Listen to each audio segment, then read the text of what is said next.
Hello. I said I would play Act 4 of Nod-Krai, and I will. Now, I would like to maybe, emphasis on maybe, play Duet Night Abyss. I've never played the game yet, but I've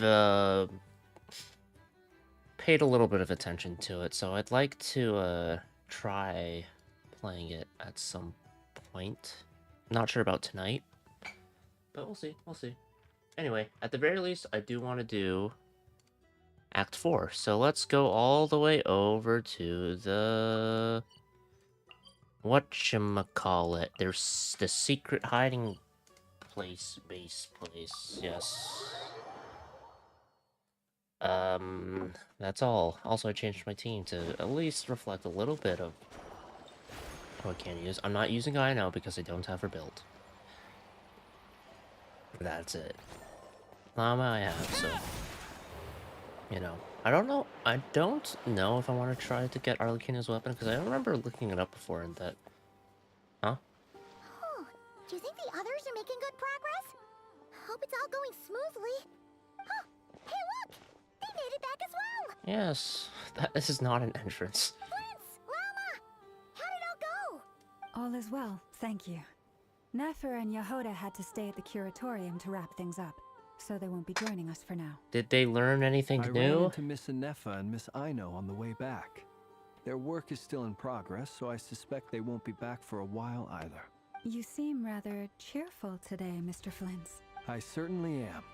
I achieved what I set out to do and came away with more than I bargained for. More than you Fighting bargained alone for? can get quite tedious. There. But I had the good fortune to run into a pair of brave young How does warriors. Dern sound? We meet again. How have you been? Albedo! What are you doing here? It's been too long. Thankfully, tracking you down turned out to be a lot simpler than we envisaged. These two courageously He's lent me a voiced. hand while I was fighting the wild hunt. When they told me they were Sir Varka's colleagues, it all made sense. And given how people of outstanding talent tend to cross paths, it's no wonder you're already acquainted. So, who's your travel buddy, Albedo? Why don't you come and introduce yourself? How do you sound?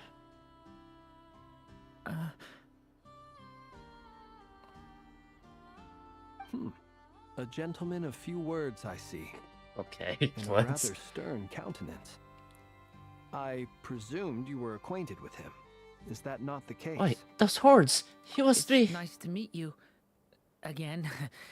We've technically met before. Wait a sec! You're Minnie Durin! That's right. It's me. I'm glad to see you again. By the way, he says it's okay if you drop the mini. Yeah, I'm not as mini as I used to be.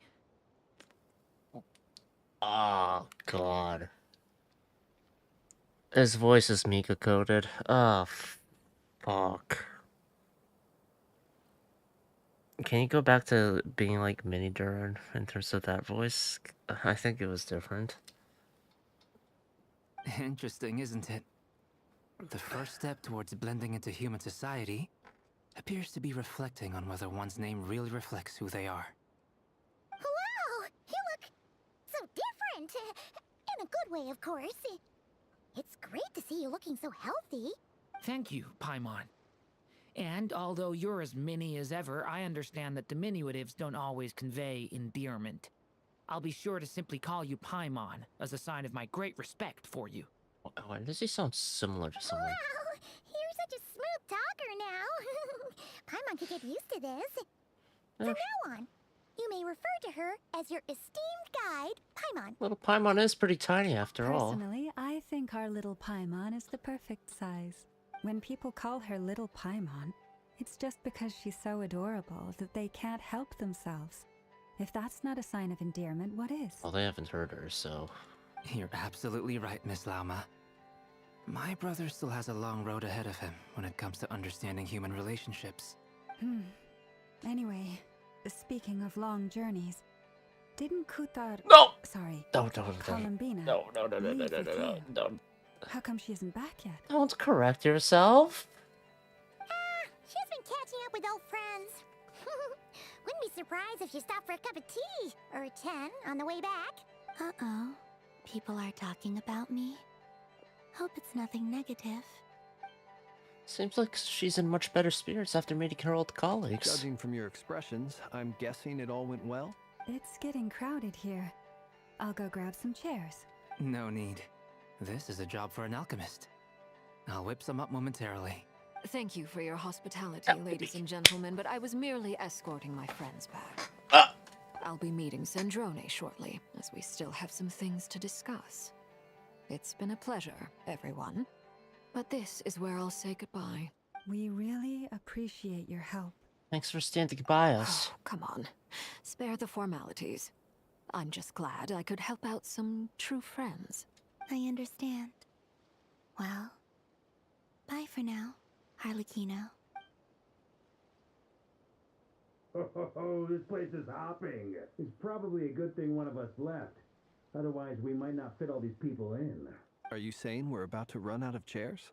As a matter of fact, I am. Come on in and see for yourself. An algae for faded moonlight. Oh, we don't have chairs.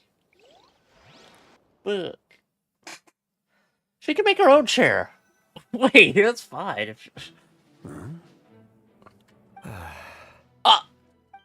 What the fuck are you doing here? Hey, wait, whoa.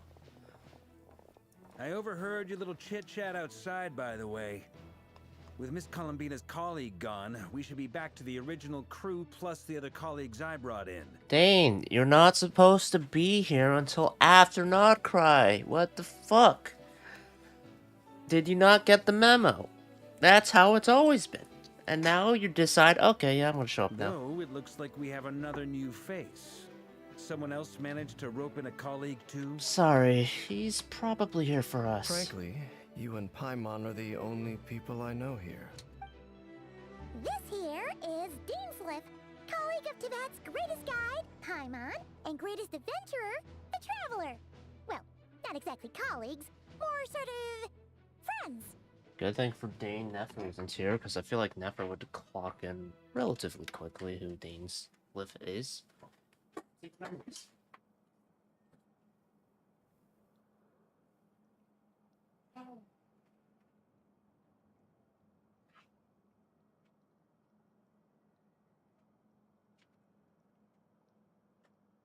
I'll be back. I think my dog may or may not want a treat.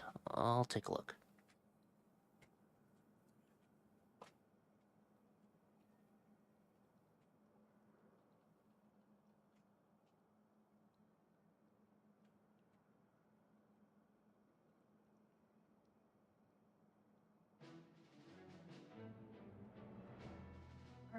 No.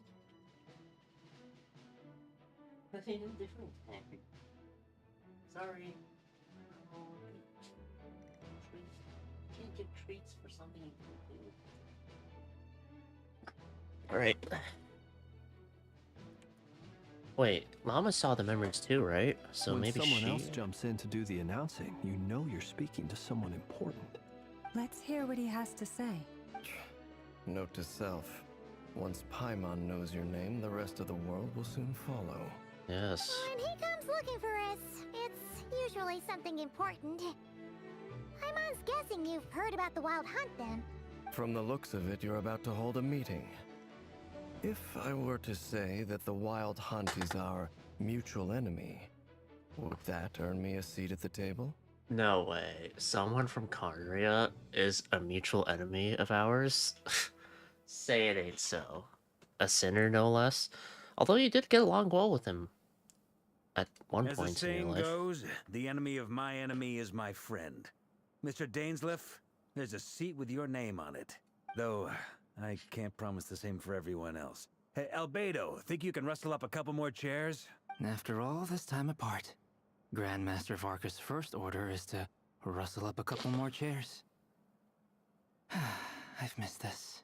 Is he being sarcastic? Hey, he's your brother. Why are you asking us? I've still got a lot to learn about the nuances of human conversation. I'll give it a few Trying to months decipher or years. Albedo's way of speaking has been like jumping in at the deep end. Oh, good point. Paimon gets you now. Don't sweat it. There are people who go their whole lives without getting the hang of it. You're ahead of the game already. Look at you, Paimon, expert in the art of encouragement. Oh, wait, crying? I wonder I what's meant it as taking Nefer so long. sarcasm. I didn't realize the expert. No. Perhaps you should go and check in with her. If anyone can hurry her along, it's you. I just got back from the curatorium. Besides, aren't you curious to see what's taking her so long? Miss Nefer doesn't strike me as the type to share secrets.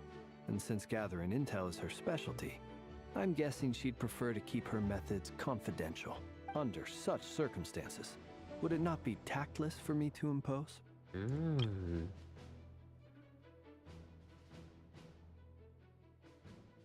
Yeah. Actually, you know what? Flint is a fae. Maybe he can give, he can show Durin the ropes in conversation to But some it's fine for me extent. to impose. What can I say? You have an unrivaled ability to garner people's affection, Miss Moonchanter. Ah.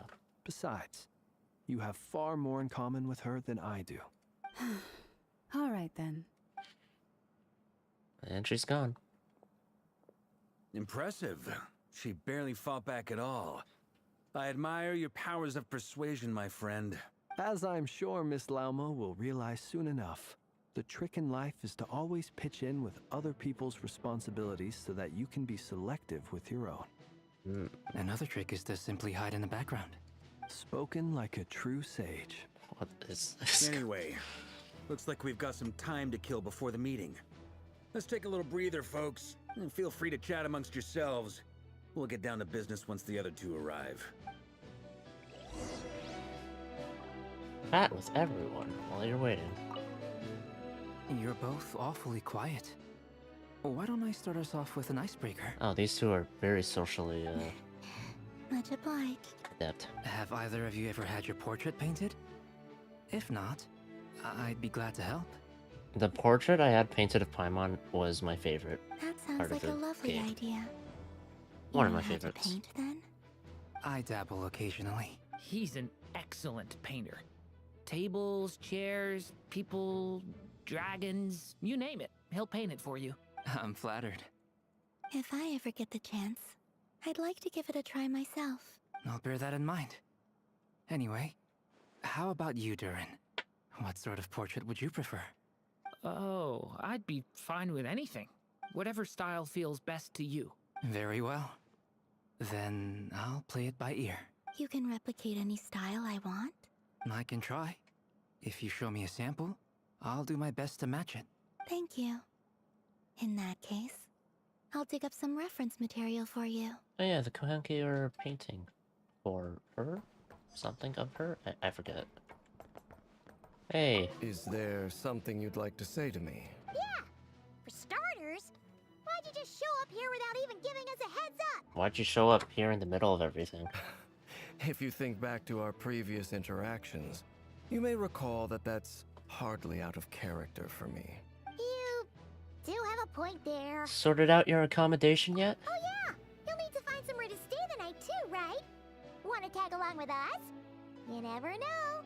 We might get a group discount. I don't think he needs sleep. Sure, let's do that. Oh, never mind. Paimon will handle it. And in return, we can get Dainsliff to be our very own personal bodyguard. Paimon, you're thinking out loud again. If that's what you had in mind, you should have said so sooner. I'd be happy to help. Oh, okay then. Paimon was only kidding, but good to know. Anyway, since we're all here together, we might as well watch each other's backs. That's just what friends do, right? Indeed. Thank you.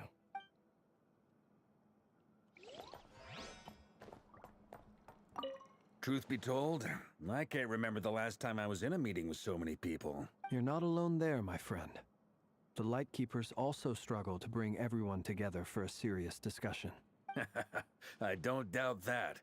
I've only ever met two Ratniki, one being you, and the other being that young guy, Eatlua. Eatlua is a good apple. I'll give him that.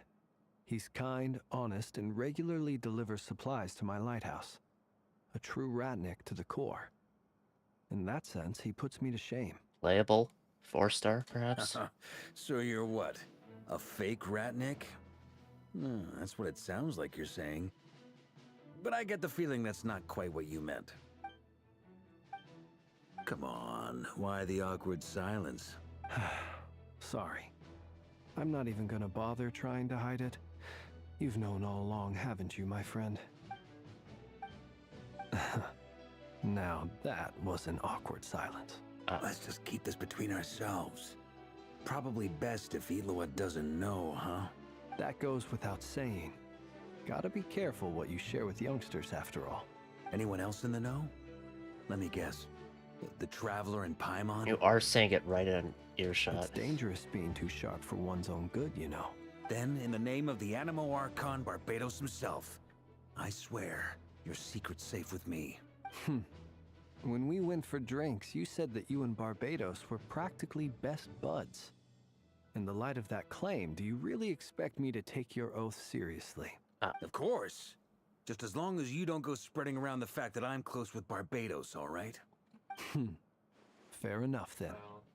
Nothing like a bit of mutual leverage to seal the bonds of friendship.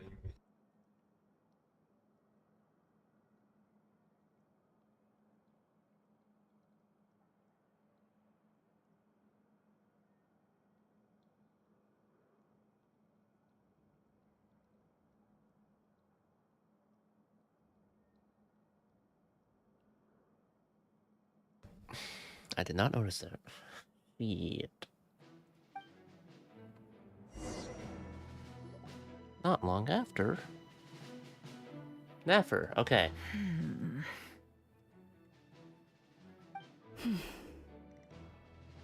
They had a fun convo. Alright. Will she recognize Dainsleif? Miss Nefer, you made it after all. But what about Yehuda? I'm here to give you an update on how things are going on our end. Once this is over, I'll be heading straight back to continue my work. I left Yehuda back at the Curatorium to watch over things while I'm gone. Huh. So much for just this once. Shh! Not so loud! We're on a roll here! What if she remembers and suddenly decides to back out? Once she gets a job, she'll see it through to the end. That's what she said.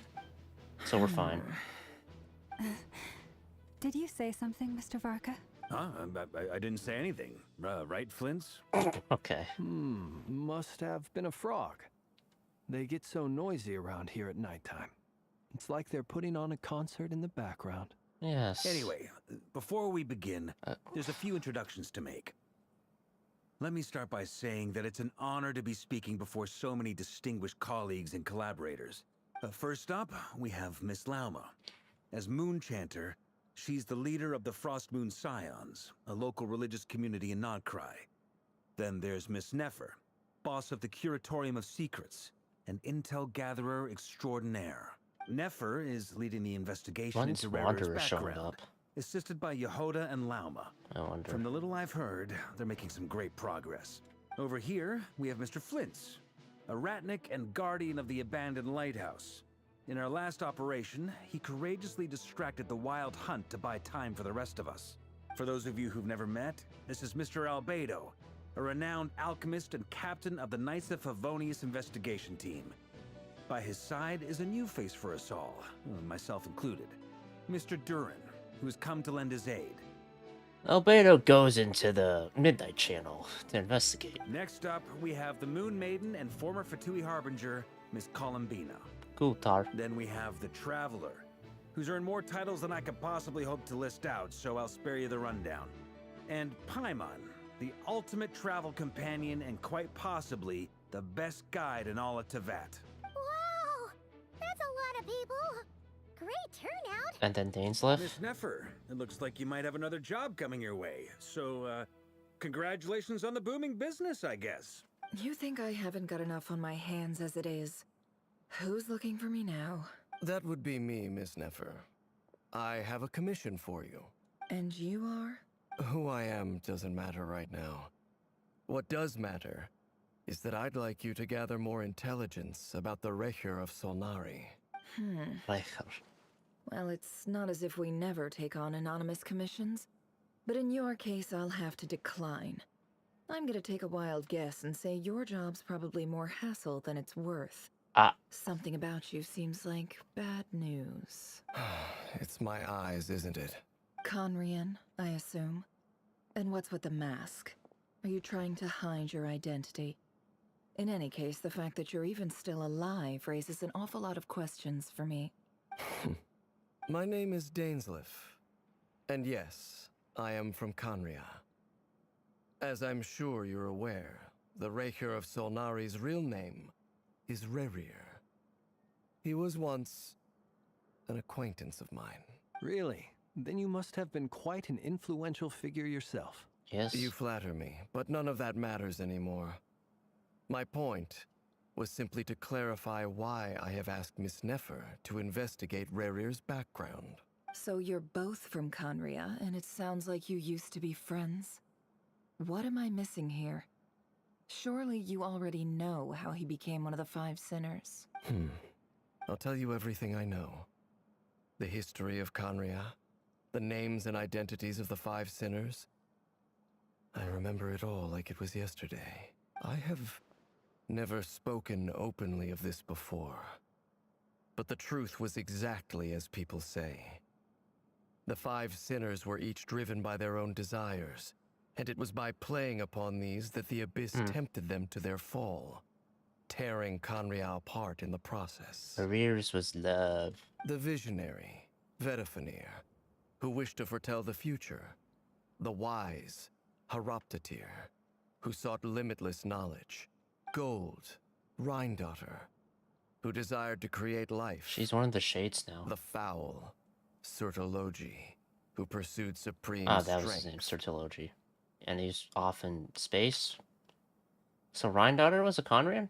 And last, but not least, Raker of Solnari, Rerir, Ravager of the Moon. Of the five, Rerir is the only one who remains a mystery to me. He never harbored grand ambitions. So what changed in the space of a single night? How did he come to fall like the others? Does the name Thalindis ring a bell? In other words, you're saying that his change came as a shock to you, and you have no idea what actually happened? That's right. You mentioned how the Abyss tempted them, which led to their fall. But what did that look like in practice?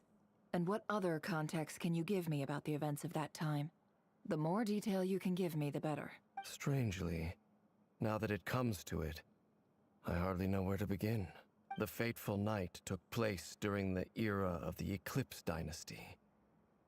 One day, my elder brother, the visionary, Vedifenir, was summoned to the palace by Stop the saying Vincent King, visionary. only for the king to gouge out his eyes and cast him into the dungeons. Oh. Ow. When I came to hear of this, my fury knew no bounds. I gathered together every ally I thought I had, and together, we set a night to storm the palace and free Ved. Centuries on, the memories of that night still haunt me, like a never-ending nightmare. We broke through the palace gates, just like we had planned, each striking towards our separate targets.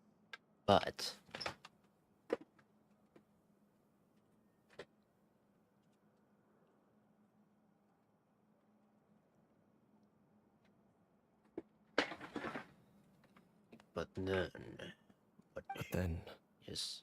I was betrayed. Even Vedifenir, the very person I had come to rescue, abandoned me and partook of the Abyss's power. So, it's personal after all. Then tell me, Mr. Dainsleif, what price are you willing to pay? You, of all people, must know that nothing comes for free. My brother's eyeballs. I have them in my pocket right now.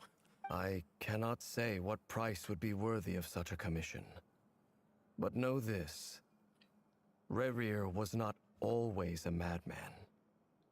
Believe it or not, there was a time when he was just an ordinary man, working for the Conrian Intelligence Service. Uncovering the truth of Rerir's past is the only way to unravel this mystery. But before you decide if you will accept my commission, I will tell you more about him. Enough, I hope, to help you plan your next move. If you say he had a fiance, Sounds pretty good would-be to fiance. me. Feels like we just flagged down a random passerby, only to discover he's actually a master strategist who has a score to settle with our enemy. Who knew having a Conrian friend would come in this handy? Can I borrow your halo? It could be useful in the lighthouse. Hey, enough with the wisecracks! Besides, isn't that lamp of yours bright enough already? Relax. It was meant to be a compliment. If that was a little over the top for your liking, I'll make sure to tone it down next time. Now you look like the asshole Paimon. Not that you don't always do. I'll give your proposal some serious thought, Mr. Dainsleif. Let's speak in private once the meeting is over. Before that, there's a few things I'd like to share. You recount meeting the knave and how the iridescent moon's marrow was retrieved from the Crimson Moon space. You make it clear that the knave chose to help you of her own accord, then conclude by reporting how the hearts of the 3 moons are finally in your hands. Now that we've united the hearts of the 3 moons, your power should be greatly enhanced. But it seems like that hasn't happened yet. I believe it will take a little longer. You've done so much for me, so I want to be completely honest with you all. Even though I'm doing a lot better now, the truth is, my recovery will likely be an ongoing process. From the moment I was born, my power has been slowly ebbing away. And that is because Teyvat has never accepted me. Even with the moons united as one, it seems my rejection cannot be undone. So far, I have yet to find a solution. It may turn out to be a problem that will plague me until the day I finally leave this place behind. Even so, I will do everything in my power to help you drive out the Ray here of Solnari. As Arlecchino put it, this is not about chasing the spoils of victory. It's just a gesture of heartfelt gratitude. Kutar. She seems a lot more energetic and positive than she did when we first met. Defeating the Ray here of Yes. Solnari will be no easy task. While my strength slowly recovers, we'll also need to gather more intel. Naturally. We should take all the help we can get if we hope to defeat him. We've considered several viable plans now, but our choice hinges on the answers to a few key questions. Back to this. Is it even possible to kill Rerir? What experiences shaped the person or monster he became? And what's he really after? Given Albedo's expertise in alchemy, I think we should leave him to try and answer the first of these questions. Understood. As for the other two, I'm afraid we'll have to count on you again, Miss Nefer. Believe me when I say it's not my wish to burden you. But right now, relying on your skills is our only option.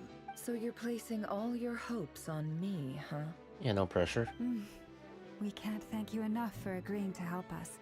Honestly, I can hardly believe how lucky we are. You sure have a talent for changing your tune, Miss Moonchanter. Timid like Yehoda one moment, then flinches insincere flattery the next. Insincere! I'll have you know he's very sincere. Ladies, please. I must object to your portrayal of me.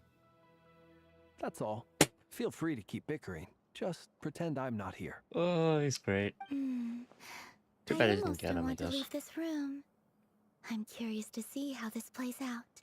I have faith in you, Miss Nefer. Something tells me you'll stand by us until the very end. Oh? Cryptic. And what makes you so sure of that?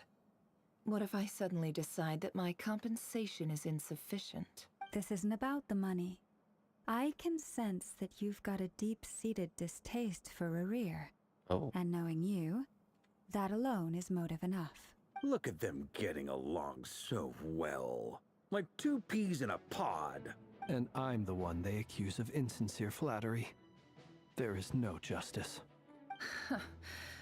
Miss Lauma, you have to understand something. Unlike you, I don't actually enjoy having everyone's hopes on my shoulders. Is that right? Well, maybe the fact that I'm willing to put my hopes in other people says more about me than you. But the fact is, I also trust you. And that's because I know that you're someone we can count on. Anyway, we've got our plan, so let's get moving. Mr. Dainsliff, let's talk. And Traveler, once we're finished, if you've nothing else planned, I'd like you to come with me. Okay. This whole experience is teaching me a lot. For instance, I now know that when other issues come up in the future, I'll have far more luck getting Lauma to convince Miss Nefer than trying to do it myself. Hate to say it, friend, but that's one of the funniest things I've heard in a while. Why? You think I've got it wrong? Quite the opposite. But what makes it so hilarious is how long it's taken you to realize. Nefer and Dainsliff converse intensely for quite some time. From the gravity of their expressions, you can tell how heavily the next stage of the plan weighs upon them both. After a short chat, Albedo and Durin head off with Varka on what they describe as a sample-finding mission. Lama steps out for a while, then comes back loaded up with emergency medicine. She tells you that while people rarely expect to get hurt, it's her duty to be ready when they do. You and Paimon wait patiently for Nefer, content to see how well everyone is working together. Once Nefer is finished, you follow her and Lama back to the curatorium. And that is what we must do. Learn more about the past. What's this? Message board.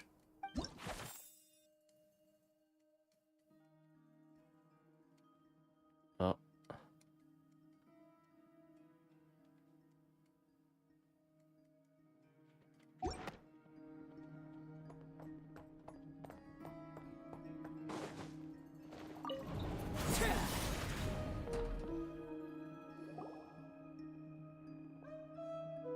Thank you for waiting. It's okay. We actually used the time to help Dainsliff get a room at the hotel. That's very considerate of you. Now, I trust you share my curiosity about Rarier's past, and you seem fairly familiar with Mr. Dainsliff already. That's right. We've known each other for quite some time now. We spoke at some length after the meeting. He was the one who suggested I should invite you to join this operation. He feels confident that these secrets will be safe with you. Dane has a lot of faith in us, that's for sure. Thanks for your trust too, Nefer. Likewise. I appreciate that you got right on board without interrogating me about why I invited you. It shows that you trust me to explain everything in due course. No, you just didn't give Paimon enough time to talk. That's because we know what you're capable of. We appreciate you too, Nefer. You might have been forced to help in the beginning, but this time, it was your choice. That's one way to put it. Another is this, that once a decision's been made, it's set in stone. After that, my only goal is to see it through. Alright, so here's how it is. I'm going to access Rarier's thoughts again using my confidential method. Now, I'm sure you've seen things like this before on your travels, so you're surely well aware of how dangerous it can be. The reason I've gathered you all here is to ensure my safety during the proceedings. I plan for us to enter the fragment of his consciousness together, and once inside, I will focus on searching for information. Think of this as a diving expedition into someone's brain. If I'm the diver, you are my safety equipment, tasked with keeping me alive while I'm under the surface. Okay. Once the ceremony begins, we will all be spying on privileged information. But in the interests of safety, you must remain absolutely silent at all times. We will discuss our observations after the ceremony has concluded. Lastly, any individuals of a weaker constitution are advised not to partake in the ceremony. Okay, good. In any case, Paimon has her own job to do, which requires staying in the room, but not joining the ceremony. She does not know how to shut up, so that's a good idea. Nefer conspicuously left out the details of her confidential method. Guess her brain diving techniques are a trade secret. Well, good luck, everyone. Sounds like all Paimon can do is cross her fingers and root for you guys. There's a little more to it than that. I was being serious when I said you have a job to do. While the rest of us are inside Rarier's mind, it's imperative that we have a team member on the outside. In the event that something goes wrong, you will be our first responder. I don't anticipate any issues, but the extra level of safety will be greatly appreciated. I second that. This is a dangerous operation here, and you're our whole rescue team. That's pretty much the most important job in the crew. So, Paimon's like the lifeguard? Yeah, that makes sense. All right, got it. Good. Please, take a seat. We'll get started momentarily. Let's get started. So, did Mr. Dainsliff tell you anything else? He told me that he believes Rarier kept some big secrets in his life. He's not sure that they were the cause of his eventual downfall, but he's asked me to uncover what those secrets were all the same. But surely you're not planning to go through with this, no matter the cost. If you think that, you'd be overestimating me. I'm a businesswoman, not a mercenary. It's just like, who's talking about me? But I do have my own professional reasons for taking this job. You think I'd turn down the opportunity to get a first-hand glimpse into Conrian history? No chance. Well, as long as you don't let morbid curiosity get in the way of safety concerns, we're good. We'll do whatever we can to help you. You're such a killjoy. She's got incense, candles. Almost feels like a summoning ritual. Seems like Never still has no intention of sharing her trade secrets, but now's not exactly the moment to pry. See, there's a chest set on the table. Could that have something to do with her intel gathering methods? All right. I'm good to go. All set over here, too. I'm ready as well. Promise, Paimon, you'll be extra careful. Pinky promise. All right. Let your whole body relax. We're about to begin. Close your eyes.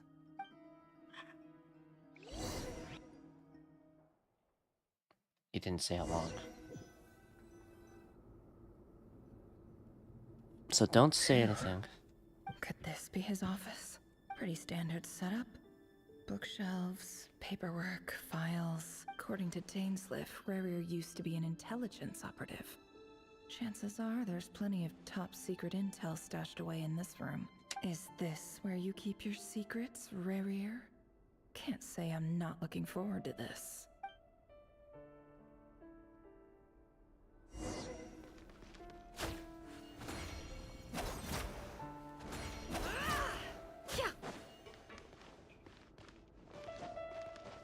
Got the kicks. Bookshelves full of documents. Looks like these are all files, packed with the personal details of individual Conrians. The Crimson Moon dynasty preceded the eclipse. Since Rarier worked as a secret agent during the latter, it stands to reason that he was tasked with purging remnants of the old dynasty.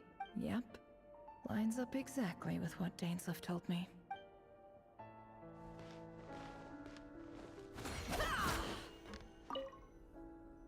A file tucked inside a folder. The title reads, Dear Breakfast Shop Owner.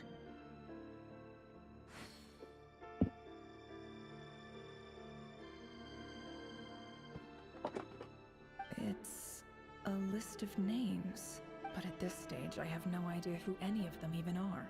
Remnants, perhaps?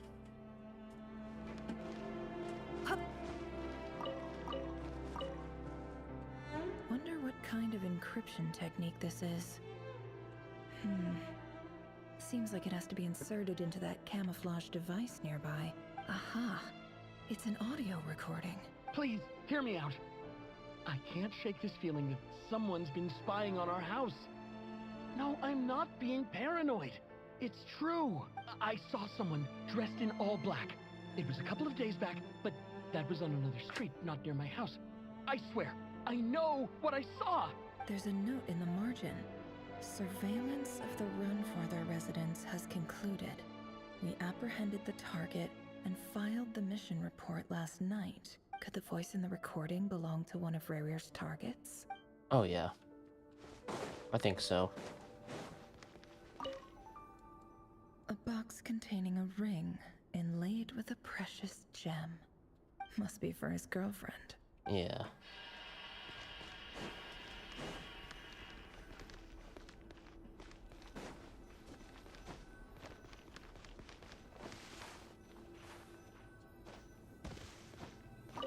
looks even gloomier than last time. I wonder what's changed.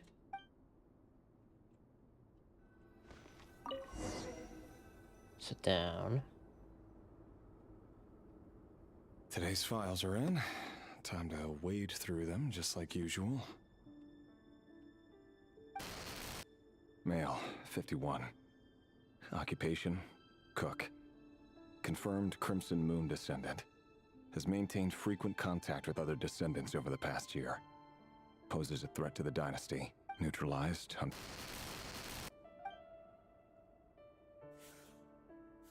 This one should be archived under purged targets. Female, 23. Occupation, office clerk. Confirmed Crimson Moon descendant. Has maintained frequent contact with other descendants over the past year. Poses a threat to the dynasty. Neutralized. Another one for purged targets. Sounds like she was that other man's daughter. Never mind. What's it got to do with me? What's it got to do with you when you're the one who killed them? Male, 40. Occupation, teacher.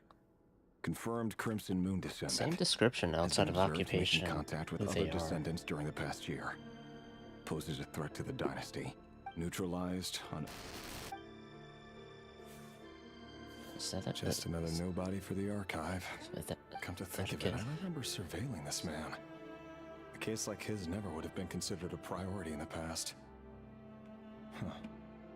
He barely even interacted with other Crimson Moon descendants. He probably wanted to live his own life.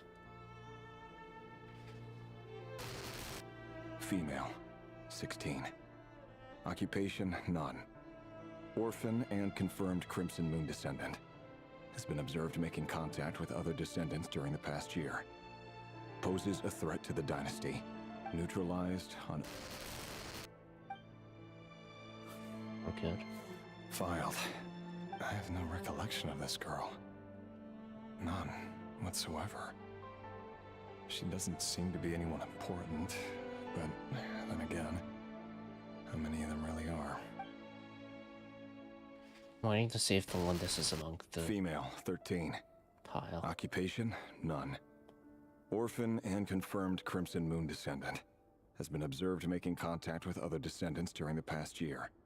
Poses a threat to the dynasty. Neutralized on... Filed.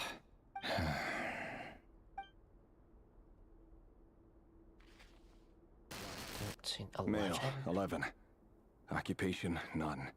Has Orphan not. And confirmed Crimson Moon descendant. Has not. Has not been observed making any contact with other descendants during the past year. Poses a threat to the dynasty. Being Crimson Moon descendant is all you need. Neutralized and... At some point, it's probably gonna be, like, not confirmed. Possibly. Right? It seems to be. Male. 6. Occupation, none. Orphan and confirmed Crimson Moon descendant. Poses a threat to the dynasty.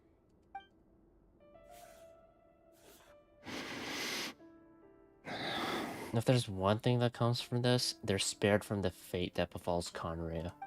It's funny, isn't it? Your job is becoming both harder and easier at the same time. The Abyss. Depending on how you look at it. So that's the Abyss. Sooner or later, the Crimson Moon descendants will be completely wiped out. But as their numbers dwindle, they become harder and harder to track down. That's not how it is. Fortunately, however, most of the able-bodied adults have already been taken care of. The remaining weaklings will be increasingly Yeah, it's all just kids now. No! No. My job is to ensure the survival of the Eclipse Dynasty. And the only way to do that is by eliminating any and all potential threats. It's a perfectly legitimate line of work. Every single one of my colleagues can attest to my fairness. And if my friends were aware of the facts, I know they'd back me up too. Assuming, of course, that they were aware of all the facts.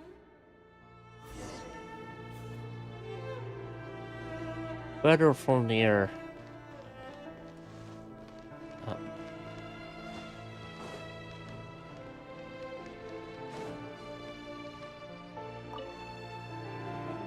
I don't get to him. Oh.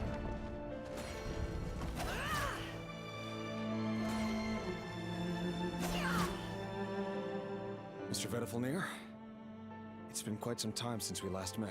Rerir, I trust you're here because you have something important to discuss. Forgive me. I wasn't tuning out, it's just, I noticed you didn't even phrase that as a question. As if you knew I was coming. Visionary. Tell me, does someone in your position ever feel the need to ask questions at all? It is indeed within my power to foresee certain things. Things like your arrival. I was just thinking. It won't be long before I'll be inviting both you and Dane to my wedding. That isn't a lie, but nor is it a fact as such. It's a wish, isn't it? No fooling a prophet, is there? Ever since that day we met for drinks, I knew it was only a matter of time before you came looking for me. Does it feel good? Knowing how the future will unfold. I'm afraid the notions of good and bad fail to capture the complexity of what such a power entails. Once you've seen what will come to pass, it can be all too easy to succumb to fear and melancholy. Unless, of course, you learn to abandon these feelings. You fear my silence, and long to hear the words I left unspoken that day. That's right. You must have noticed my reluctance to broach the subject. And the reason is simple. Because the truth could never have lived up to your hopes. For both our sakes, such words are better left unsaid. The burden of prophecy was never meant for your shoulders. So who exactly do you deem worthy to hear your prophecies? None but our exalted king? Or rather, our king as he once was. You're closer to his majesty than I am. You must know better than anyone how much he's changed. You say that as though it is to my benefit. Yet precisely because of that, I dare not speak rashly. A king can turn out to be the most virtuous of rulers, or a tyrant more terrible than the most vicious of dragons. You are so wise and far-sighted, yet still you would have me live in fear of the unknown? You make a fair point. Especially given my silence alone was all it took to send you spiraling downwards. Very well then, let me offer you some advice. And I say this not as a prophet or a visionary, but simply as the brother of your friend. For many reasons, there is very little chance of your marriage ending in happiness. If happiness is what you seek, you should find another fiancé. Very little chance. Doesn't mean zero, but I think... Hold on. There's that same black fog again. Could this memory belong to Felindus? Guess I better tread carefully.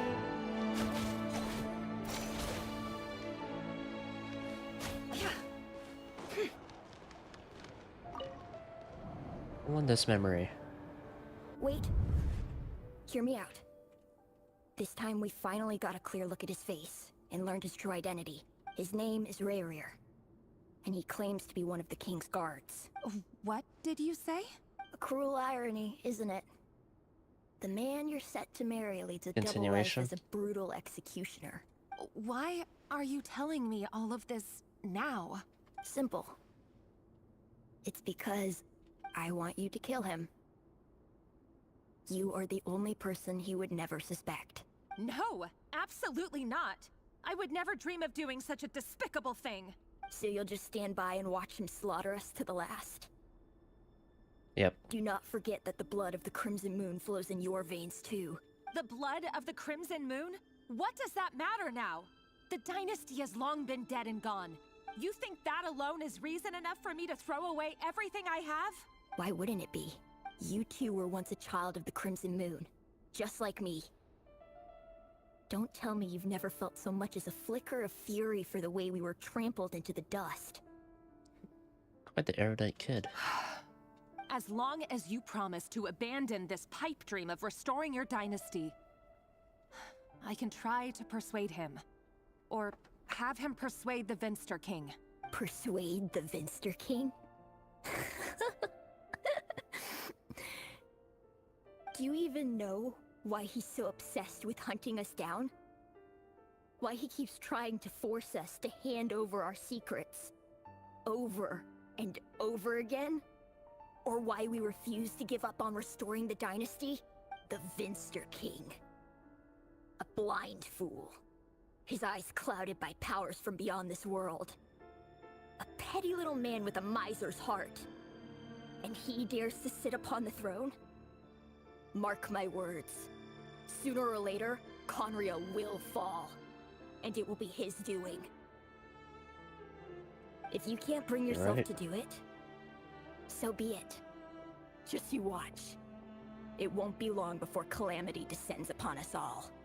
The Rehir of Solnari. That really is quite a secret you've been keeping from me, Rerir. But who am I to talk? Am I really any better? I've kept my own past a secret this whole time too. Love should be built on honesty. But ours was born from lies. And yet... You love him all the same. Is it really so wrong to hide things that would only make life harder? If we don't cover up the parts that no one else should see, how can we go on pretending to be normal? Vedifulnir must have known all this. And that's why he made his prophecy. In the end, nothing stays hidden forever. But I won't just sit by and watch this disaster unfold. I'll do everything in my power to protect what I cannot afford to lose, no matter who I have to face.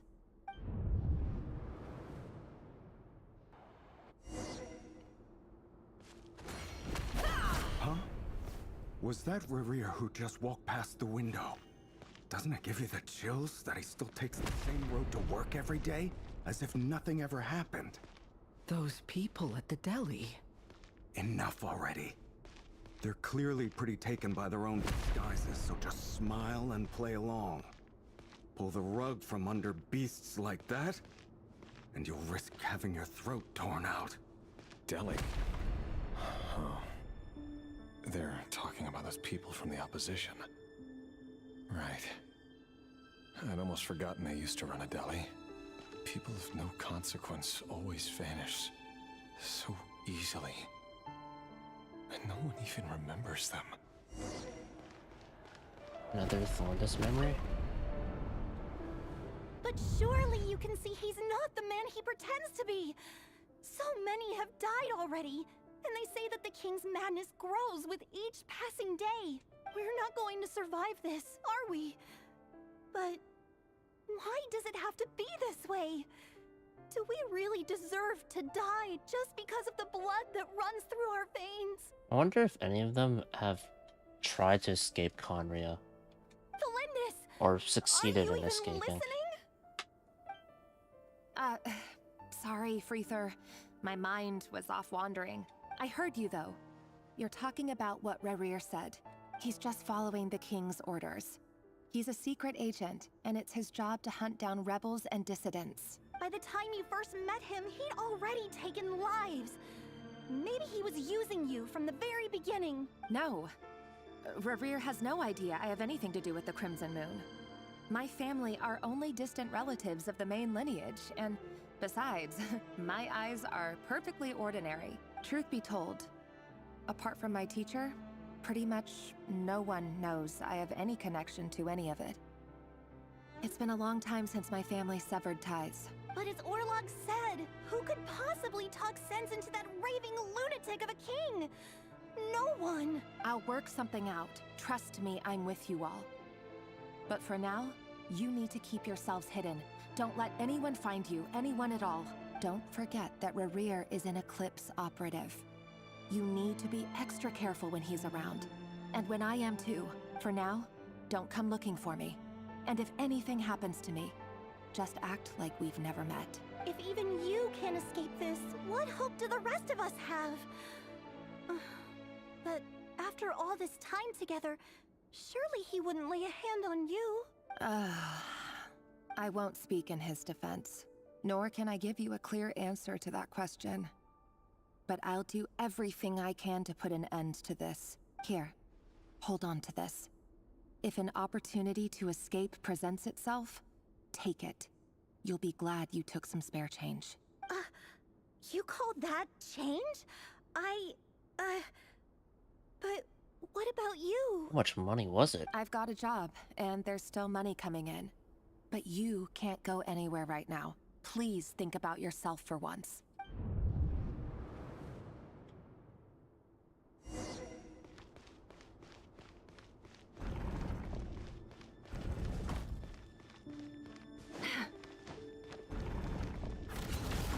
Another day, another round of assassination training.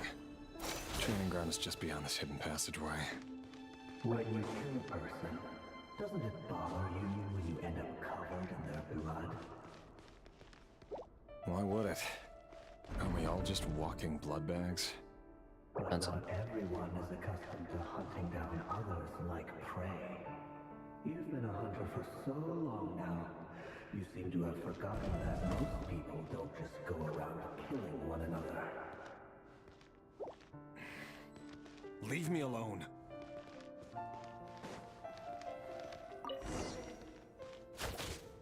Make sure you have a firm grip on the handle.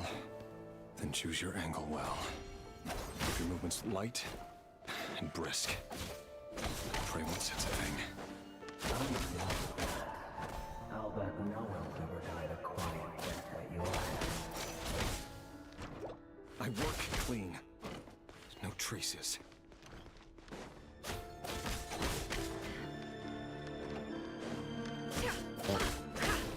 Target. There.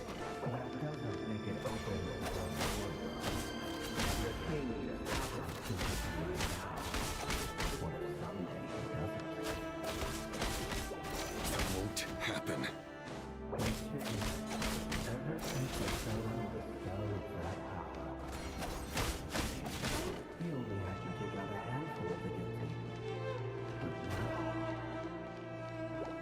The ones I dealt with have always been guilty, and I've carried out my work flawlessly.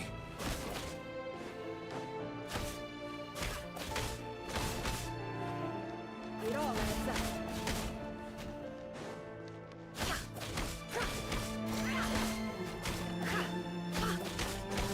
I don't have any moon things, so I can only just do basic kicks.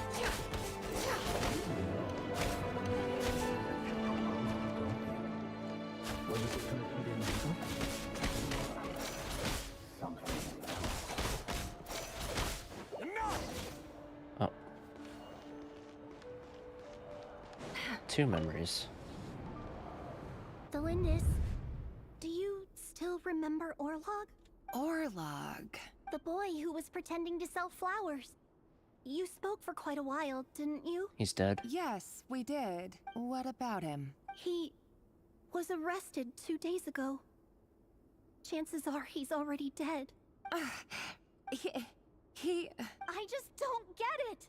After everything he's done, why do you still stand by him? Or does it mean nothing to you that people keep dying? No, that's not... Just hear me out. I need to go now, Thelindis. They're looking for us. You take care too. If you ever need a place to hide, come find us.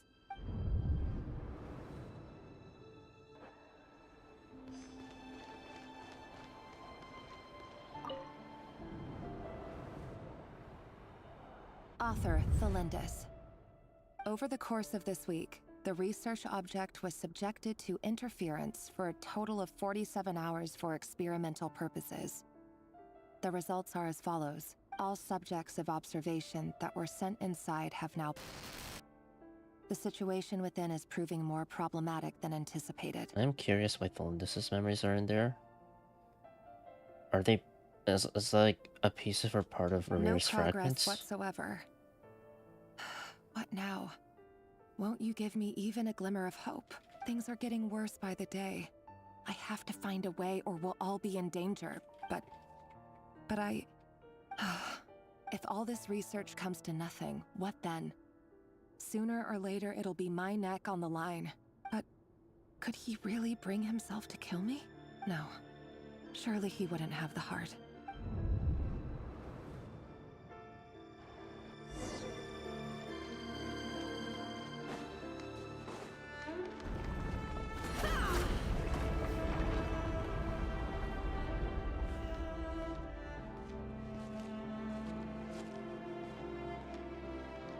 Why won't you just let us go? We don't even know each other. All we want is to live ordinary, peaceful lives. You want to live?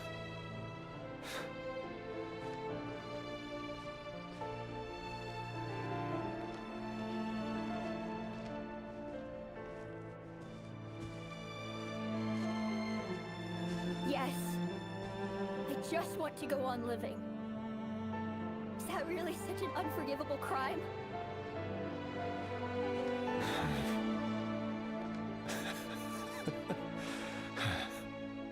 You want to go on living. I want to keep living too. To keep living forever. Forever. That's why I have no choice but to continue on the path I'm on. If only some savior would suddenly swoop down and change the way the world is. Too bad that's not going to happen.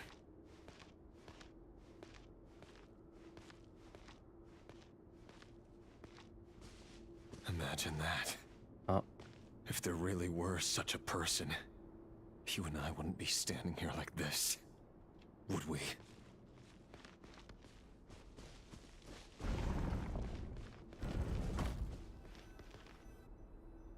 What does he find These out? files are in. Time to wade through them just like usual. No, I don't get tired of it. It's my job. And not only am I lucky to have it, I'm good at it too. Huh. Wait. That's... Thalindis? There we are.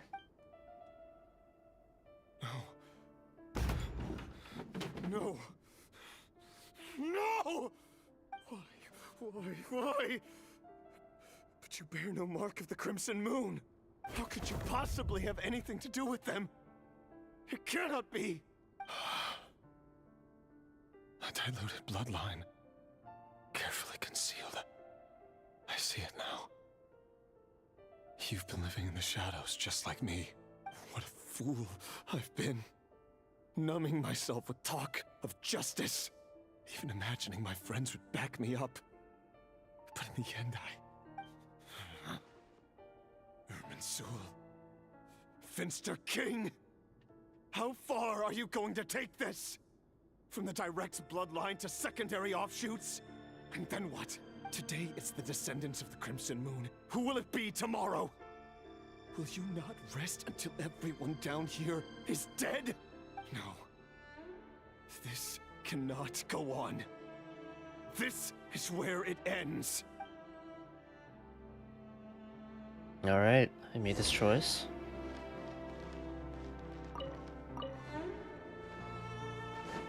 And I get a chest out of that. Thank you. Now how does everything get fucked up? You're really letting me go? As long as you can guarantee that no one will find you. Don't worry, I'll be extra careful. No one will know I was here. But what about you? Me? If you let me go, you won't be able to complete your mission, will you? Good point. In that case, maybe you should stay. No, please! I just want to see the outside world again. To... Go on living? Yes. I know you're a man of your word. So please, just let me go. If I let you leave, what will become of me? Just kidding. Go, now. But remember, don't let anyone know you were caught. We'll be seeing each other again very soon if you do. Even shadows in the dark must live by a code. But you can't save everyone. You've been whispering in my ear for days now, Vedifilnir. What are you trying to do? Break me down? I only say this because you long for an answer to your problems. Let her go, Rerir, or you risk losing everything. I will not abandon Thelindis. Then you'll need a little more vigilance and a lot more power. The world is changing, Rerir. Keep your eyes peeled for your moment of opportunity. That voice used to be so unclear. But now I know exactly whose it is. It's Vedalfnir. Oh, this is after he's been tempted by a basal Tell me how power. to actually resolve any of this, but he keeps trying to manipulate me like a puppet. What's his game here? Tell me then. What will this moment of opportunity look like? And no answer. He's like a ghost. Always disturbing me when I'm on edge, but never answering when I need him most. So, the Eclipse Dynasty was purging, well, massacring the descendants of the Crimson Moon. You're talking? It seems like it was all connected to the Vinster King's research. The King's obsession with abyssal power left the future of Conria hanging in the balance. No wonder every aspect of Rerir's life was so unstable. And it looks like this Thelindis, Rerir's would-be fiancée, herself belonged to a sub-branch of the Crimson Moon Dynasty's descendants. It almost defies belief that a couple like them could hide the truth from each other for so long. If the Vinster King hadn't intervened in such a drastic way, they might have gone on deceiving each other for the rest of their lives. And why does Vedalfnir, Dainslif's older brother, keep talking in Rerir's head? This guy kept more secrets than I ever imagined. The human mind is like a vast desert of shifting sands. When you follow the flow of someone's memories, you only ever see the parts they're willing to let surface. Time for something a bit more creative. We've been inside Rerir's mind this whole time, building up a picture of his psyche. There's already enough clues on the board to start reading between the lines and mapping out the rest. Now, we can finally begin to put the pieces together. Sure, it'll only be a reconstruction, part simulation, part reasoning, but it's usually pretty accurate. Once we've built up a cognitive profile, we just need to cross-check the logic behind his actions. And then we'll be able to take a sneak peek at whatever it is that Rerir has really been hiding. Rerir. Is he near?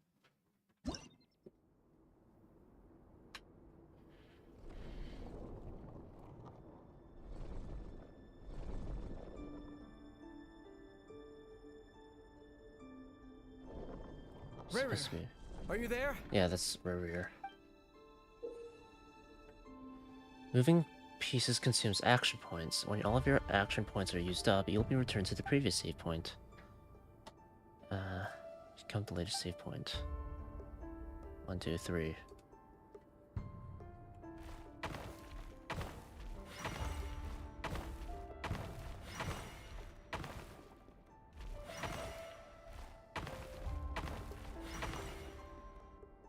Hey, Rerir! Come out, it's urgent! Dane? What's wrong? This is when he goes to break his brother out, and this is the moment of opportunity. Quick, come with me. I'll explain everything once we've met up with the others. Okay. I'll come. But the Lindis is still over at the Universitas. I'll need to leave her a note. All right then, but make it quick. I've never seen Dane so worked up before. Whatever this is, it must be big trouble.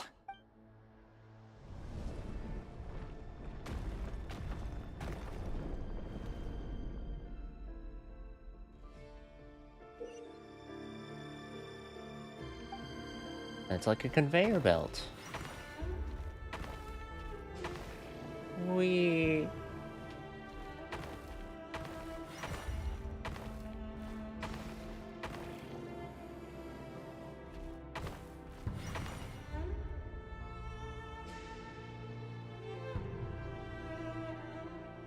Sertology. Ryan? I don't know. Yeah, this Ryan is a Daughter. nice change, meeting you all at this hour. When men and women of ambition can speak face to face in broad daylight, I say that's a big step forward for our dear Conria. Don't be ridiculous. We do not fear the day. Why would we seek refuge in the night? You might ask your blade that same question.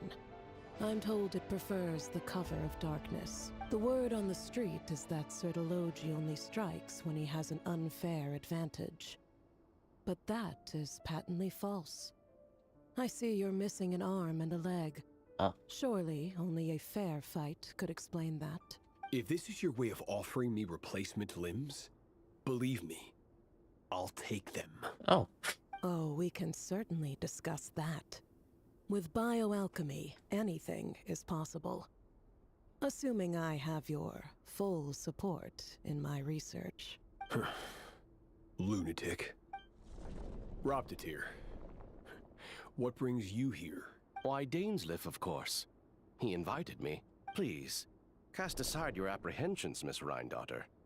Whatever the rumors may say, I am but a humble servant of the king, and I can assure you he affords me no greater convenience than he does you. Kinda sounds like Screw'em. Well, the Universitas Magistrorum won't stop fawning over you. So at least some of the rumors must be true.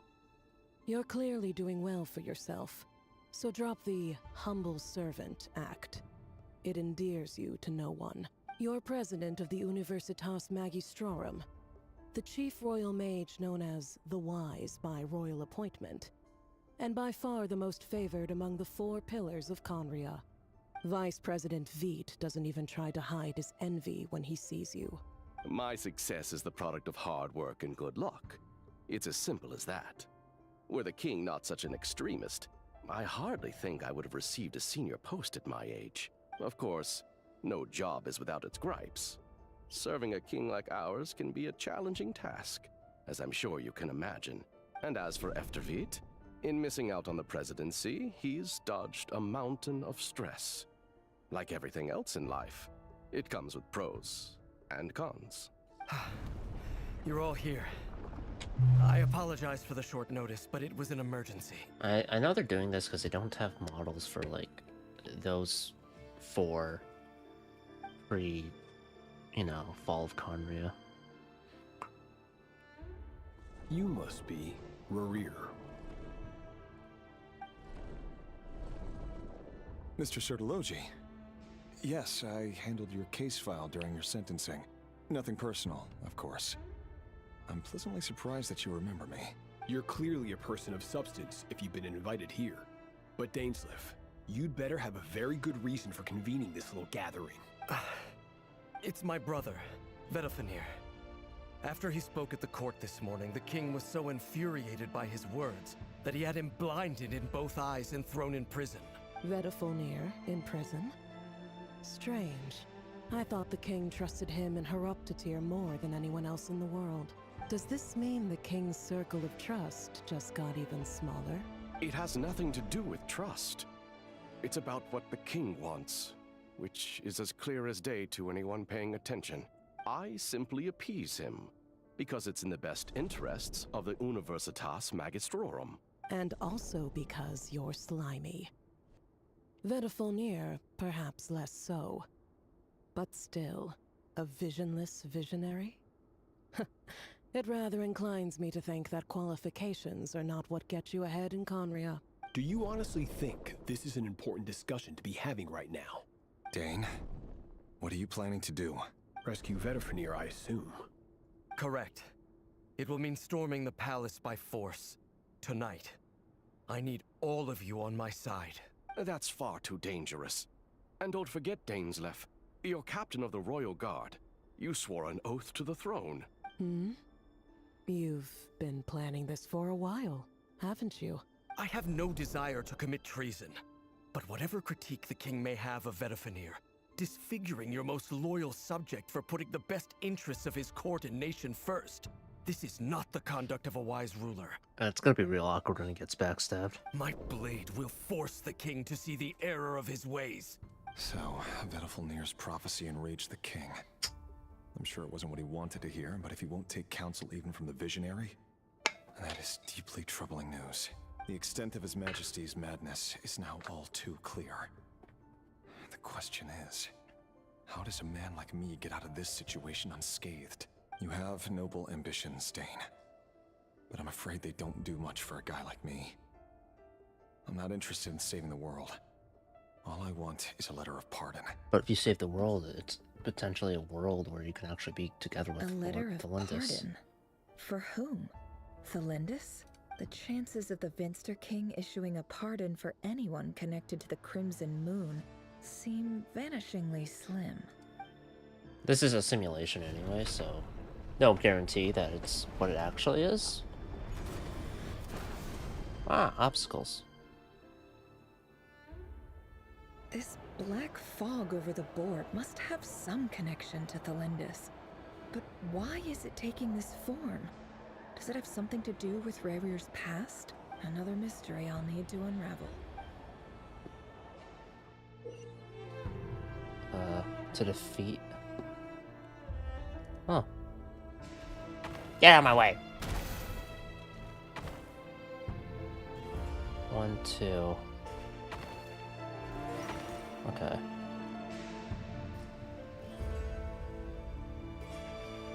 1, 2, boop. No, I need more.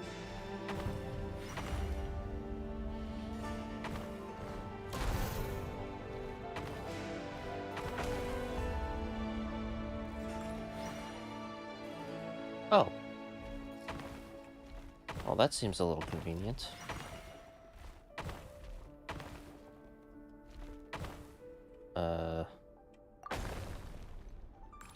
Yeah, let's go to that one.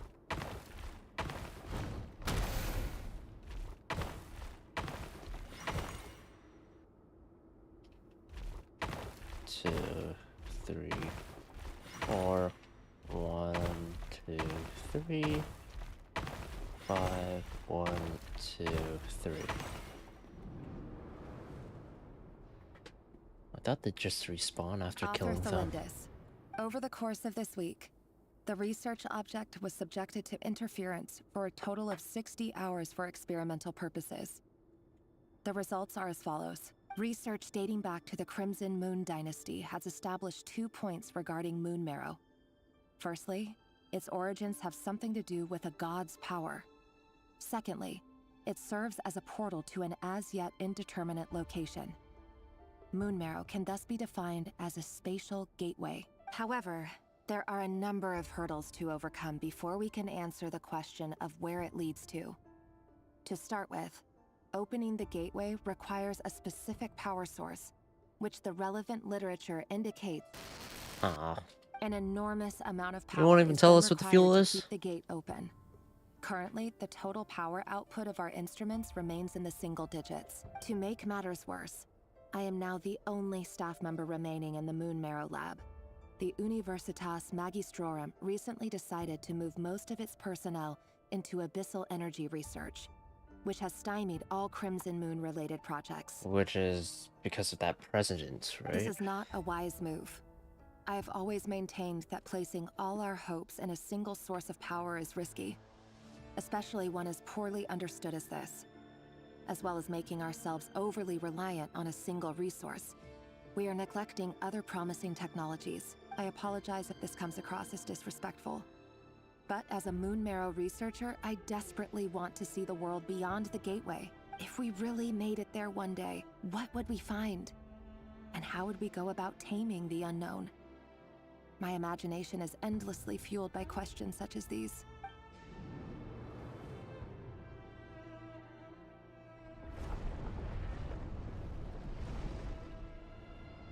Going backwards now?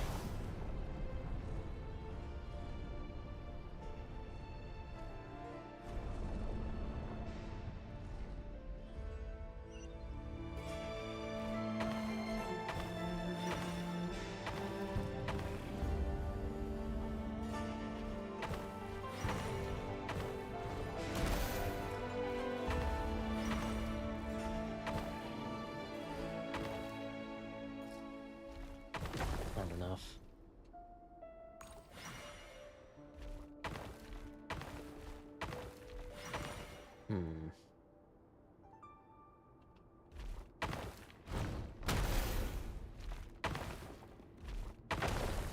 Taking me back.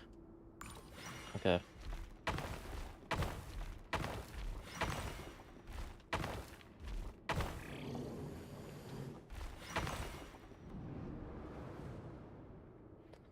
This is for you. I heard you're gonna leave the city with your parents. Delindis, did you hear about what happened? I've heard nothing. Rerir got back very late last Friday, and he was acting a little unusual, but he slept pretty well, so I'm guessing whatever he did was a good deed. You never saw him, and I don't know what he did. And this conversation never happened.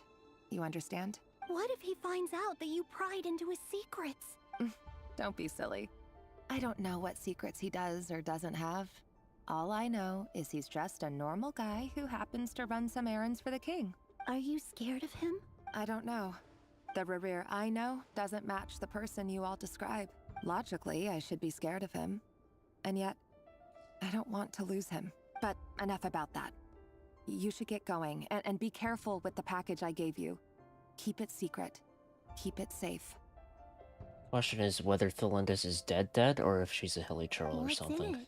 A piece of the moon. All you need to know is that as long as you keep it safe, then in the future, everyone will be able to see a red moon. A red moon? You mean our moon? That's right. Our moon. Promise me you'll look after it. I promise, Delindis. The Crimson Moon bloodline will never die out.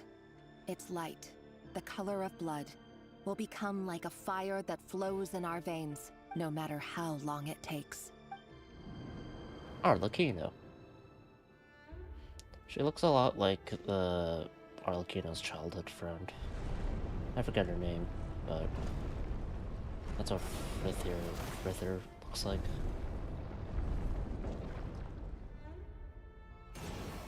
To the throne!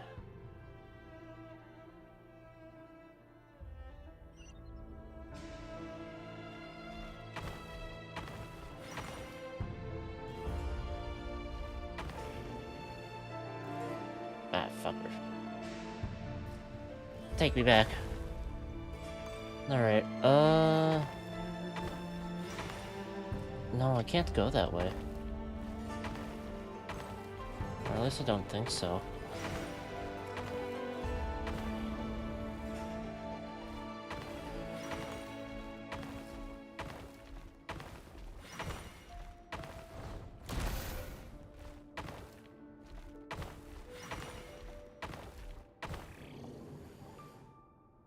Ah, bitch.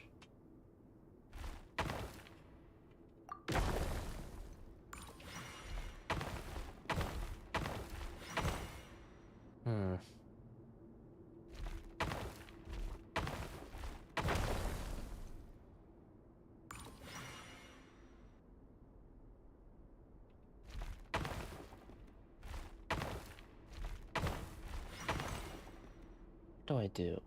Can't go with just the 3. Okay, for 5. 1, 2, 3, 4, 5. Okay, I just have to go around. I see.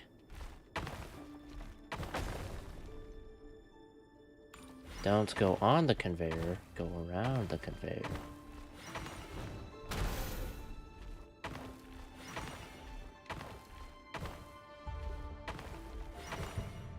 Alright. Hurry, everyone, and stick to the plan. Sir Dainsleif, what are you? Is this treason? You know what happens to those who betray the throne. Please, don't do this! It is the king himself who has betrayed the throne. He has betrayed all of Conria. If you have any love left for justice in your heart, you should join me. It's showtime. Dane and his group will handle the troops in the palace. Then Hraptatir and Rhindaughter will disarm the security measures. My job is to enter the prison and rescue Vedifalnir. Stay safe. Wish me luck. Look after my brother. Draw your blade. It is time for justice to prevail. This is gonna be an epic fight right here.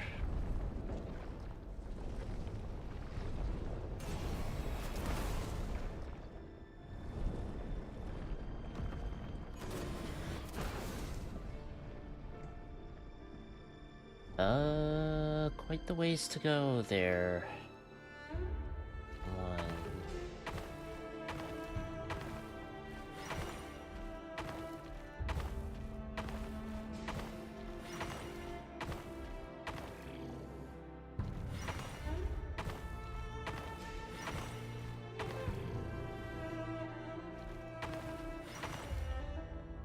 Hmm.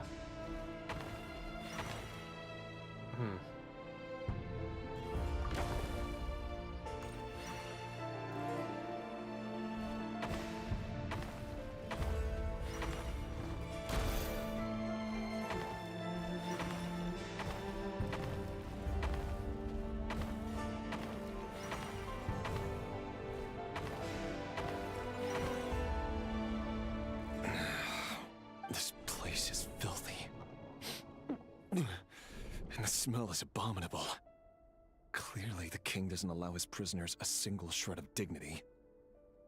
This is dire. Found you. Hello, Mr. Vedafilnir. It's you. Surprised? Oh, wait. I guess surprise isn't an emotion that prophets feel very often. I certainly felt some surprise in the moment when I was blinded. Surprise at the king's sheer ignorance. Surprise at just how unfairly this world responds to words of earnest remonstration. I'm curious. What did you prophesize this time? It wasn't a prophecy. It was a word of warning. Someone had to say it. The king has forsaken all reason in pursuit of his obsessions. I simply told him that if he continues on this path, Khaenri'ah will surely fall. But he didn't listen. Worse still, he stabbed you in both eyes and locked you away. Dane asked for my help. The court is in complete chaos now, but I'm sure you predicted that. Everything is transpiring as I foresaw. Yet I am powerless to change it. Fate is an immutable force. I can but lament as the inevitable unfolds.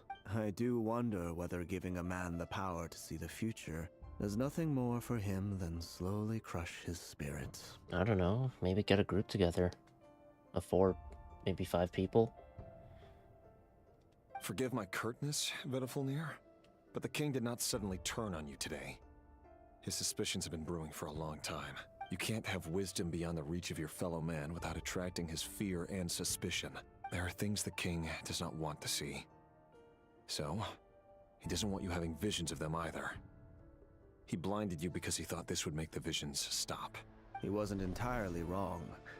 I did indeed lose my power to see the future. Right up until... Until what? Abyssal power. Just now. I believe I saw something new. Well, tonight could go a lot of different ways. 5 of us banded together to storm the palace, also we could rescue you. This will go down as the most tumultuous day in Khaenri'ah history. I sense hatred in you, but also hope. A desperate hope that with the tyrant deposed, that will be the end of the story. But this is not the end. It is the beginning of a new chapter, in a whole new story. There are many men of honor and courage in this world, Rerir. But you are not one of them. You're not here for justice, are you? You're here for yourself. Is that a dagger? Interesting. Why not the polearm? It was always your weapon of choice. With your abilities, I don't doubt that you were able to recover some of your sight.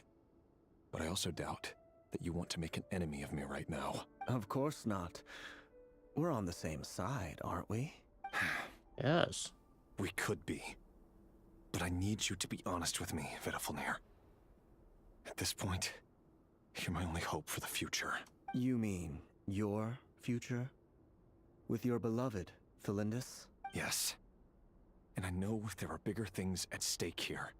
A dynasty, a nation, maybe the entire world. But forgive me, I care first and foremost about myself. I can't abandon the one I love to save myself. I just can't do it.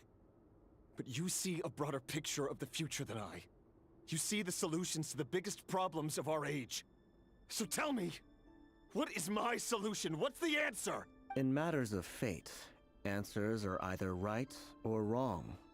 What will be and what will not. Maybe you are willing to pay a certain price in the pursuit of happiness, but unfortunately, fate does not negotiate. That is the cruelest thing about fate. It is unmoved by your sacrifices. That can't be true. I know it's your voice that I keep hearing in my head, urging me to see how the world is changing, to seek more power, so I can protect the things I love. You show me disaster, but you won't show me how to avoid it? Why? Why are you doing all this? My voice. In your head. So, you hear it too? The The abyss. voice So that it was not steals him. your mind, gains your trust, and drives you crazy. It turns out that we are not so different, you and I. That's not a good thing. Vedifulnir just broke into the strangest smile I've ever seen in my life, as if he'd discovered some monumental secret. But then he suddenly switched to looking extremely weary. Very well then. My advice to you is as follows. You must persevere. Whatever trials and tribulations you may face, be steadfast in the belief that they are your path to the future. For as long as you live, your story with Thelindis shall not come to an end. That is the only chance you have of fighting back against fate. Is that true? It is up to you whether you believe my words. Regardless, that is all I will say on the matter. I have no right to intervene any further. That makes me wonder, if that's the case, does that mean... Like, at what cost? Does he still have a chance to be with Thelindis even now? I will hold you to your word. Thank you for setting me free. In return, I will tell you one more thing that you cannot afford to ignore. Just then, a strange wave of energy rippled through the city. We had no idea what it could mean. If I were you, I would head to the Universitas Magistrorum. The Universitas? Oh no! Yes, I'm sure we'll be seeing each other again very soon, Rerir. Whatever Vedifulnir said, I didn't catch it. I didn't even help him out of the prison. There was no time to lose.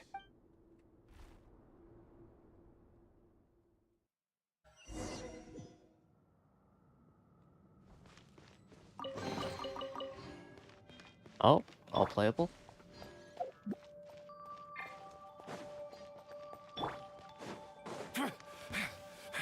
Monsters? Is this Rhydotter's doing? Or the Universitas Magistrorum? Out of my way!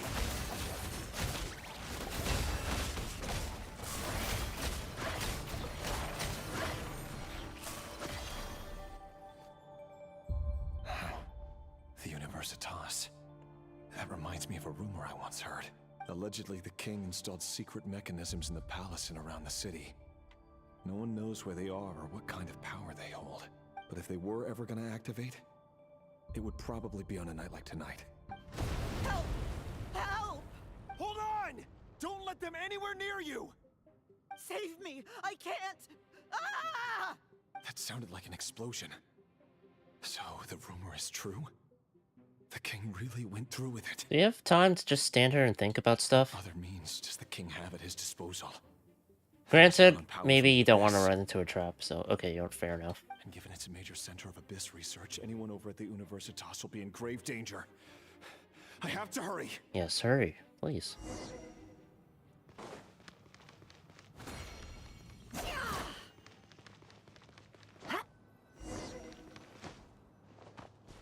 Monsters! Uh-oh.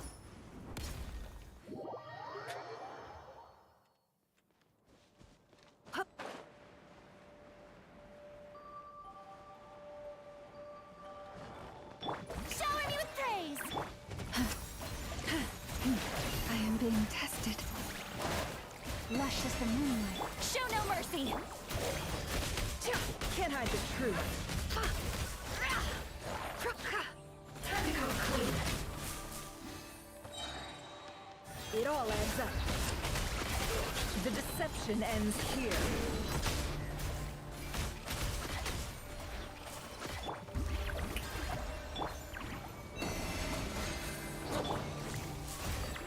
Can't hide the truth. Time to go clean. Whoop. She has like a little digital voice there. Never really noticed. Lindis's memory. Monsters! At the Universitas Magistrorum? Why now? Oh no! They're coming! It's no use. The table won't hold out much longer. The weapons. Where are the weapons? Of course. All the lab equipment was upgraded after the inspection last week, but the new weapons haven't been allocated yet. When did you say hey? Oh no. Let's do this. I've been paying too much attention to the game. Whoops. I'm done for. Is anyone there? I need help! Help! Stay back! Please stay back! Please!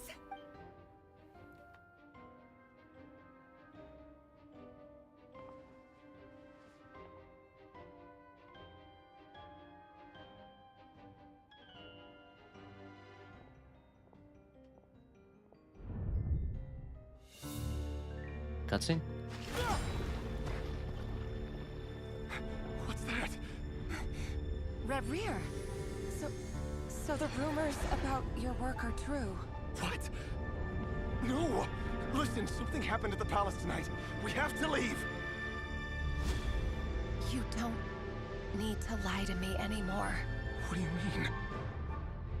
I know why you're worried, and I will respect the decision you've made. No, this is a misunderstanding. Okay, because I found a solution.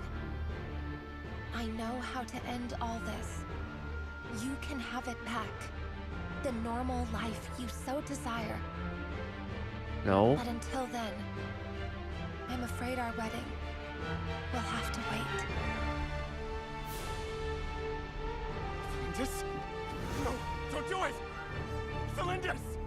Celindus! Wow.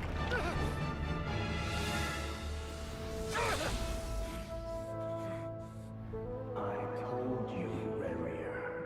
Let her go. You will find someone better. No!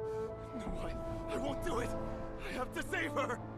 By what means exactly? A lowly pawn. That is not a dagger, by the way. And the strength of will. Saying he has a dagger when that's just a fucking sword. Tell me! Come to the palace. Join us. Uh-oh. Dane! It's not going well. Rerir, thank goodness we... Step forth and take your share. You made it. Not you too.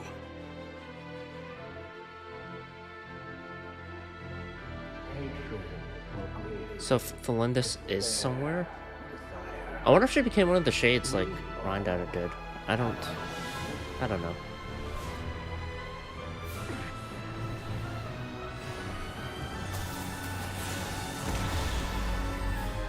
Damn. Rerir. Celindus? Were you daydreaming? What's this? You still remember, Rerir? That question you asked me a couple of weeks ago? Oh. You mean the proposal? I didn't say it that long ago. Okay, I'm good. wondering, Sometimes I wonder if it's like, ah, shit, did I miss it? Place to discuss it. Just chilling? Maybe in the garden? Or were you thinking a fancy restaurant? It's your choice.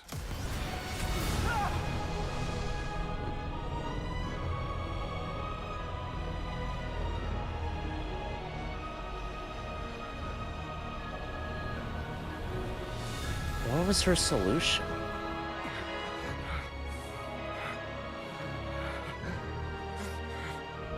Yeah, just got food. Oh, nice.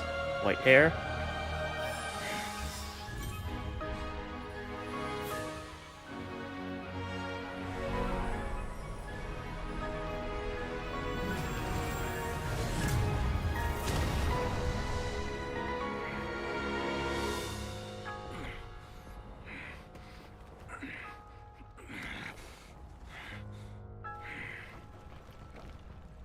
will find you. And then you can give me your answer.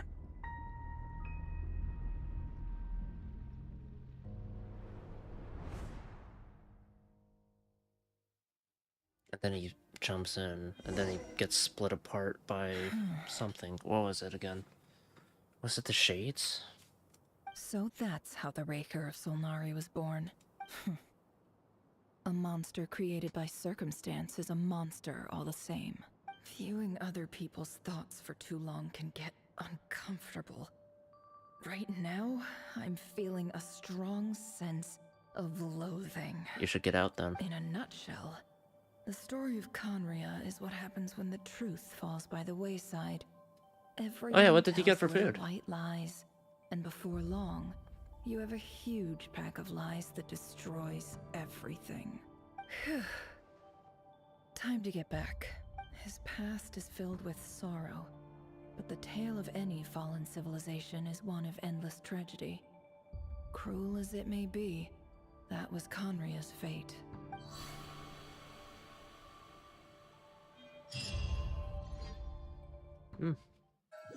I assume there's more to this act, beyond just Rarir's past. Everyone, I'm back. Can I get a standing ovation? Never! How are you holding up? Feeling okay? She's fine. Boss is a pro. I started doing Night Abyss last night. I only really care about maybe 3 of the characters. Enchiladas with rice. Ooh, nice. I haven't played the game yet. All I know is that it's pretty similar to Warframe, but anime, and not gacha. Well, Warframe isn't gacha either, but, you know. Yes, I'm fine. You will have seen the events of Rarir's life through my thoughts. It's now clear that he is just a regular nobody, driven by personal tragedy, as he said himself. I mostly agree. There's only so much we can know about him from his memories alone, but they did give us a clear glimpse into his life in Conria. I wanted Yehoda until I found out she was Animo. Oh. Yeah, I noticed, like, it's like, oh yeah, I see the thing on the back of her head. However, I would not consider Rarir to be a nobody. He was deeply involved in the events of that era. Yet, when the catastrophe of a generation strikes, nobody is safe. Sounds to me like you're speaking in riddles again. Is this you urging me not to abandon the people of Nod-Krai in their hour of need? That's not what I meant. Although I do hope you choose to remain a part of the plan. Without you, the mission ahead will be all but impossible. I'm not used to to free characters. I'm used to waiting a year to get them. Oh yeah. I heard it's similar to farming in Warframe, so that'll be something. I used to play Warframe so much back then, but I stopped playing because I don't know. I got tired of the grind because there's this thing called Mastery Rank that you get by maxing out a weapon, Warframe, or like any other equipable item to its max level, and you get one kind of thing towards your Mastery Rank that way. But the thing is, there are certain weapons that you need a high enough Mastery Rank for, so then you're kind of stuck using weapons that are basically dog shit until you get a high enough Mastery Rank for it.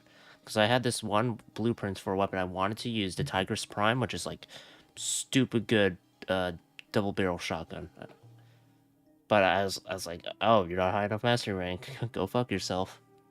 So, I don't know, I played a good amount, especially during Fortuna. Oh yeah, Fortuna. I really like the song for the trailer for it.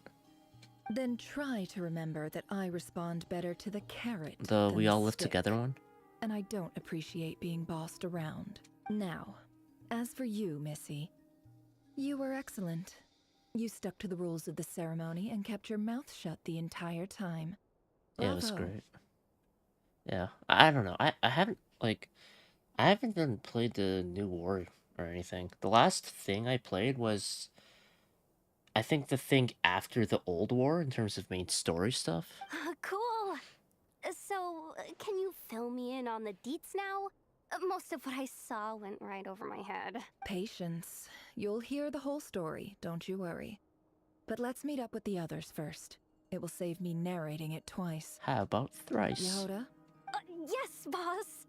Let me get that door for ya. That's more like it. For a moment there, I was worried you'd forgotten about the first clause of your employment contract. Forgive my curiosity, but what does the first clause say? It says I gotta do the annoying stuff that boss is too lazy to do for herself. Like opening the door, pouring the tea, yada yada. How well do you get paid? Is that right? If something is in the contract, it's because she willingly agreed to it. Rest assured that the curatorium abides by the very strictest of labor policies. You don't seriously think I'm cruel enough to treat her like my slave? I assume she gets paid well enough. One thing about Yehoda is I don't really care for the fact that she's a bow character. In any case, I've hardly shied away I don't from know. my I don't know share what she of the does. work today. I know she's a bow character though. Hope I don't catch Flints and Varka lounging about in their chairs. I played one of the enjoying new a open leisurely worlds cup of tea. when it released, but it's been a while. There's nothing I dislike more than other people enjoying themselves while I'm hard at work. Hard at work or hardly working or something. Oh no. Uh-oh. Did she appear for too long or something? Sorry to disturb you, but we seem to have run into some trouble. Evidently so. Don't worry, I'm not about to leave you to fend for yourselves. I'm not that kind of boss. Sumeru. And it would go against the curatorium's labor policy. I'm sorry. What did you hear me say? I wasn't talking about labor policy. Wait, how long have I been standing here? Not long. You just appeared by the door a moment ago.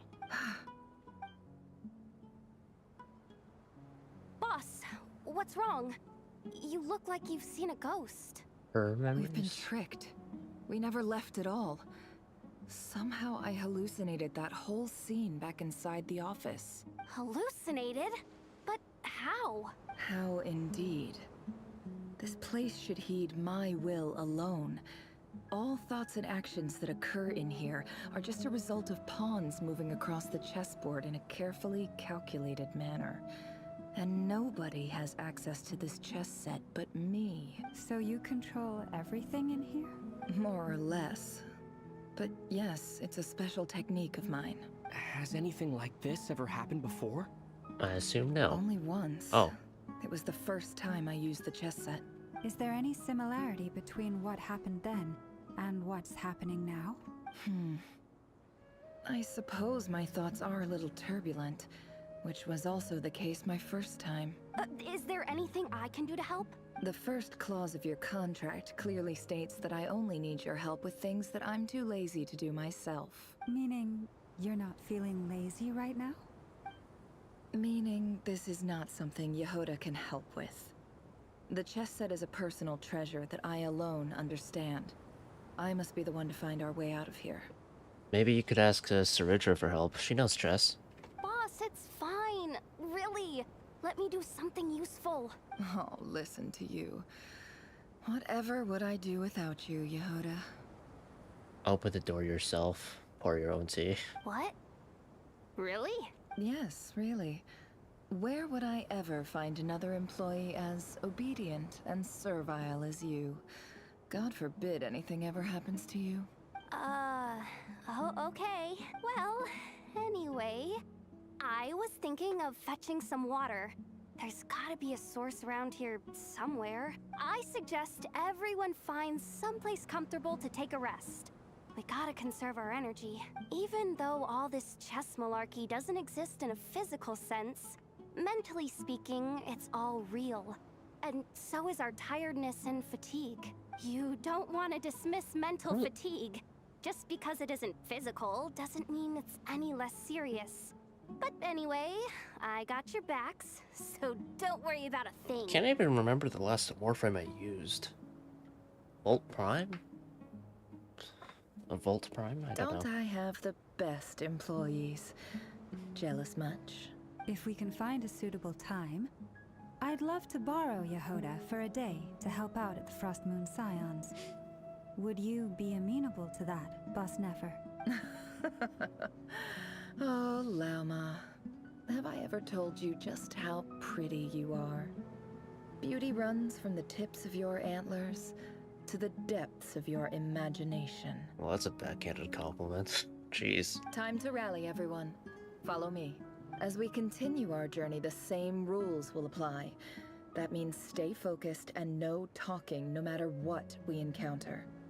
And don't disturb the chess pieces. But we've been talking this whole You have my time. word that I will get us all out of here. Okay. Limbo was also fun. Yeah, okay. I was such a dickhead when I played Limbo in multiplayer with my brothers. Because, you know that, like, oh yeah, Excalibur Umbra is sick. But, you know that one ability where you just sprint and then you enter that, like, other dimension and they just can't hit you? There'd be a tough fight and then I just fucking, like, I just run away and just watch them die or fight on their own. Yeah. This place looks familiar. That's not a good sign. Was it Aru Town or Aru There's Village? someone up ahead. Time for a little chat. Who are you? I wasn't expecting visitors at this hour. Wait, is that? Oh, it's him. There you are. Sinue's been looking for you all day. I think he has some news for you. Oh yeah? What were you doing just now, Uncle Retinue? Hiding away some more loose change? I know I saw some Mora. Yeah, so we're getting Nefer flashbacks now?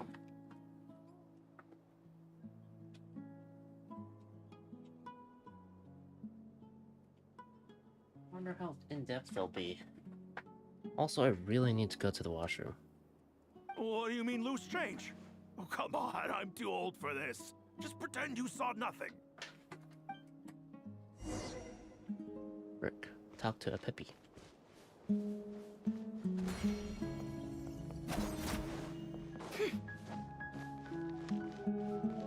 No more lies.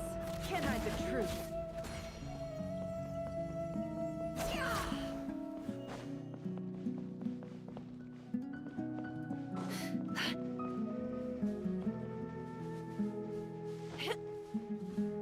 Hey, kid. Mind telling me what Sinuhe's been up to recently? I'm trying to get in his good books and I need a way in. Get in his good books? Why? What do you want with my dad, Uncle Apepi? I've written a new song. I was hoping to showcase it at the next festival, but I'll need his approval. A new song, huh? I'd love to stay and listen, but unfortunately, Uncle Retinue says my dad's looking for me. Well, there's plenty of time and I'm not going anywhere. See that pile of stones? I'll be sitting there warming up my vocal cords. Come find me when you're done. Pile of stones. Got it.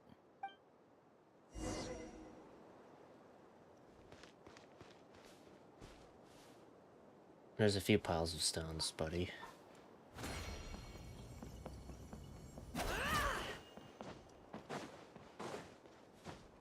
Meh. Hi, Dad. Uncle Retinue said you were looking for me. Ah, there's my little princess. If you'd gotten back just a little sooner, you could have shared the spoils of war with me. So you did not get your green eyes from your dad. Spoils of war? Who were you fighting against, Dad? It was just a figure of speech. The aftermath of a sandstorm is no time to be waging war. I was talking about our war against thirst. I went out to fix our water supply problem, and now I'm back. Which means... We have a well again! Well... That's right. I found a new one and brought back as much water as I could carry. It should last us for a good while. If it wasn't for these blasted sandstorms, our wells wouldn't be caving in. You wouldn't be spending all your time out searching for new water sources. As the chief of our tribe, I'm supposed to be leading us out of hardship and poverty, onto better things. You know how prosperous our ancestors were. I've told you all the stories. And look at us now, squeezed into these hovels. No one would choose this, if it wasn't for the endless wars over the years. But things are looking up. I started working with some folks from the academia a few months back. They gave me some contacts in return for my assistance in the desert. So you're the Academia's helper now? Special ambassador, they call it. Academia Think is of still it corrupt as at a this time, I partnership. assume. It's nothing bad, okay? We've been isolated here in the desert for too long. Seeking opportunities elsewhere is the best thing for us, and the fastest way to progress. So, do you get anything good out of being a special ambassador? Of course. My luck's improving all the time. One day, I swear I'm gonna lead us out of this place. We'll find somewhere new. Somewhere better. I don't think they do. I really like Nefer's ult, and after actually looking at her design, I like her a lot more than I did at first, but I don't know if I want her since I heard she needs Lauma. It really feels that way. I already have Lauma, so I've kind of got, like, you know, the blueprint. But they both are Lunar Bloom-driven characters, and Nefer's just a more on-field DPS in terms of, like, actually doing straight-up raw damage. But also helps enable Lunar Bloom, I guess. So, I don't know how much she needs Lauma. I think at the very least, she needs Aino. Or potentially Columbina / Kutar, because based on the fact that on her feet she's got little like water slippers, she might be Hydro. Yeah. Anyway, I really got to watch him, I'm sorry. I'll be back. I'll try to be quick.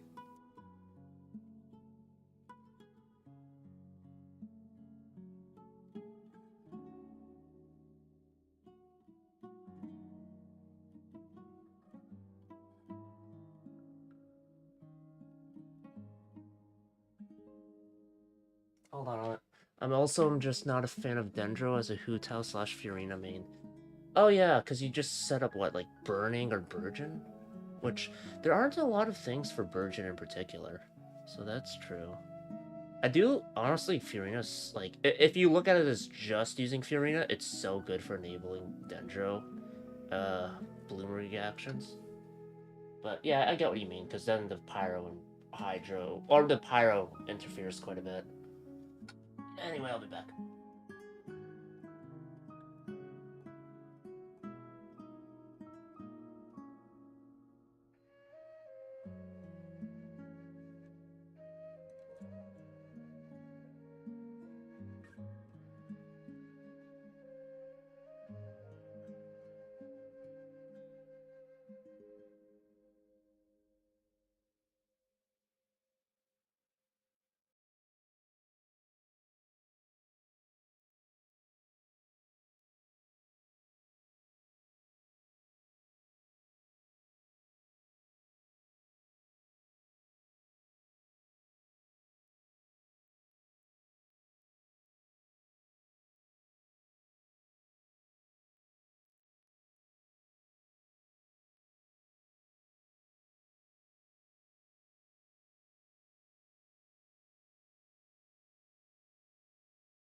Alright, I'm back. Sorry about that. I think that took me less than 10 minutes, I hope. I considered Emily's set for Hu Tao, but that would take a bit to build. I also wasted a bunch of stuff farming Dia's set for Fiorina just to find out she can't use it. Ah, shit, that sucks. Alright. Oh, jeez. I think that was sub 10 minutes. like a speed run, yeah. I did the whatever skip. Continue exploring. I wonder how much we'll delve into her past. Also, that felt good.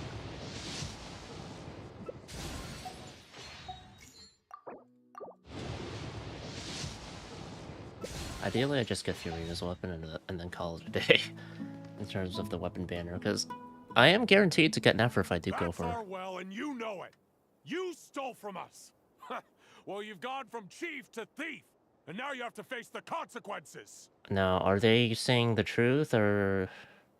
Did you really think you could take our water without permission and get away with it? You're either brave, stupid, or both. And that Special Ambassador Act? Yeah, nice try. We spoke to the academia. They said it was all news to them. You're a liar and a cheat.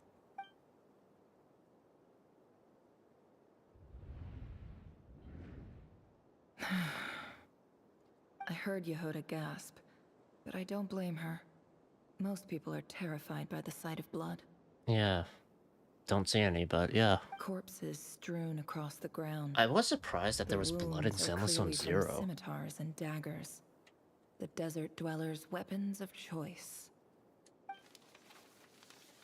There's a handwritten note on the ground. Let's see what it says. Halil, this is Sinuhe, chief of the Shimti tribe. Surely you remember me. I was the one who helped you and your colleagues avoid the quicksand in the desert. This is my second time writing to you. I assume my last letter must have gotten lost in the mail, as I didn't receive a reply. I hope this one makes it to you safely. I'm writing to you because I need some help. That sandstorm the other day completely blocked up our well, forcing me to look for another water source in Iab and Unut territory. Oh, he did. It was a matter of survival. Praise the gods. The well of the Iab tribe was intact. It was my last resort. I drew what water I could and left, but not without being spotted. I fear they will retaliate. You told me to write to you if I ever needed help. You said you'd be my ally in the academia. I urgently need you to formally recognize my title of Special Ambassador and send some of your people to assist me for a few days. It's the only way I can convince them that this was the academia's decision and prevent them from retaliating. This is an emergency. Please send help as soon as possible. Looks like this letter never got sent. The writer died a grisly death, and the letter was trampled into the ground. It's badly defaced. Some parts are barely legible. What a ridiculous lie the surviving Shimti tell. Their whole village was butchered over a sip of water. Damn. And she survived? They killed everyone, though? Officer, welcome. Welcome to our humble village. Our village? I thought you would at least have the courtesy to provide some respectable libations. Oh, God. He sounds... Oh, wow. He sounds like a individual.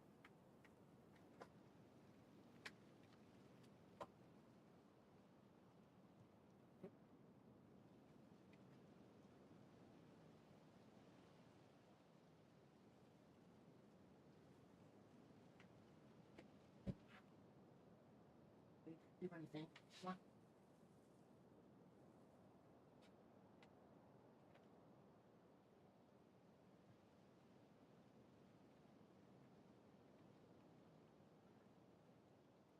This is the finest wine Aru village has to offer. I promise. Oh yeah, the... what were they called? Dasha terminals? I forget. Gosh, no, I don't. I don't remember. It's been quite a while. The Academia has agreed to reserve a single space for a candidate from your village. But I remain skeptical of this entire endeavor. I highly doubt anyone in this desert possesses serious academic potential. Never? Please, have faith. If not in us, then in our god. The child we found shows great promise. I beg you, take her away from this place. Give her a chance. Don't let her talent go to waste. I don't recognize her. New arrival? She showed up here a few days ago and we took her in. She's a really bright kid. Please help. I'm begging you. So, where are you from? Nowhere special. Just a sand dune. What about the rest of your family? How many of you are there? Just the one. It's only you? Correct. So, no brothers, no sisters, no mother or father? Any who have slept on a bed of sand, I call my brothers and my sisters. Apart from that, I have no family. All right. Get over here. Sign your name on the form.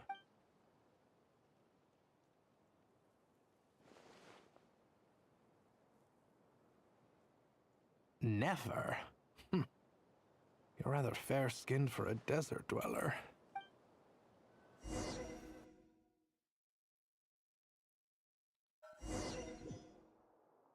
Well. Back to the advisor. So what does Nefer decide to do? Get revenge? She goes into the whole intelligence network trade. But before that... Nefer, this term's assignments have been issued already. Please read through the materials thoroughly, conduct your own additional research, and then write an essay on the topic. Yes, Professor, I'm aware. I just had a couple more questions I wanted to get your perspective on. Oh? Please, ask away. Well, I saw the other students' problem sheets, and I couldn't help but notice that my assignment is much easier than theirs. Do you really think I'm a weak student? A weak student? Goodness, no. Quite the opposite. You have a sharp mind. Akasha terminal? Almost too sharp. I think what you're saying is, a weak student wouldn't have noticed the discrepancy. And if they did, they certainly wouldn't complain about the lighter workload. You see, sharp as they come. You see things the way they are. And I'm sure you know why they're like that. Because of where I come from. Because I'm different. Jeez. I'm sorry, Nefer. I don't like it any more than you do. It's just... Anyway, you said you had a couple of questions? What's the other one? I wanted to check... If someone sent me a letter to the Academia, where do I go to collect it? Ah, your family wrote to you. Well, as long as they put your name on the envelope, someone should hand it right to you. Not exactly. It's not even a recent letter. I was just curious where the mail would end up if no one collects it. The House of Dana, I expect. I know there's a box for unclaimed mail somewhere in there, probably sitting on a shelf. Whatever you're looking for, that'd be the place to start. Okay, got it. Thank you, Professor. Oh, don't mention it. So she has an... Yeah, I guess she would have an Akasha terminal. I feel like I failed you. I'm supposed to be your teacher, but I haven't taught you anything. Hey, don't say that. You're a great teacher, and you do your best for all your students. But the rules are the rules. You're not allowed to teach students like me. It's not just the Academia either. The whole world bends over backwards for the successful, and leaves the losers to suffer and die. So Nefer's just like a token student for them? Oh, my dear child. Right? Don't tell me you've given up on life already. I haven't. I just think that if you want to make it in this world, you have to find a way to become successful. Unclaimed mail.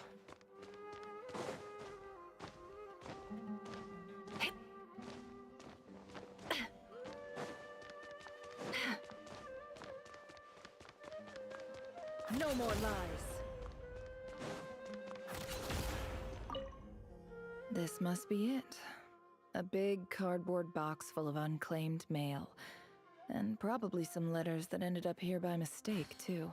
Let's take a look. I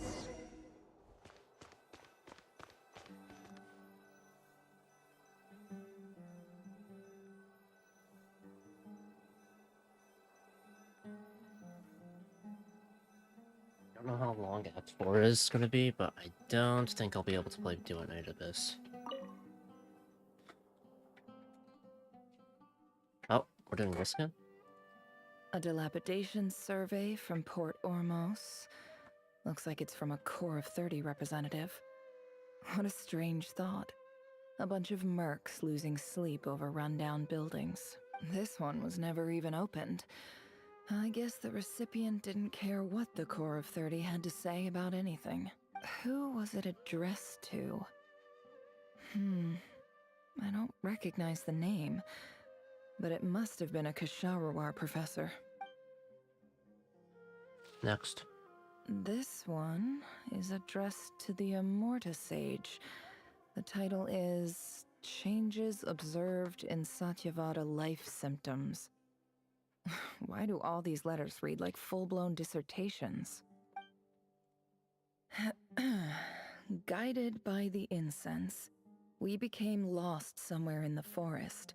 All the barriers between levels of consciousness disappeared as our minds soared around in circles. Like Hypatia? Looking for a branch to That's her seek name, right? refuge on. In clinical terms, these symptoms fit the description of incense poisoning. The Immorta Darshan strictly prohibits the use of hallucinogenic substances, but I believe there are still people getting away with it. For example, my neighbor who always breaks out into song and dance after using incense. This seems like something the academia would want to know about. Why wasn't it collected? Wait, what's this written on the back? It's so small. The note says, "The sender authored this letter while under the influence of mushrooms.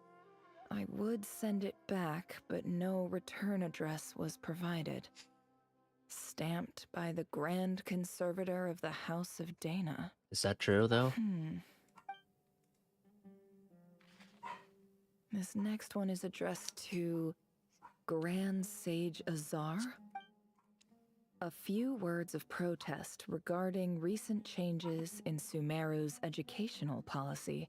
In recent years, the academia has taken on a small number of students from the desert region, as per the policy to this effect. However, it appears to me that these students have not, in fact, been provided with educational opportunities that are, in any meaningful sense, equal to those enjoyed by their peers. I wonder who's the one who ignored this. As well as receiving Wait, it said dumbed-down Grand Sage? assignments and perfunctory tutoring. They do not even have full access to the Akasha system. Education is the fundamental purpose of this institution, which should go without saying in a nation whose founding virtues are knowledge and wisdom.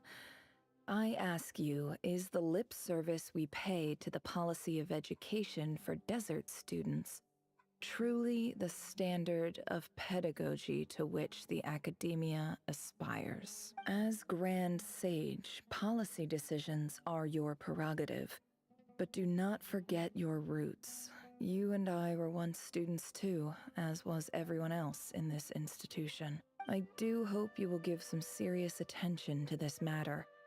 I encourage you to discuss issues like this with myself and others, and listen to some alternative opinions. Was this under her professor? Great letter. Shame it didn't get to where it needed to go. And the sender is... Oh. Huh? Sage Cyrus of Spontamod. I didn't realize anyone else even knew how bad students like me have it in this place. So this is where letters from the Sage of Spontamod end up? Nice one, Grand Sage. Really enlightened leadership. Whatever. This isn't what I came here for. Moving on. I'm not exactly holding out hope that a letter sent from the desert would even make it here. But if it did, Where else would it end up if not in this box? I can't believe how much discarded mail there is. Must have been years since someone last went through it all. And this is just one box. The whole house of Dana is boxes on shelves. I don't believe for 1 second that any human being has sat down and read through all the documents in this place. Who has that much free time on their hands? Right now, you. Is this the letter? Wait, could this be it? Least fancy envelope in the box, written on crude quality paper. And of course it would be right at the bottom of the pile. Clearly, no one gave this letter so much as a first glance, let alone a second. The handwriting on the envelope looks very familiar. Greetings, Halil. My name is Sinuhe, chief of the Shimti tribe. I was the one who came to you and your colleague's aid when you ran into trouble in the Great Red Sand. I don't know how well you remember it now, but I brought you to safety and gave you some water and other supplies. You seemed very pleased and told me your name. In my tribe, learning a person's true name is serious business, and I therefore see you all as friends. You were kind enough to leave your contact details so we could stay in touch. The Shimti tribe lives a harsh, nomadic existence in the desert. You were sympathetic towards my plight, promising to make me a special ambassador of the academia and help us find a way to make a better living. This brings me to my reason for writing. Our tribe has fallen on particularly hard times, and I would like to ask for your assistance. There was a terrible sandstorm a few days ago, which blocked up the well in our land. To ensure my people's survival, I had no choice but to venture into Iyab and Unut territory in search of an alternate water source. The Iyab and Unut are descended from the Thamudians. While we trace our ancestry to Tulatala, we worship the Lord of Flowers and have had relatively good relations with our fellow tribes up until now. I found a well belonging to the Iyab tribe. They declined to help us, but I really had no other option. So I took some water to keep me and my tribe alive. My actions are certain to incur their wrath. When we met, you assured me that you would be my ally in the academia.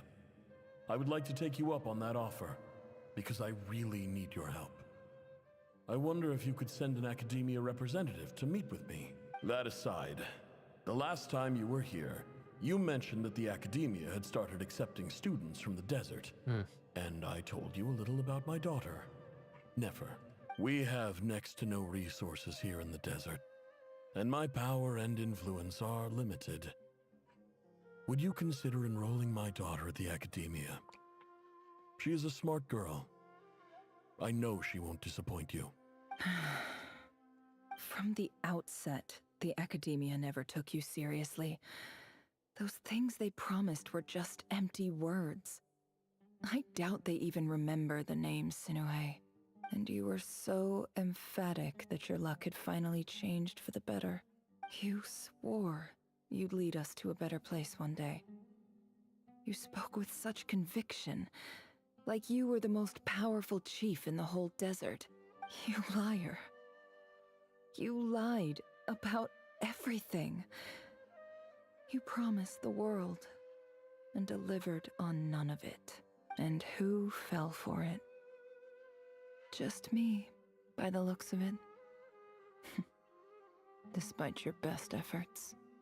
Oh. Which makes you a pathetic liar.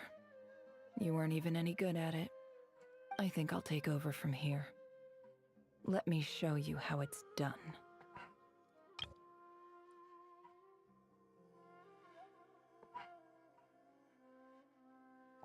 Is she really talking about her dad here? Bid farewell to Katayun.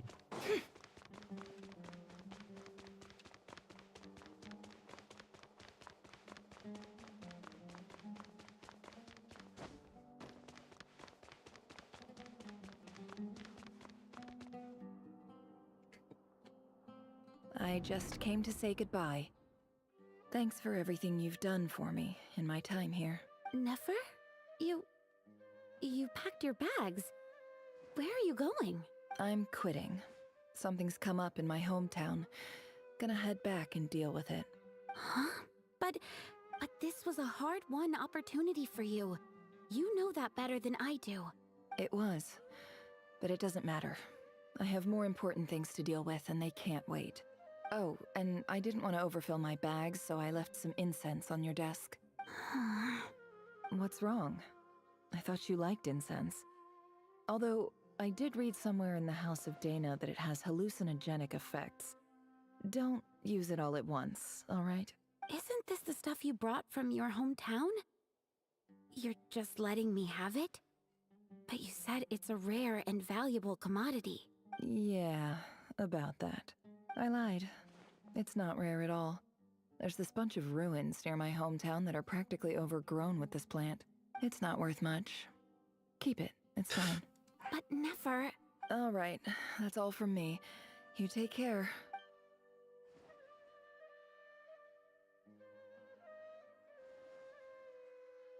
Don't forget me, okay? I mean, we're more than just classmates, right? We're friends. Yeah, I'll remember you. I lied again. That incense is worth a fortune, and it's a rare find even in those ruins. Oh, And just as for social remembering accept her, it? I have far too much to do when I get back. No time to reminisce. I'll be lucky if I even make it through this alive. But either way, I expect I'll forget you pretty quickly. Since we're reliving this memory, I don't know.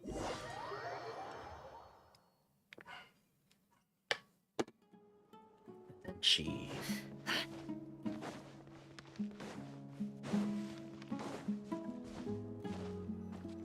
What's she gonna do? Go on a killing spree?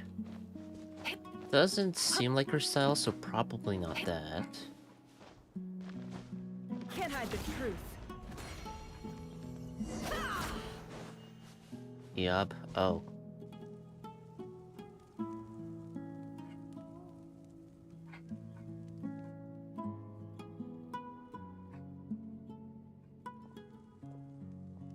So she's going to them.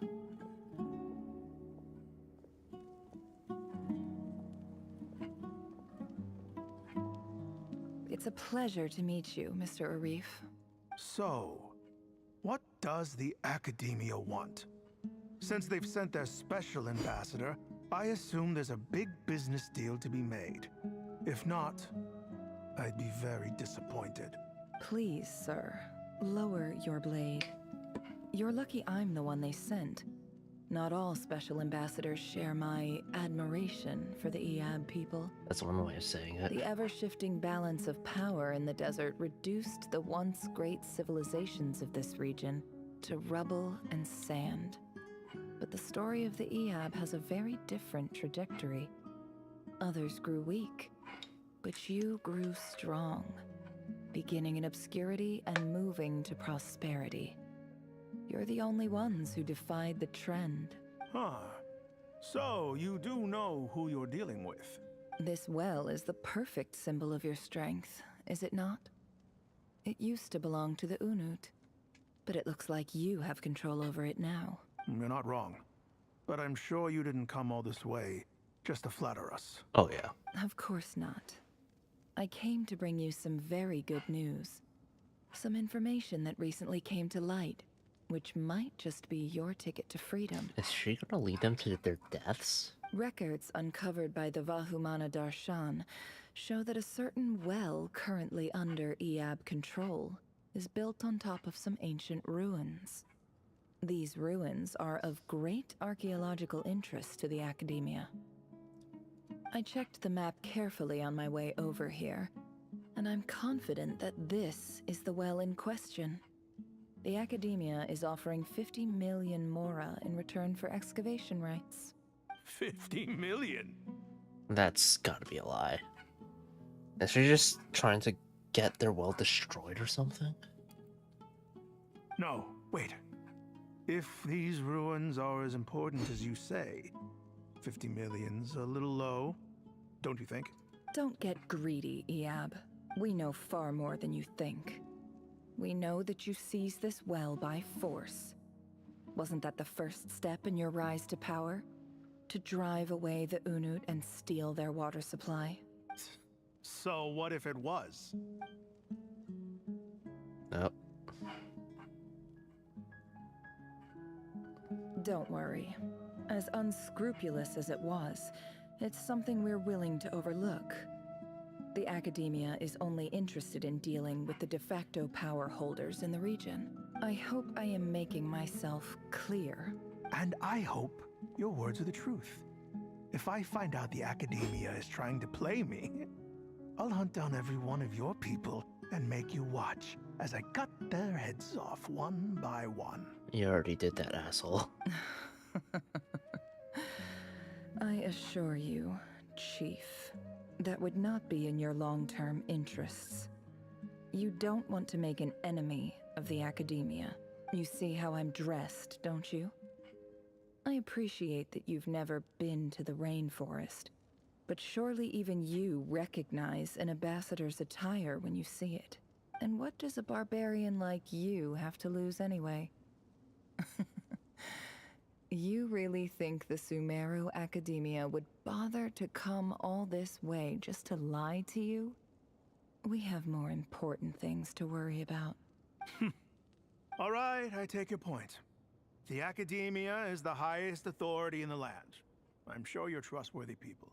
In that case, we have a deal. We will sell you the excavation rights. I'd like to thank you, Ambassador. This is good news indeed. Excellent news. In fact, it calls for a celebration. Would you do us the honor of staying a while and enjoying some Eob hospitality? Gladly. I am partial to wine myself, and I trust you are as well. So let's indulge in a few drinks together, in celebration of this momentous occasion. Later, the lab Eob drink the night away. The prospect of their new wealth is something, but when the new day dawns, it brings some shocking news. Chief! Chief, it's an emergency! It's the Unut. They've taken the well. What? Well, don't just stand there. Take it back. Yes, Chief. I have every confidence in the Eob's military superiority, and yet... Well, what is it? The Unut's response was alarmingly fast. The day after we reach a deal, they seize the well. Oh. This can't be a coincidence. Perhaps there is a traitor in your midst. I don't think so. You don't sound confident. I don't think there is. I'm pretty sure she's just playing him. I am obliged to remind you, Chief, that the Academia will only deal with the de facto power holders. If you cannot regain control over the well, I'm afraid you won't see a single mora of that 50 million. She's having them kill each other? No! Please, Ambassador, just give me some time. I swear the Unut will not get away with this. That well is ours, and so is the mora. Glad to hear it. I will wait here for an update. If there is a traitor, I will find them. In the meantime, make yourself at home. I'll report back as soon as I have an update. Much obliged. Wow. All it took was a few words and I've got him wrapped around my finger. What an amazing feeling. So, in summary, Ambassador, the Academia would rather negotiate with our tribe instead of the Eob. Yes. Yeah, she's pitting them against each other. The Eob are ruthless murderers who don't listen to reason. And now they have the gall to interfere in our research projects in the desert region. So let me ask you, Chief, if you were the Academia, what would you do? Kill them all, of course. Precisely. The Academia does not tolerate those who stand in our way. The Eob have held back our academic pursuits for too long, and our patience is wearing thin. At the same time, there is simply no way that the Academia can be seen to be intervening in desert affairs. I'm sure you understand where I'm coming from. We have our own rules out here. If the rainforest dwellers raised arms against a desert tribe, you'd start a bloody war. But... Right. We can't confront them ourselves, but we can support their enemies. The Unut have always had strained relations with the Iab, which makes you our natural allies. Natural allies.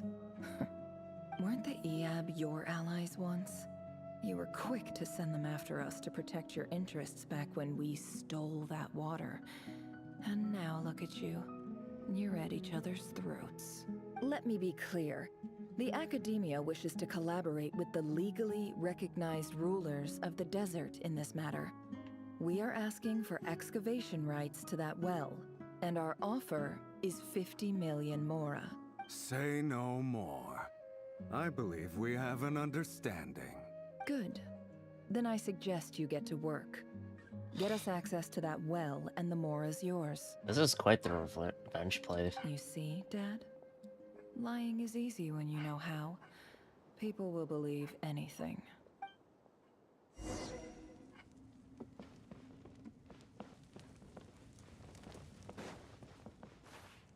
This way.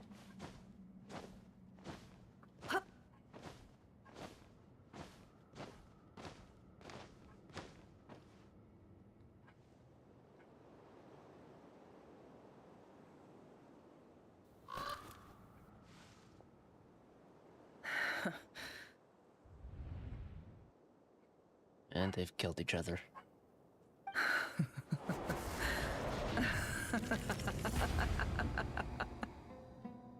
Look at yourselves. You may be vile, savage monsters, but your butchered bodies bleed like any others. You're no different. You're nothing special at all. Holy.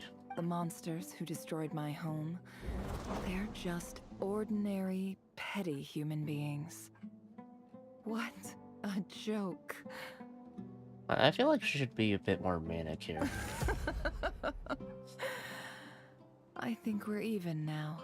Maybe I've even done the desert a favor.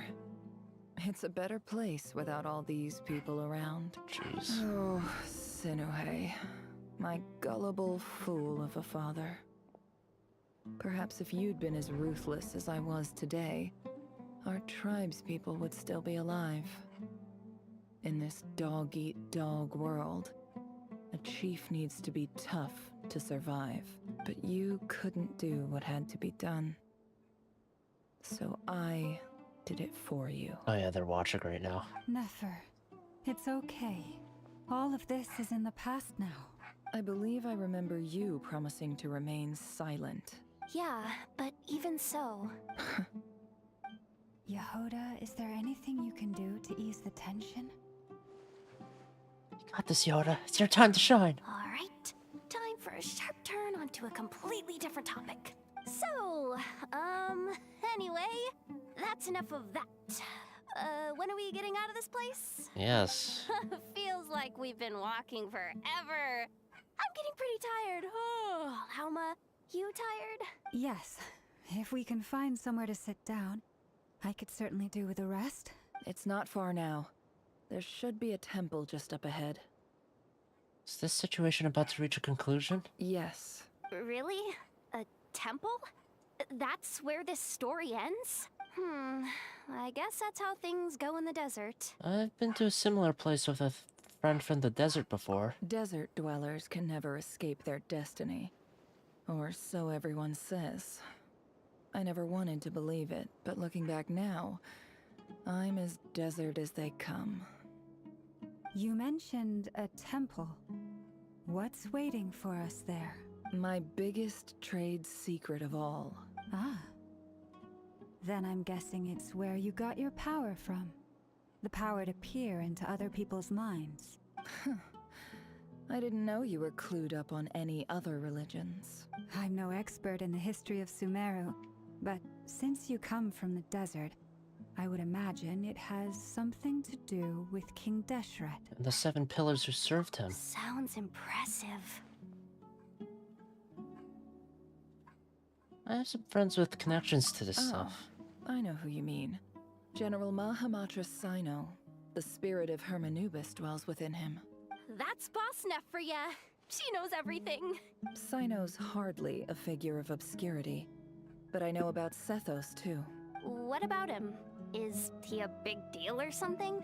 Well, he's not a small deal, let's put it that way. I still haven't played Sino Story Quest stuff. You sure know your stuff. Please. I don't. This is the bare bone basics. Save the flattery. Thanks for your patience, everyone. I'm sure it's been a lot to take in. With any luck, that's our exit just up ahead.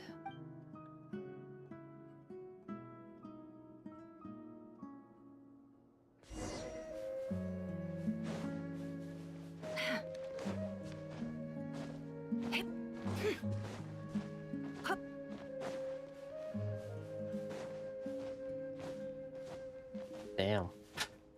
Should just let them kill each other. That's pretty metal. Why kill them yourself when you can have them do it for you?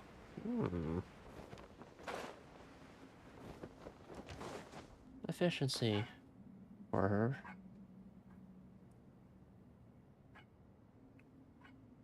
Uh-oh. Uh-oh. Uh-oh. I'm totally out of my depth here. I don't have anything to add about any of this stuff.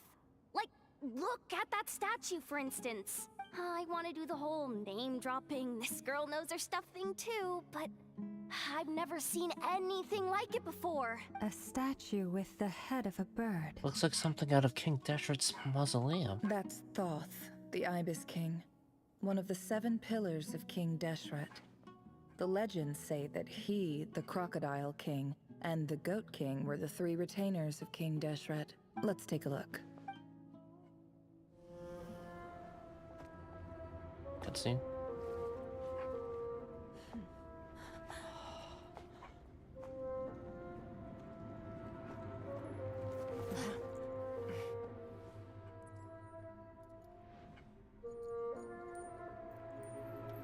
It's her cat! So that cat is... It's just Ashru. So, all is well?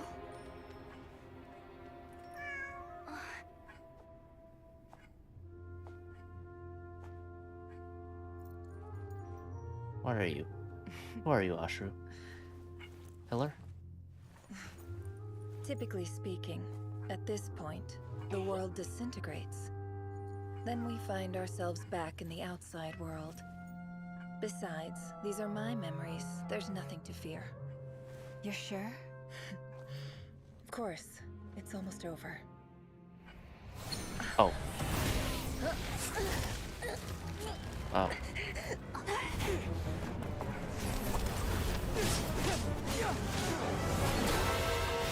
Damn. Well. Hold on! You got that insurance policy.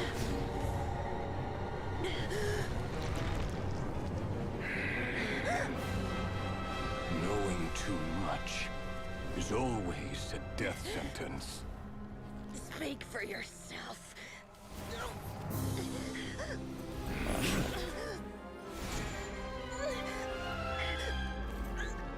Okay, how does it work?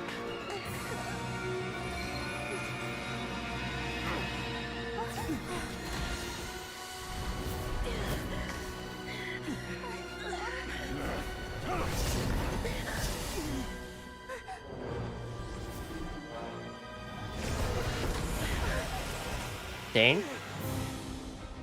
How repulsive, huh? Yeah.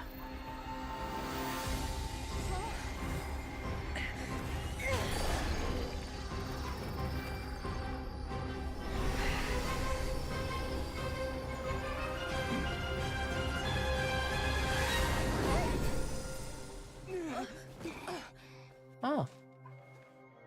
Thanks for warp.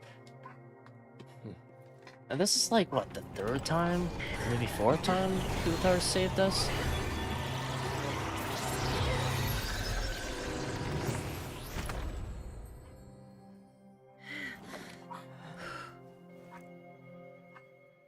And we're good. And the artifact disappeared, so...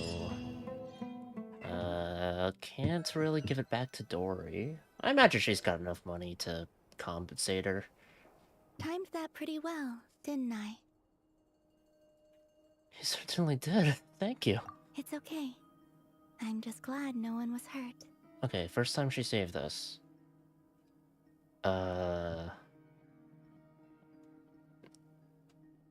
trying to think. Oh god, it's been a minute. One time she saved us when Cindrania was with us, warped us out. Warped us out when we were fighting Rear again in Act 3. Paimon noticed you doing something too, Dainsleif. Then warped us out here. Get them out? Of course. When I asked Nefer to conduct this investigation, I was not naive to the dangers involved. I had a duty to ensure your safety.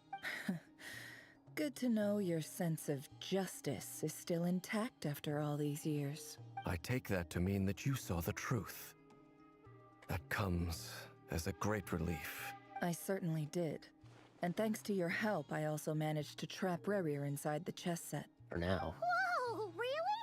How'd you manage that? Well, to be honest, I sensed that something was wrong long before we made it to the temple.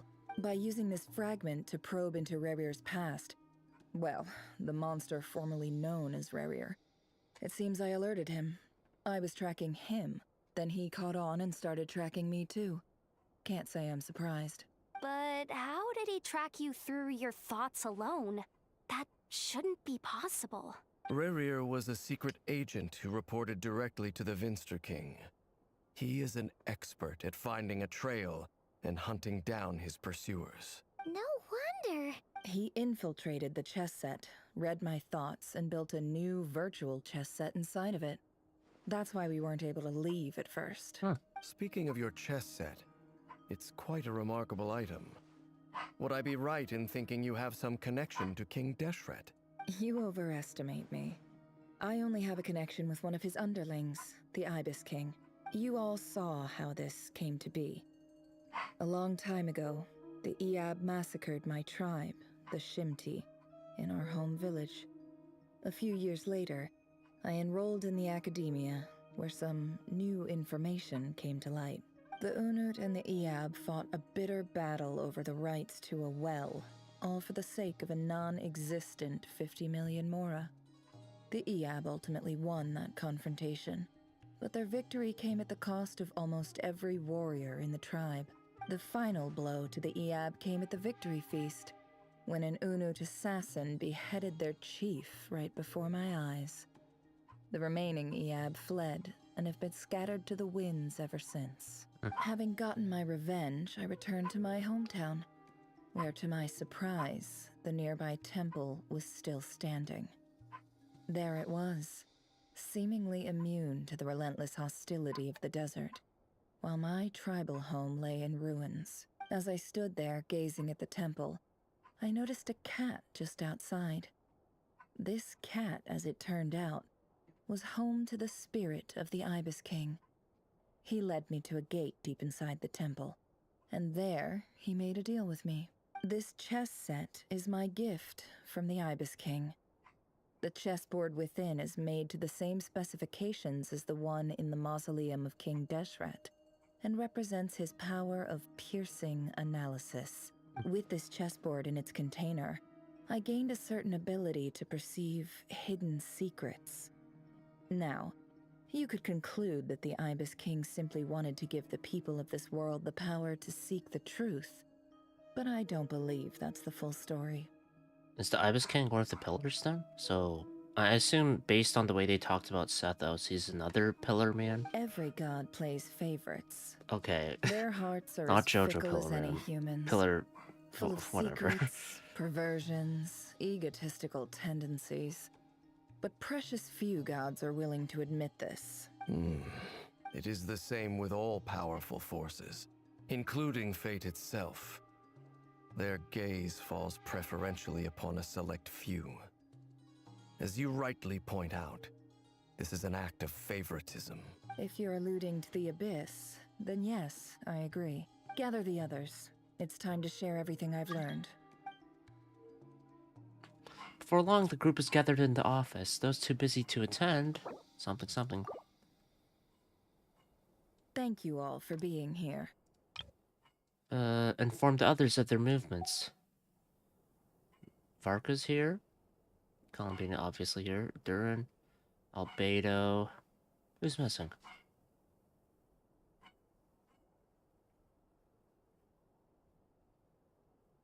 technically Arlecchino, but she kind of went off on her own anyway.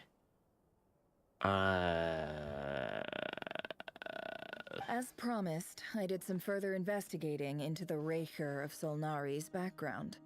I am pleased to report that the investigation has been most fruitful indeed. The Reicher of Solnari, real name Rerir, was once a Conrian subject who served the Vinster King. I will now share the important details of his story. Please save any questions or comments for the end. Nefer narrates Rerir's backstory to the group. At the Vinster King's behest, he gathered intelligence and assassinated descendants of the Crimson Moon dynasty. When willing to take down his beloved Thelindis, who was secretly of the Crimson Moon heritage, he then got dragged into court politics.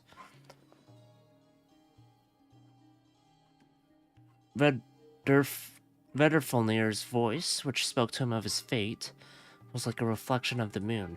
Though he could disturb the waters to gain some temporary relief, he was powerless to erase it entirely. In contrast, Rerir's own life was like a reflection of a broken moon. Once the stormy winds of fate blew across the water's surface, it was utterly destroyed.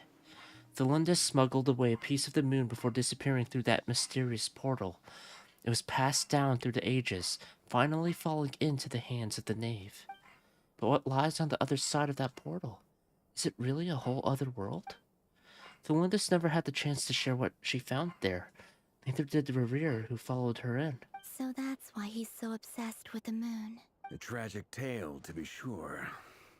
But it does not excuse his many transgressions. No matter how much Rerir suffered in the past, the fact remains that he is what we know today as the Wild Hunt, wreaking havoc upon innocent lives in Nod-Krai. He becomes more dangerous with each passing day.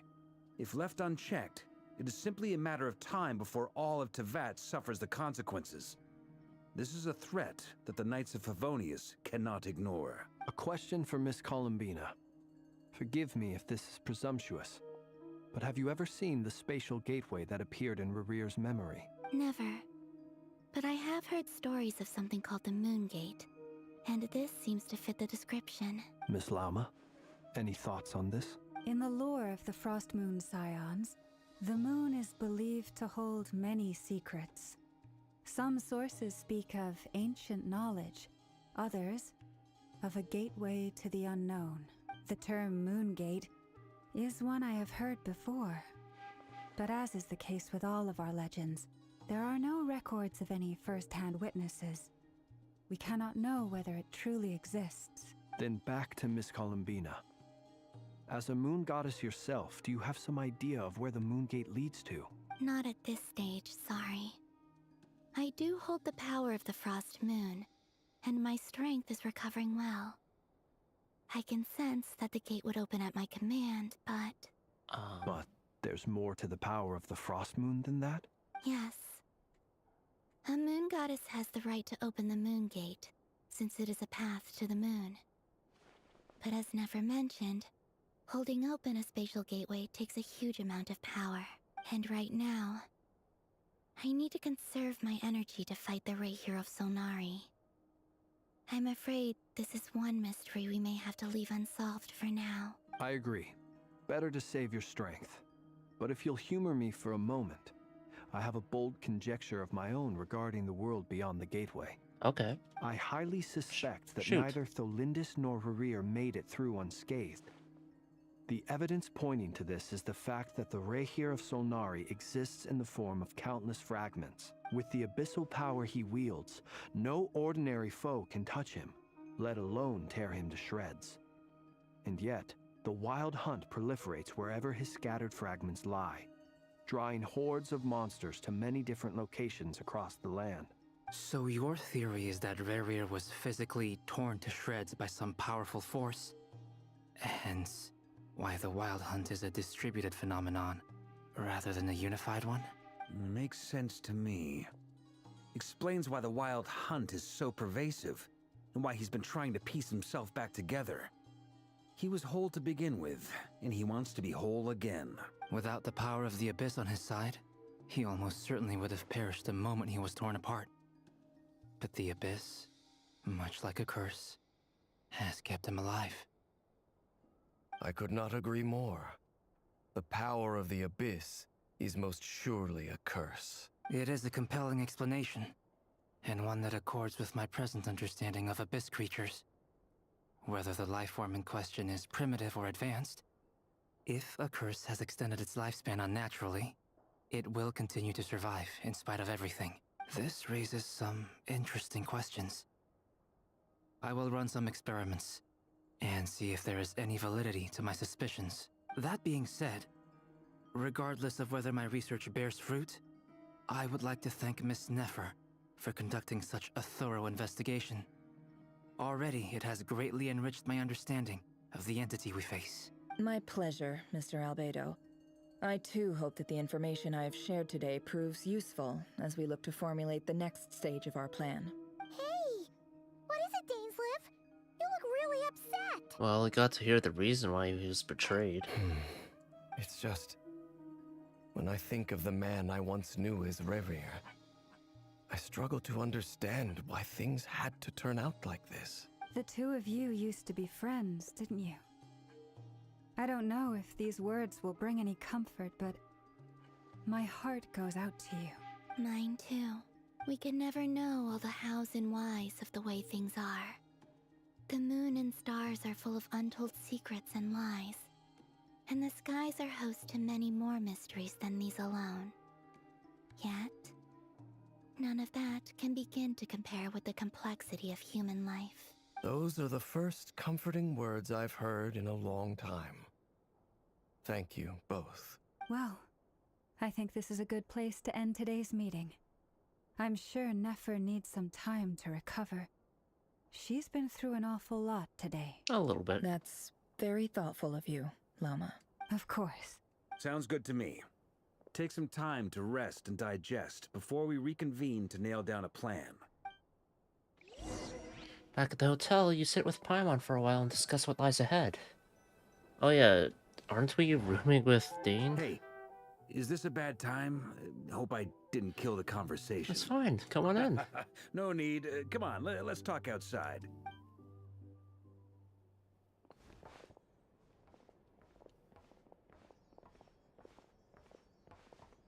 Anyway, Nefer went back to the curatorium to get some rest. But before she left, she shared some things with me that I thought you should be aware of. Firstly, although she managed to trap the Raker of Solnari inside her chess set, there's no guarantee that the power of the Ibis King is any match for one of the 5 sinners.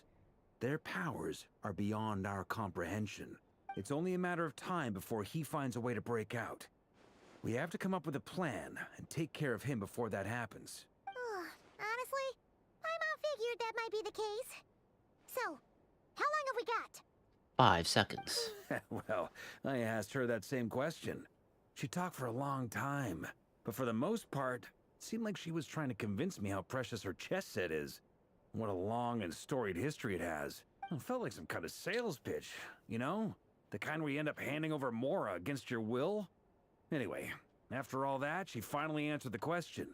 2 days, at most. 2 days? Holy moly! Can we even recruit enough help in that time? That remains to be seen. Which brings me to the second issue. Dainsleif is obviously conflicted about this whole thing. But given how little time we have, there's no way we can pull this off without his help. You want me to put his head in the game? You have some history with him, right? Do you think maybe you could talk to him for us? I'll see what I can do. I appreciate it. All right, on to item 3. So, Albedo, Durin, and I put our heads together and came up with a plan. Can't promise it's gonna work yet, but at least it's a start. We figured we'd bounce the idea off you first. We'll explore it further once everyone's recovered. Oh? Please ask away. Paimon's dying to hear this. All right, so here's what we're thinking. In a hushed voice, Varga lays out the current plan. It's a shocking plan, but nothing can faze the greatest traveler and trustiest travel guide in Tibet. It doesn't take you long to get behind it. We felt a little uneasy about roping you into this. I mean, firstly, you're not locals, and secondly, none of us are your boss. You're well within your rights to refuse if you so choose. Roping us in? Why would you even say that? We know the stakes here. It's all of us against the Reher of Solnari, or none of us stand a chance. I choose my words very intentionally, I'll have you know. I like to think there's an art to striking a down-to-earth tone even when the stakes are through the roof. Sir Varka, I have a few thoughts about this plan. I'm all ears. I think we can be more flexible with how the roles are allocated. In my view, the most sensible lineup would be like this.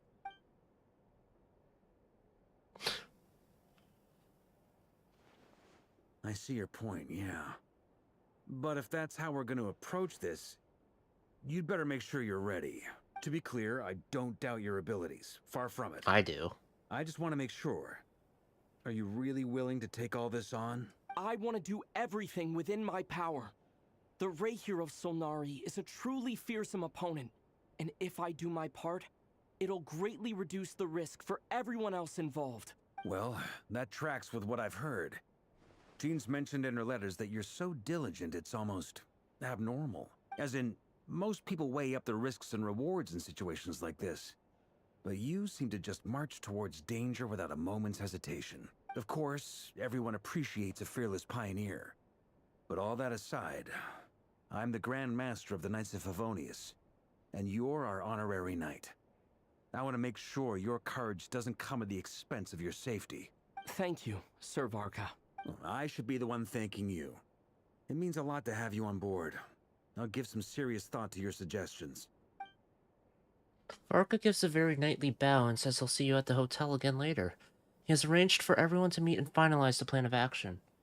What is Jean's role again? I think acting Grand Master of the Knights of Favonius. Or, I guess, like, at least her one title is the Dandelion Knight, so she's basically in charge until Varka gets back, I think is the idea. Second in command, I'd say. In an effort to lighten the mood, he booked out the hotel for this meeting, so you could all chat over a drink. Alcohol. As the moon rises in the sky, you and Paimon leave your room, discussing whether Paimon has any other options than fruit juice. Everyone is already there waiting for you. They're chatting and smiling. Clearly, the rest has done them good. As well as the existing crew, some unexpected help has arrived. Still, you remain conscious of the fact that the future of Nod-Krai rests on what is decided tonight. So many lives are at stake. You may never meet most of them, but whether they know it or not, all of them are counting on you. Are people gonna die? Are people gonna die? Are playable characters gonna die? If Mika dies, I'm fine with that. Please.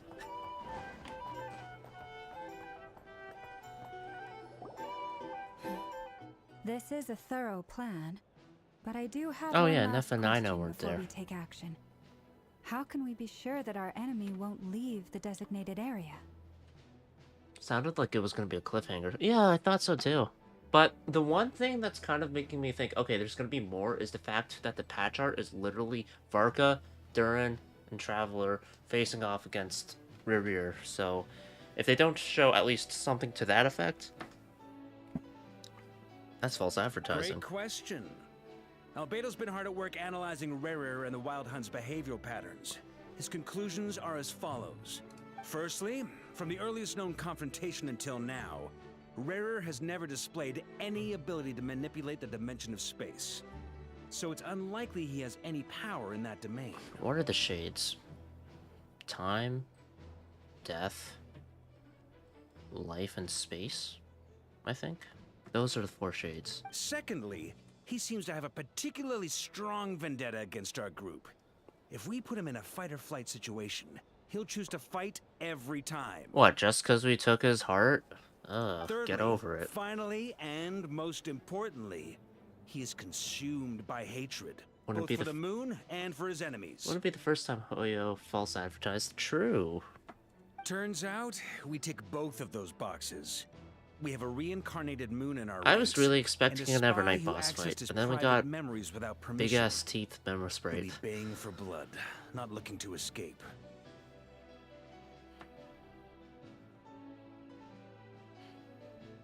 As someone who's had their fair share of interactions with the Wild Hunt, those all seem like valid observations to me. Understood. Then I will defer to the verdict of the group. We fight. Well, everyone, That's the plan in full detail. Albedo and Durin are carrying out their part as we speak. An Evernight boss would have been so cool, right? Imagine what this song would have been too. Plan approved. Scheduling.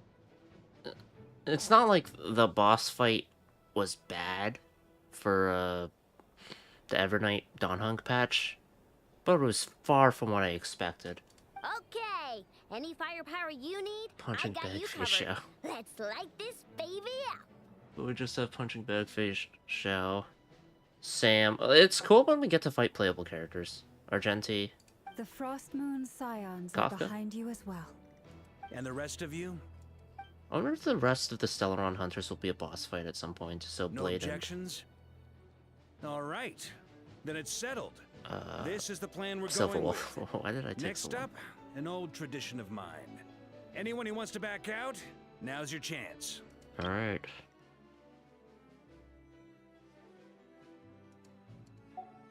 Wait, we can still back out of this? Feel free. Everyone says things they regret, right? I don't want anyone feeling trapped because their mouth said yes before their brain had time to think things through. A very people-first approach. I hear that's common practice in the Knights of Favonius. Heh. Who'd you hear it from? D-Luke? Shh. We don't use people's real names at work. This contact will be known only as Owl, please and thank you. Owl? This plan can only work if everyone does their part. Flint's and I will absolutely support it. It's been a long time since Kafka was the last boss outside of Apocalyptic Shadow. Yeah. It's been a minute. We shall indeed. You'll be glad you accepted our help. Also, you are the last person I expected to see here, Miss Dory. Money. It's not often I get called Dory in a work context. My peers usually call me Lord Sangamabe. So, the longer your name, the higher your net worth. Is that the idea here? In that case, Mr. Flint's here must be worth a fortune. That's right, I know your full name. It's... The walls are thin here. I'd appreciate you keeping that a secret. Okay, fine. Ugh, I'm actually only here as a favor for someone else. Do you have any idea how much it would cost to hire me otherwise? Yeah. Oh, You're a 4-star. someone out there actually has the power to boss Dory around? That's so weird. It most certainly does not. We have a long-standing and mutually beneficial business partnership. She's actually the mom of a friend of yours. Alice. Said mom supplied me with a great Yeah. relationship, but now that lady's ruined everything. If I don't start building a little goodwill now, my whole business in Nod-Krai is gonna go down the drain. Okay. So it is Alice. So what exactly is so special I mean, she was in about the this pendant? teaser thing, so... It's a lucky charm that a great mage made for me. We have a But- business relationship, okay. and she was worried that something bad might happen to me. So, she wanted me to have something that can store power to protect myself with. Octavia? Is she playable? Will she be playable? Please, please, please, please, please, please, please, please, please. Octavia? Alice better bring Lunar Vaporize. I want her. I feel like it would make sense for her to somehow either be A, way better than Klee, or B, somehow function with Klee. So Vaporize would definitely be there. Or Melt, I guess. I finally got it all fully charged up with Kuvaki, and then never went and used it all up at once. Never lost so big in my life. Well, she's alive. You're right. It was all my fault. I didn't mean to drain all the Kuvaki in the pendant, but I'll make it up to you. You will? Well, in that case, how about you give me your chess set, and we call it even? No. I knew you'd say that. Oh, Well, right. It's yours if you want it. Yeah. In fact, take it now, and I'll even throw in a free Raker of Solnari. Deal? You're putting me in a difficult position here. I want a Hu Tao support who only heals to 50%. Yeah. The best bet is just a shielder. Like, whenever Seagali gets that second rerun, that's definitely who you're going for, right? It's a very useful thing to have around, but I have a funny feeling it won't be around much longer. guess we'll see in a couple of days. Yeah, yeah. I remember you talking about it. See, Lolly's like one of the characters in that lane I liked quite a bit. Looks like bankruptcy. I have no pulls now though. Same. Hey, don't be so pessimistic. See this through and you never know. You might find a new business opportunity on the other side. With an action plan in place, everyone chats among themselves before going. You and Paimon decide to check in and see how each stage of the preparations are going. What do you think I can do? I'm trying to read it out loud, but I can't if you... Fuck you. I wanted Fiorina cons. Ah, yeah. You just... Read fast. Ah, yeah. My fault. My bad. Sorry. No, I'll read faster next time. Hurry! How are things going? Feeling ready? Oh, I was born ready. We only have 2 days. You think Lord Sangamabe would let an opportunity like this slip by? Don't forget, when something's in high demand, the people with the goods on hand get to charge the highest price of all. Even higher than the sellers taking advance orders. Ta-da! See? It's right here. Ah, it's so pretty. Did you make it? I had no idea you were so skilled with your hands. No, I have a supplier. We go way back. Hey. So he made me a very attractive offer. Okay, so there's Alice. Who else? Aha! No wonder you were talking about Lucky Charms at the meeting. You've been getting Kaveh to make them for you. Oh. That's not the full story. It actually started a while back as a project between me and the Dendro Archon. Either way, I still need all Hu-Tao supports and polearms. And Fiorina supports. Yeah. Mage Alice once warned me that this world won't stay safe forever. There may come a day when everyone faces a great crisis. I passed this on to the Dendro Archon, and she secretly brought together a research team made up of Sumeru's top scholars to invent a technology that could keep people safe. I won't go into the details because it's all very complicated, but if you want to know more, you can ask the Dendro Archon about it sometime. Can I actually? Anyway, point being, it was the Dendro Archon who asked Kaveh to build this little contraption. As one of the top Kasharu War talents, he was the obvious choice. Took him long enough. He stressed over it for ages. Must have gone through at least a dozen designs before producing a final product. But that's Kaveh for you. Marak delivered it to me a couple of days ago, along with a letter from Kaveh. Could I ask why I'm sending this technology to you? What's your proposed use case? Has it been approved by the relevant authorities? So nosy. My fault for sending him the research permit to begin with.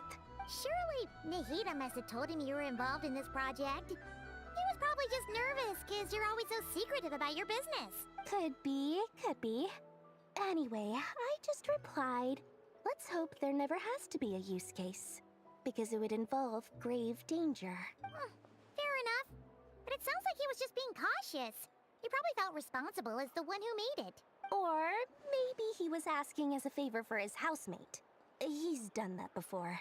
Not sure why, though. His housemate doesn't seem to really care that much about this kind of stuff. He doesn't really care about much. Either way, all's well that ends well. He's Dr. Ratio, but more of an asshole. I have my hands on the product. I wouldn't want to be without it, given the potential dangers that lie ahead. Huh? What does that look mean? Paimon's just super surprised. This must be the first time we've ever seen you actually get serious about something. This is not the Lord Sangamabe we're used to. Well, a long time ago, I made a promise to myself. I promised that I was gonna live every day of my life with a big beaming smile. Obviously, Mora plays a big part in that. But there are always gonna be times in life when you have to give something back. That could mean paying back a debt, returning a favor, or showing some kindness. Alice has been a huge help to me over the years. She was the first investor I ever had. And I want my investors to know that Lord Sangamabe is the best in the business. Do you think there's any good physical polearm options? I just use white tassel usually. Physical polearms. And more than that, no one knows what the future will bring. I'm not too sure. Whatever happens, I want to make sure the Dendro Archon and all of Sumeru is prepared to face whatever comes. Because, like, in terms of a physical character, the main one I can think of, or two, are technically Razor and then Eula, right? And they're both Claymore users, so that doesn't really fit the bill. The main thing I can think of for physical in terms of polearms is Mika, just because I think he's good for supporting physical characters, which are very low in number. So, I don't know. I can't even pull up a database, unfortunately, outside of using Google. So back to the pendants. You never intended to ask for it back, did you? Oh, that? I was just making sure Nefer and I are square. Don't be thinking it was some sort of benevolent act. I'm no saint, so don't treat me like something I'm not. Well, she's not dead, so I think that evens it out. My priority is doing the business that I want to do. So long as my conscience lets me, but it usually does. That's the Lord Sangama Bay business model. Alright, if you say so. I do say so, and that's the whole point. Forgot he was a polearm I'm user. a Yeah, businesswoman. I try to Don't go trying forget him in figure out general. what kind of person I am, you'll exhaust yourself. Much easier for everyone involved if you just take my word for it. Oh, and could you two help me get this stuff where it needs to be? Thanks so much. You're my favorite assistants. Better pay me for it. EC Island? Are we doing the fight already? We didn't even... Oh, look, they're discussing in the bottom right. We didn't even talk to Dainsleif yet.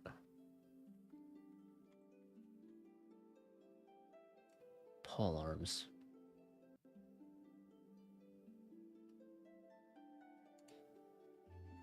Polearms Genshin. I'll just quickly search it up. List of polearm weapons. Does this list show the secondary effects as well? I assume you mean for like a DPS, right?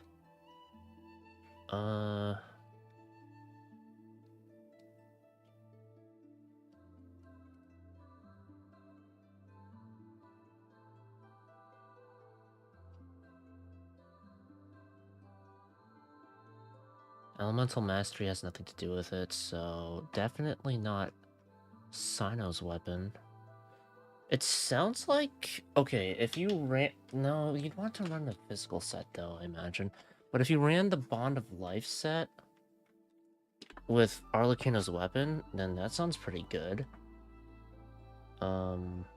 Besides that... Hutao's weapon. I'm just trying to look for ones that are just more general, not elements-based, really. Not Zhongli's weapon. Burning, nope. On hit. Xiao's weapon sounds pretty good. That one's part of the standard pool, right? Yeah, I have a good physical build. So Xiao's weapon, Primordial Jade Winged Spear, sounds good in that it just increases attack every time you hit.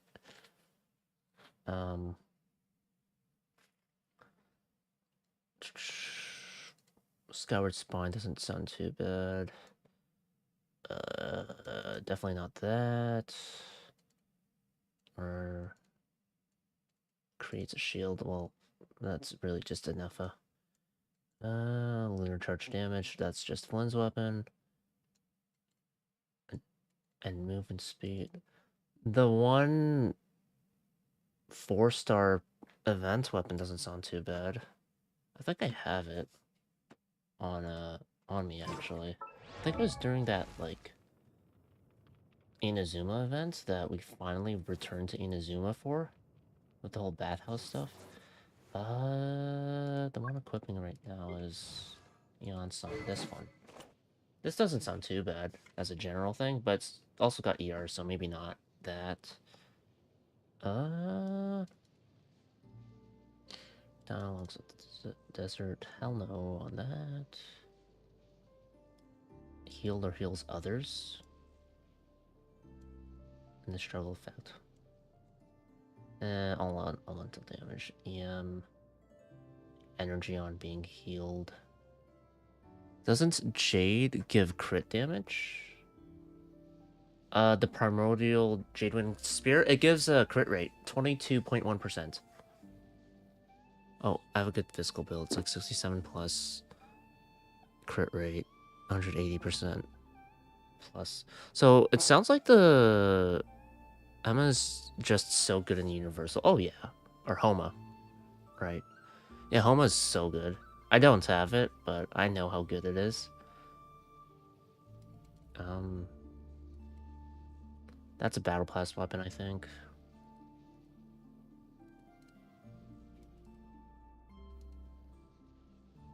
Yeah, I feel like probably Staff of Homa, Arlecchino's weapon, the Crimson Moon Semblance, and then the Primordial Jadewing Spear in terms of 5-star weapons. Maybe the Skyward Spine as well, if you really need ER.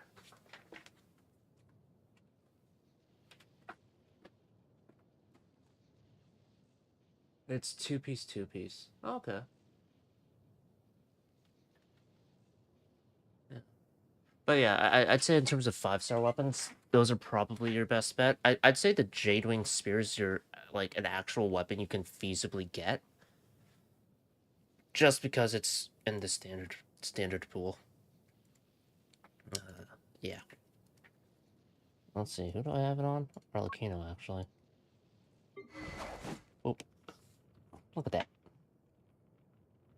It's very general, increases your attack, and then damage dealt. It's not tied to elemental damage bonus or anything either, so that helps out. If I was lucky, maybe. Yeah, true. In terms of 4-star weapons, though, I guess that's the bigger question. Like, an attainable weapon that, you know, feasibly you could use and isn't, I assume, battle pass related. Like, you just want to be able to get the weapon. Definitely that one event weapon, but I don't know if you have it.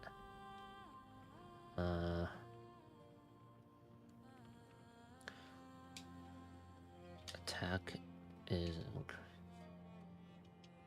There's one that gives just raw attack.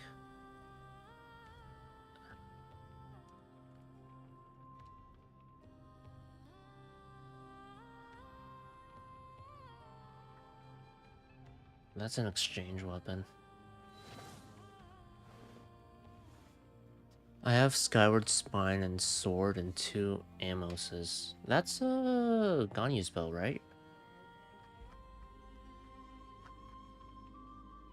I still don't have Wolf's Gravestone. Yeah, I don't know. Actually, I need to pee, so I'll be back.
Crescent Pike might be the play.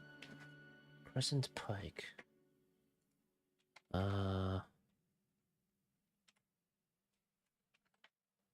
After picking up normal... Oh, yeah. And it gives you a physical damage bonus specifically. Oh, I completely ignored that weapon. How do you get it anyway? Oh, you just craft it? Yeah. Okay. Just craft the weapon. It's not hard to make either. Or Dragon Spine Spear. Oh yeah, that too. That one, oh, assuming you already did the exploration for Dragon Spine, then it's fine. Is there gonna be an actual fight? Or is it just gonna be a cutscene fight? Traveler, Paimon, it's good to see you. Everything going smoothly over here? Sort of. As you're probably aware, Varka, Durin, and I captured some abyssal creatures from the Wild Hunt. Per the plan, we dissected and analyzed some samples of these creatures. The process went very smoothly. The findings, however, come with some troubling implications. What? You can actually dissect the Wild Hunt? That depends on your definition of Wild Hunt and dissection. Harmless, lifeless. These words are accurate descriptions. The Wild Hunt is an interesting phenomenon. In and of itself, it doesn't seem to possess anything akin to a human personality. But taken as a collective, the medium through which the Wild Hunt is summoned does appear to have a soul. I cleared it. I don't know if I have to do anything to get it. One thing is... you have to get the specific ores from Dragon Spine to build it. Like, you have to farm those materials in particular, which can be pretty annoying considering, you know... Oh, I'm gonna freeze to death. Master griped a lot about the wise Horoptotire, and seemed somewhat fascinated with the Faust Certology. But she barely mentioned Rerir at all. I don't think that was because of his lower social standing, though. Anyway, it's a pity. I should like to hear her thoughts on the nature of the life form he has become today. It's a strange mix. The furious energy of an abyssal being channeled through a fractured physical existence. A consequence of being torn apart by an unknown power. Pretty sure I can just throw my level 10 Dia on. Okay. Perhaps the only explanation for his survival in this state is that he sacrificed a degree of individuality in exchange for a continued existence. Oh, sorry. Once I get talking about interesting research, I have a tendency to go on indefinitely. Yeah, and we don't exactly have time. Back to our research findings. Essentially, they confirm my hypothesis. Rerir's corpse is completely contaminated by the Abyss, and the effects are irreversible. You could think of this as Rerir in mutated form. Irreversible. But in my view, even that kind of would like be a inaccurate. volcano. In reality, his whole being has been consumed by the Abyss. In other words, he is now nothing more than a manifestation of abyssal power. Unfortunately, at present, we have no means of completely eradicating abyssal power. Hence, we cannot fundamentally destroy the Reihir of Solnari either. Oh, that's terrible news. So, that's it? We can't defeat him? Not even if we get the power of the Three Moons? Miss Columbina's situation is a difficult one. She can never achieve wholeness when the world does not accept her presence. So either get the world to accept her presence, or get her onto the moon. It's as if her creator banished her to a place she can never be accepted. It means she spends most of her energy just on her own survival. Given the circumstances, it's only natural to despair. But we must see this plan through to the end. Time to kick off the backup plan. Oh, Paimon almost forgot. This is for you. Dory asked us to bring it. Ah, how wonderful. Well, thank you for making the trip. Durin and I will be heading off shortly. I'm sorry Are I we just won't be gonna there seal to him protect away you or in something? person this time. Please be careful. We will. All right then. Stay safe. To Hisi Island. With Varka and Lauma.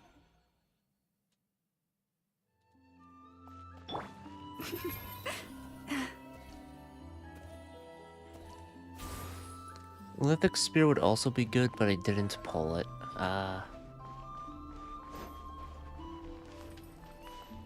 And we're all assembled. Miss Lauma, is everyone here? Yes. The fate of my flock is in your hands, Grandmaster Varka. Please keep them safe. No pressure. My lady, what are you saying? Within the next 24 hours, we will face the biggest crisis the world has ever seen. This is not a burden that we deserve to bear. But I believe that we reap what we sow in this life. so I intend to act. I must do what I think is right for me. That means fighting for the future of Nod-Krai. This gentleman is the Grand Master of the Knights of Favonius, Varka, Knight of Boreas. In my absence, please follow his lead. Hey everyone, guess I should introduce myself. Well, to start with, I know my way around a battlefield. Yeah, funny. Biggest strengths are honesty and hard workingness. Anyway, point is, I don't intend to let Lauma down. I'm gonna do everything in my power to keep every last one of you safe and sound. Dainsleif and Columbina are gonna talk. Oh, or we're gonna talk to, yeah.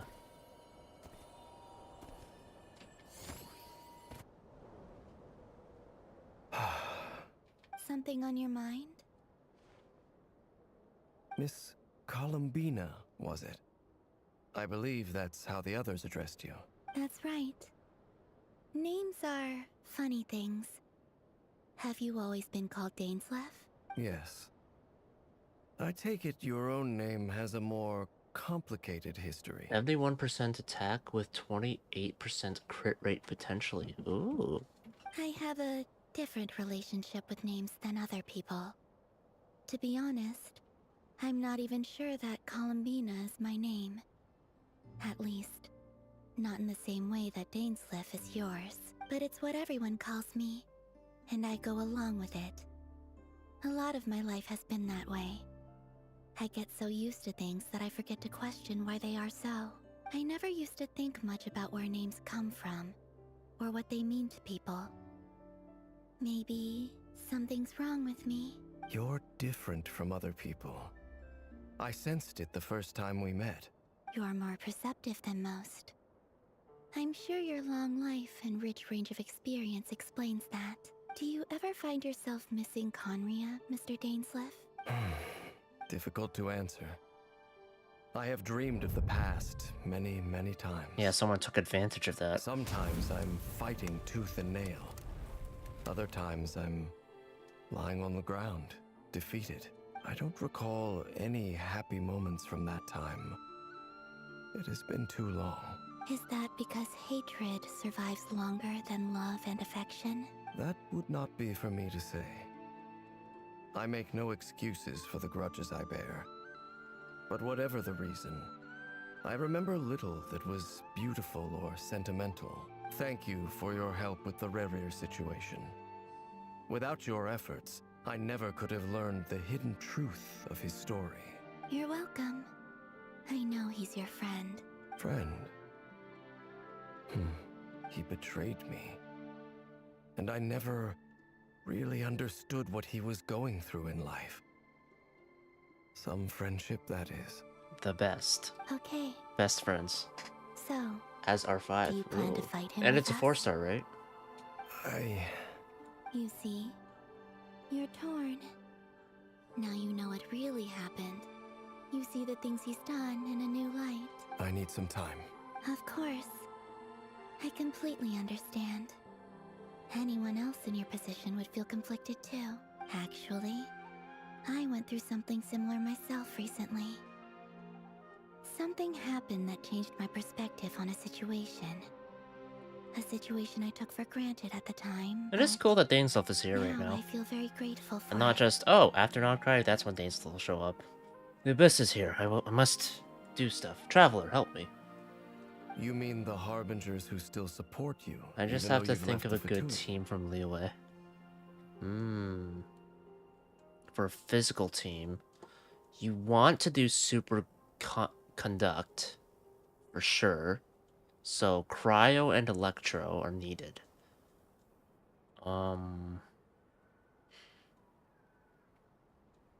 Electro characters from Liyue.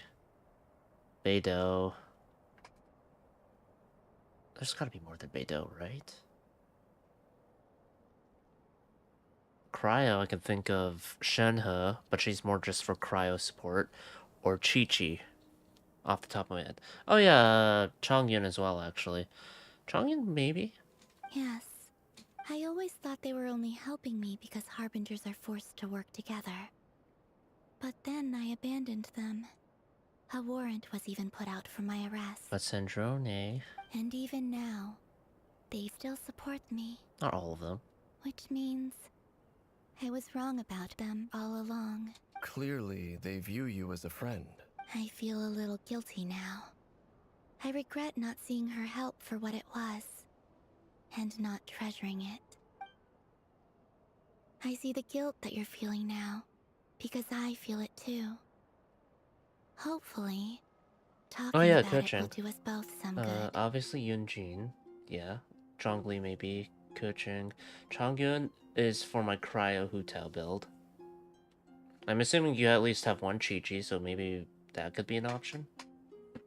Although, yeah, if you do Zhongli, maybe, Have you noticed that the Traveler and Paimon are over there? I think they've been listening. Huh. Shall we say hello? Sure. Hello. Hello. Okay. Ah! They caught us! Sorry, we were just concerned about you. Not on this account. Oh. I apologize for making you worry. No doubt you wish to know where I stand on the plan to take down the Recher of Solnari. I'm afraid I need a little time, but I will seriously consider joining you. You will? Oh, thank you so much! Everyone will be so grateful to hear that! They needn't be. This was something that I was going to have to face up to eventually. That doesn't matter to them. They're grateful to you regardless. You can't control their gratitude, so just accept it. And then, have a think about whether you're willing to join us. And she sounds like she's matured quite a bit. No Chi-Chi, at least I don't think. Yeah. Sanctum of the Oathkeeper. Flint. It's nearly showtime! Let's go rendezvous with the others. You know the place. Hold on. What do you like characters?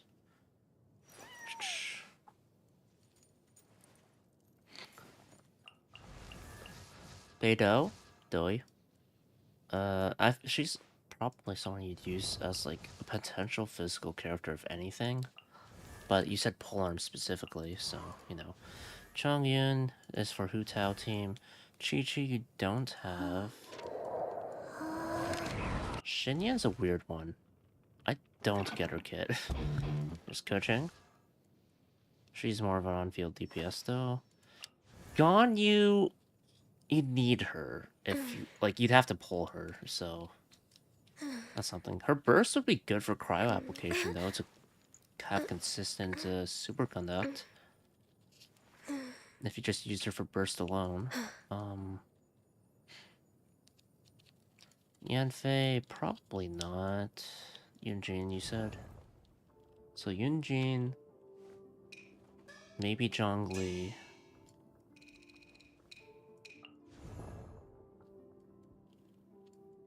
Osmanthus wine tastes the same as I remember.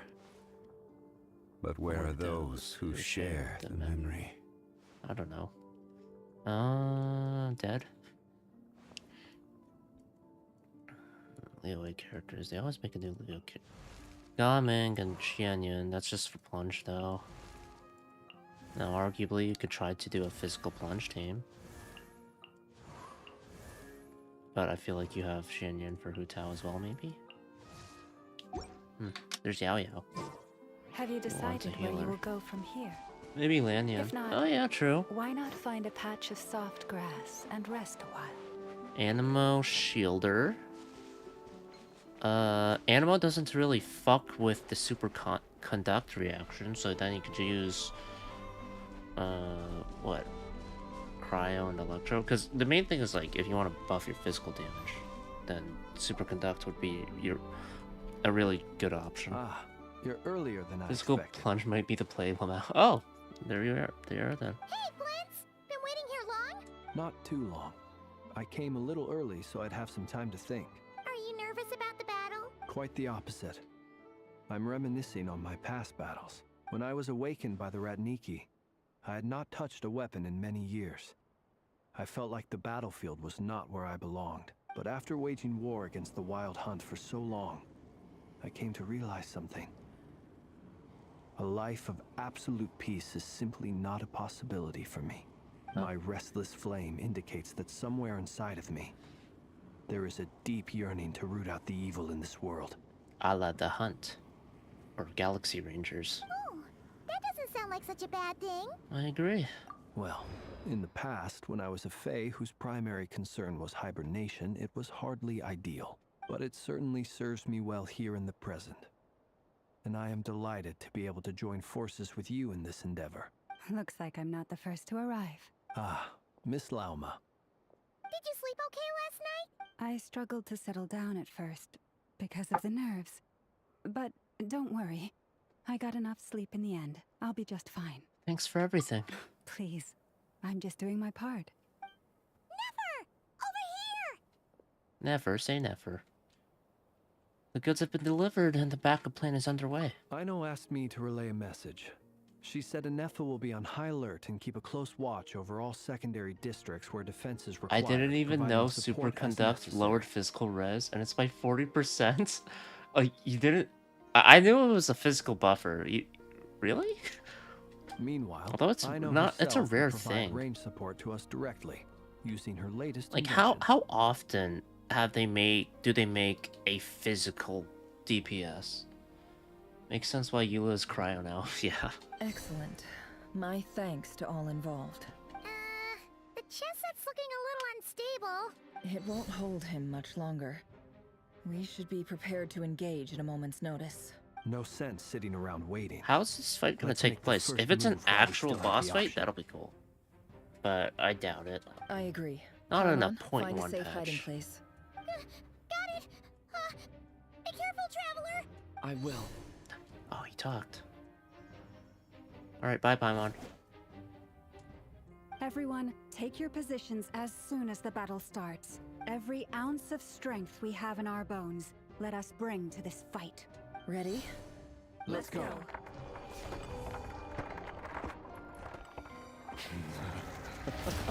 I've seen all your futile ploys before. You have become the authors of your own demise. Speak for yourself, buddy. I wouldn't be so sure about that. You are merely a moment of sport before I tear down the moon.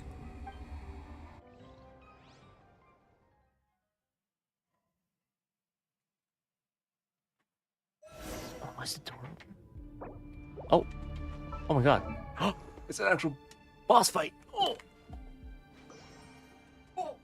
And I get to use all 4 of them? Fuck yeah. Fuck yeah. Not so much Traveler. I don't give a shit about that. But everyone else, fuck yeah. What happened? Stay on your toes. I know. Oh, she sent out assistance. An actual boss fight with Raker? Revere? Okay. Ow. Close your eyes. It all adds up.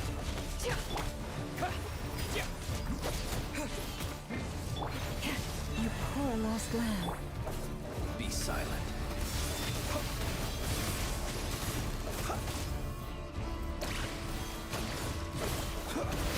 Close your eyes. To dust. Move. I did not expect them to be in an actual fight this early. Observe. Be silent. To dust.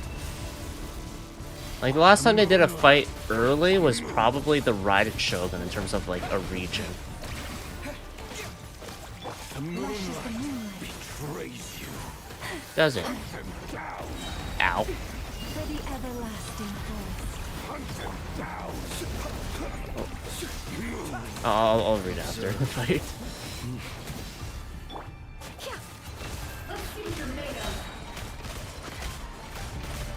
The mystery unravels. The moonlight betrays Headshot. That's such a looking skill, man. Close your eyes. Be silent.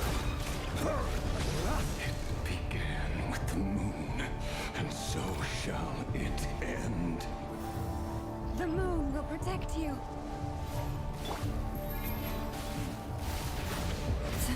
Bitch! Stop running!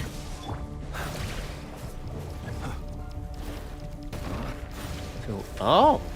Everyone else.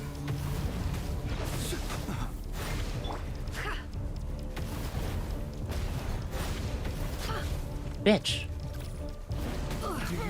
There we are.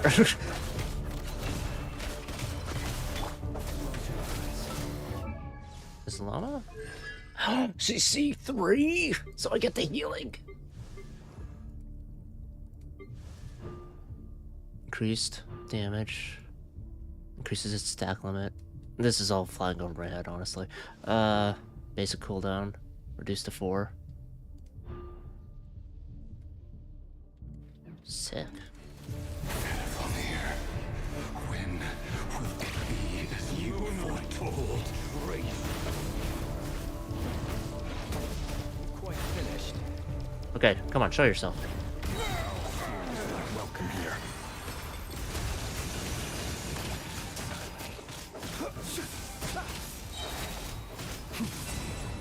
Close your eyes.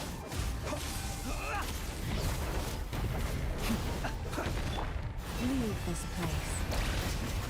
Seek within. Futile. With one heart, we pray. Go! Observe. Ow. Be silent. To dust. It all adds up. Hunt him down. Boom! Get some kicks in. Futile. Are you quite finished? Observe. Be silent.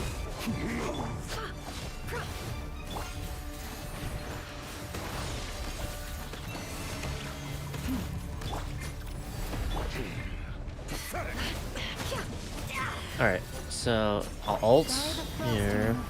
I know, switch to Nefer. And then get the lunar balloons from her.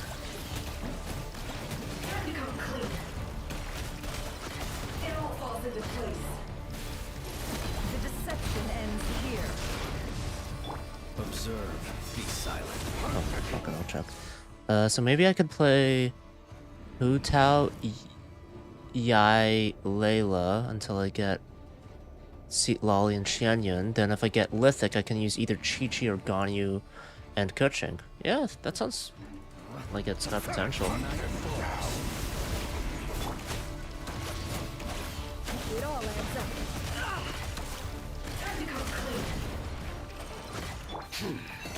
Your little game of heroics is over. Who wants to go first? Oh. No. Get out of my sight! Oh, yeah, this is polearm. No! We've been separated! Take. You okay? Never! Where are the others? Oh shit. Stuck outside the barrier. I guess he really doesn't like us. I told you before. Knowing too much is always a death sentence. And reborn. Be careful what you wish for.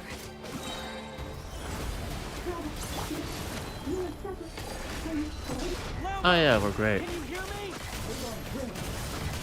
Silence. The voices are coming. But at least I know they're still there. I need to focus. Stick to the plan.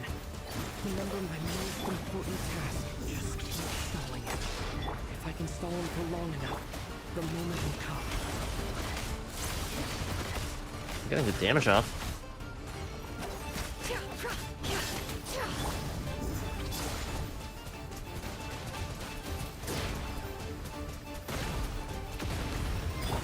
Can't hide the truth. It all falls into place. Seek within. Hey, Dick! I just used my skill for my kicks and you... Oh, I think I want that, right? Okay, yeah, I definitely want that.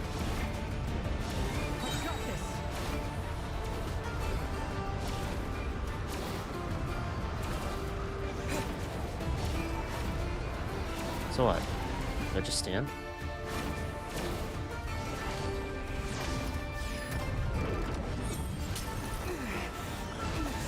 I can't keep this destroyed. Don't push your luck. How much power will it take?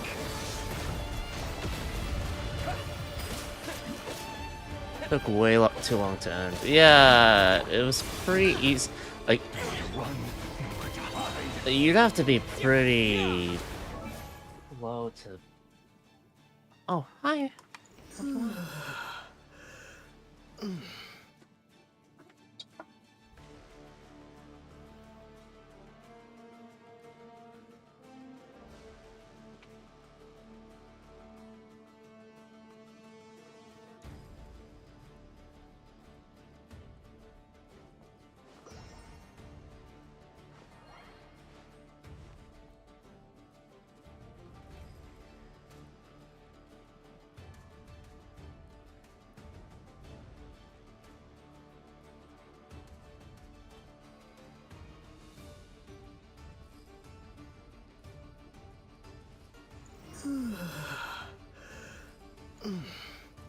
Just gotta get Richard.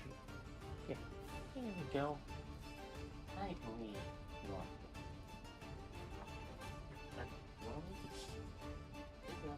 it. Alright. Yeah, that you'd have to be so slow to not get the stuff for it. Can't hide the truth. 1, a 2, and a 3. It all adds up. 1 and the 2. Gotta open the door. The 3. Shameless. Oh. Whoops.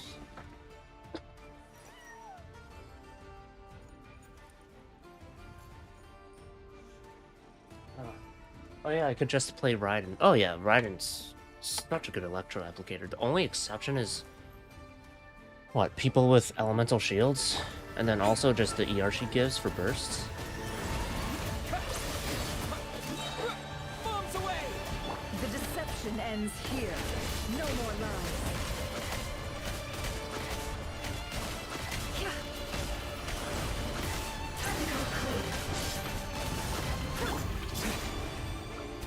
What? Oh.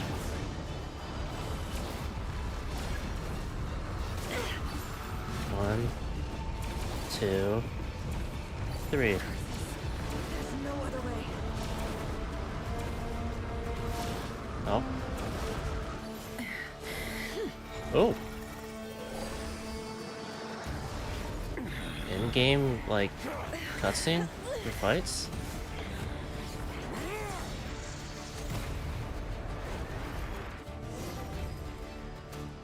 The only way to defeat Rarer is to borrow his own power. That means Columbina will have to disappear while you two bear the brunt of his attacks. You have to hold on. Find a way to keep him focused on killing the two of you. Peering into his mind will do it. Oh. Never. Your eyes are bleeding. Soon you will be powerless to resist. And then, I will reduce you to dust. But that dust will plague your memories. Come on. Keep holding on. Any other tricks up your sleeve? Let's see them. As entertaining as they are. You've backed yourself into a corner. You don't fool me. I see your fear clear as day. I have to stoke his rage. Make him unleash everything. You fear what you could never defeat. You fear the thought of never being able to save your beloved. You cannot win the fight against fate, Rarir. Is that what you think?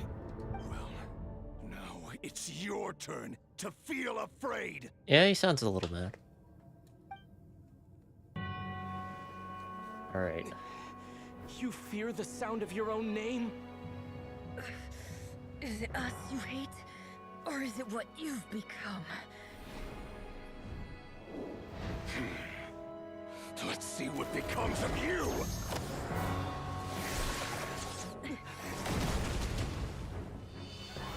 Go time.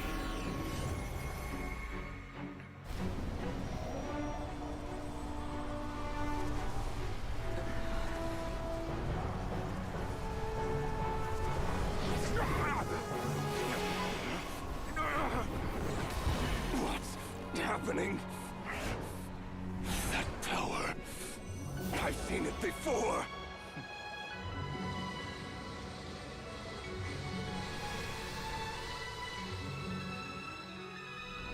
His power is on another level. We'll need to use an alchemical array to convert his power into a usable form. Then quickly channel it into Columbina, rendering her powerful enough to compete with him. Is she drunk? I'll join you. I can help. If I release enough abyssal energy into a confined space, it'll create a potential difference, allowing us to extract a huge amount of elemental energy. Next, I'll synchronize with everyone's minds using Pyro, then give you temporary access to their abilities and fields of view. But it won't last long. Can you see? Well enough.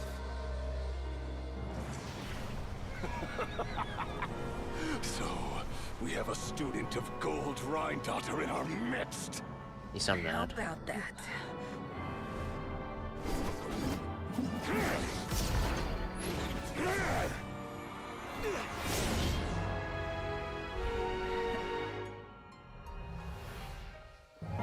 Alright, what's the play?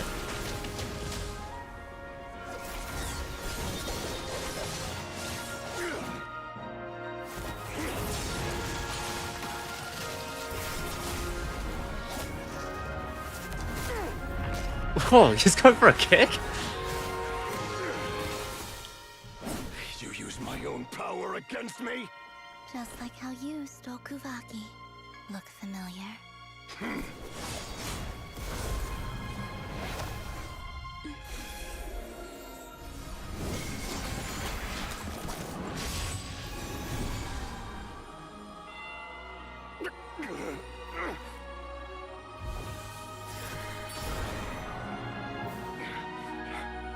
The main gate?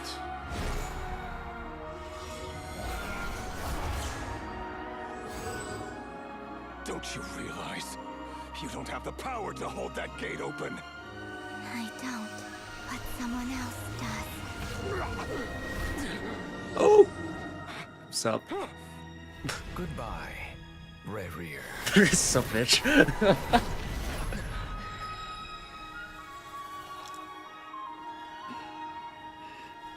We won. So he's been kicked out. But there's gotta be more to it, not quite that. If it's not Rear, then what? The Torre, I think, was shown. Jester, for sure, is in play here. Maybe Rear is just, like, the first thing to deal with. Are your eyes good? Nefer, how are your eyes? They're fine.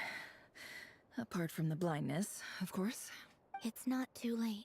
Let me handle it. Oh, there we are. I just want Syndrome. Yeah, I the she shows up, the more I end up like, oh yeah, actually, I don't know, the more I end up liking her as a character, so. Come on.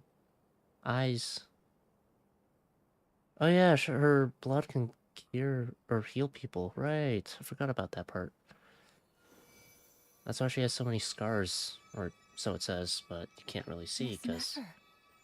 It's not like you to lose your composure. That was the most reckless thing I've ever seen you do. Reckless how? The situation was critical. Our lives were at stake. I love puppet characters. Ah. Even so.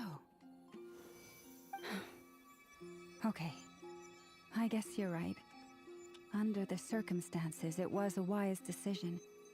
You traded your eyes for an incredible victory.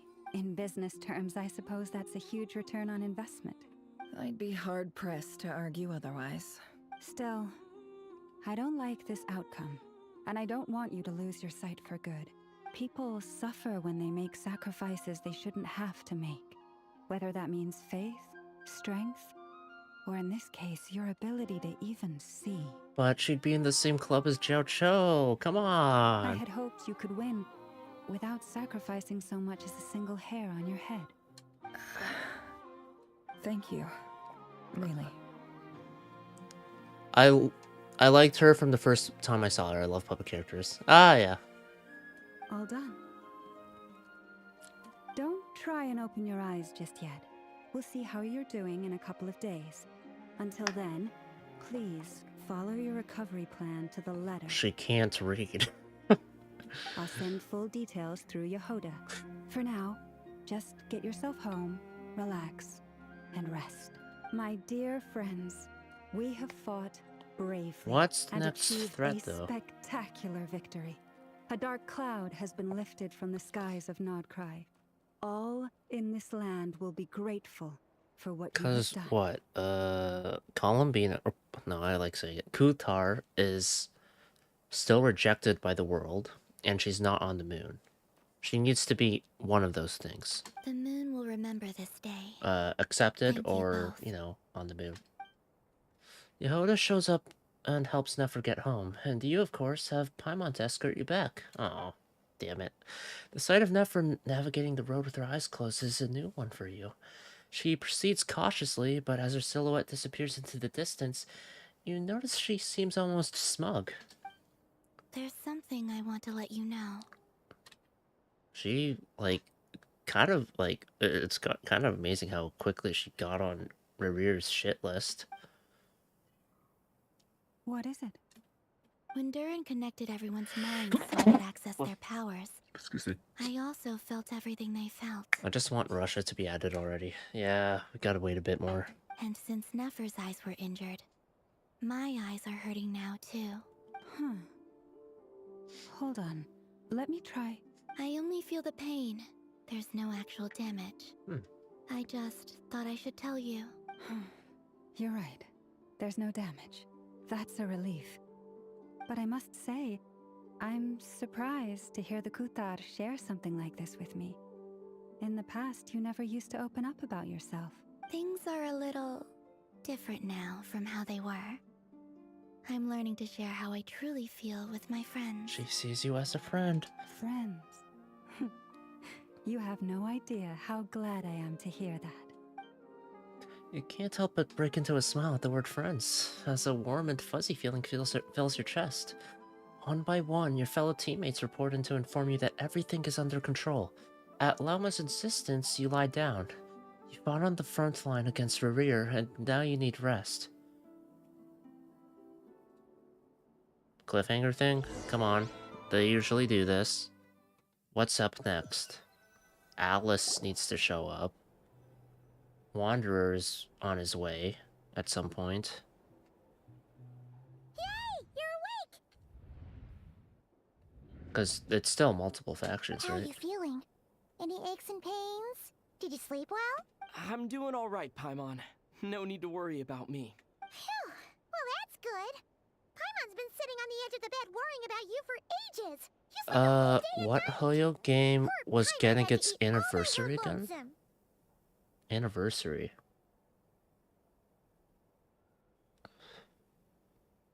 I am, probably, what, Honkai Impact, if I had to guess?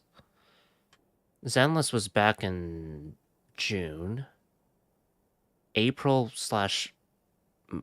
Around April was Star Rail.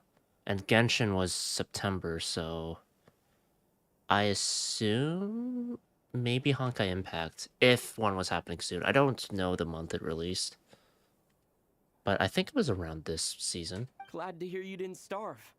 How was the food? Well, it wasn't the same without you there to share it. Honestly, Paimon just can't relax when you're not your usual self. She couldn't enjoy the food and settle down to sleep. Well, I'm back to normal now. Oh yeah, and Albedo swung by earlier. He said to tell you to head to the tavern when you woke up. Varker and the others are organizing a victory feast and they want to celebrate with you. He also dropped off some medical supplies, but you seem fit as a fiddle, so guess you won't be needing those. If you're feeling up to it, let's head over now. Wouldn't want to keep them waiting. To the flagship.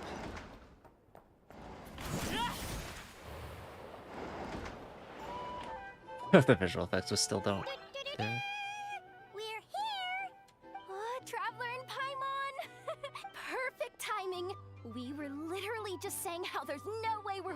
victory feast without you any longer, and we would have postponed it till tomorrow. How are you feeling today? Much better. Thanks. Relieved to hear Oh, it. sorry. If that changes, just let me know. Happy to check you over at any time. Much better. Thanks. Don't worry about me. Lunar swirl. I assume if there's a lunar swirl, Varka? Yep, we're here for you. Anything you need, just let us know. Oh wait, where's Nefer? How are her eyes doing? Nefer's right over there. I'm sure she'd love to catch up with you.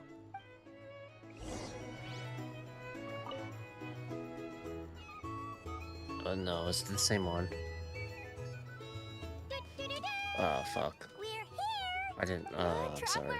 Oh no. Did I? Perfect! How are you feeling today? Much better. Relieved to hear. Yep. Oh wait, where's Nefer? How are her eyes? Nefer's right over. I'm sure she'd love. Dory! Hello, you. Recovered from the battle? Mostly recovered, thanks. I'm touched that you asked. Come on, what do you mean? Of course I'm gonna ask. I care about my friend's well-being. And we are friends, aren't we? Get yourself a drink. You've more than earned it. In fact, today, your drinks are on me. Lord Sangama Base got you covered. Wow. Really? What about Paimon? Has she earned it too? Has she? Please? Well, you haven't been through quite as much as the Traveler, but... what the heck, sure. You should have said no. Yay! Wow! Drinks on Dory! What a historic day. Hey, keep your voice down, or everyone else is gonna want in too. You... Have you heard anything I've been saying recently? Doing business in Nod-Krai has been an absolute nightmare. If I'm buying for everyone, I'll... Okay. Paimon will speak more quietly. Jeez. That's more like it. Don't you forget.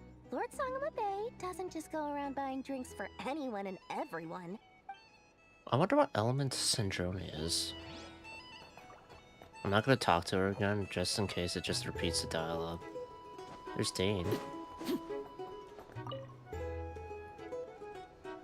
I see you've recovered. You bet. Snooze's way to a full recovery. I'm doing much better. Thanks for checking on me. Glad to hear it.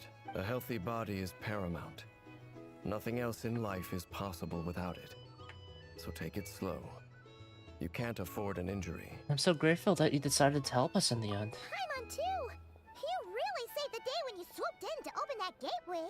I came to accept that although Rerir was my friend in the past, here and now, he was an enemy that must be defeated.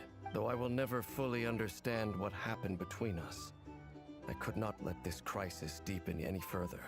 Duty. We fought a very necessary battle, and you played your part admirably. Thank you. I know it was hard, but you'll get through this. Probably.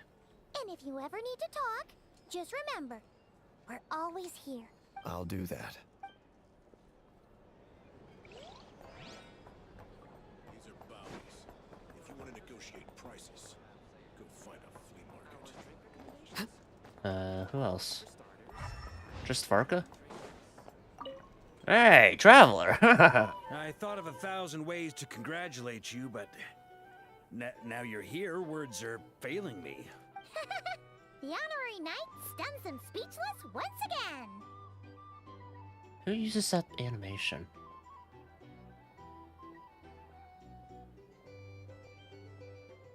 Not Chevros? No, she uses her polearm gun. Well said. The honorary knight showed us all how it's done. The other knights tell me that Mondstadt was the first stop on your journey. All of us are truly delighted to count you as our friend. I'd like to thank you for supporting the Knights of Favonius, and also for helping us save Nod-Krai. Don't mention it, Grandmaster. Nonsense. Of course I'm gonna mention it. This is more than just business. It's a relationship. And there can be no relationship without showing gratitude where it's due. Now we talk to Nefer. Her eyes are open, so she's all good. Traveler, Paimon, are you recovering well? Much better, thanks to a good rest. You're looking well too. Turns out that moon chanter has some real talent after all. My eyes were mostly recovered after just a couple days' rest. I can actually open them again now. Yeah, but you gotta be careful. Lauma says not to strain your eyes while they're still healing. Yes, thank you. I'm well aware. Yehoda, could I borrow you for a moment? I could do with an extra pair of hands. Oh, sure. Coming. Did you hear that? I gotta go help Lauma for a second. You guys chat among yourselves. I'll grab us some drinks on the way back. Paimon, you still like 'em sweet? You bet! Make it extra sweet, because Paimon's earned it!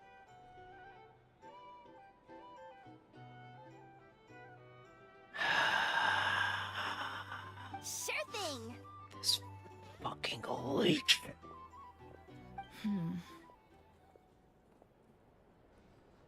What's on your mind? The Raker of Solnari. Kind of a snake, don't you think?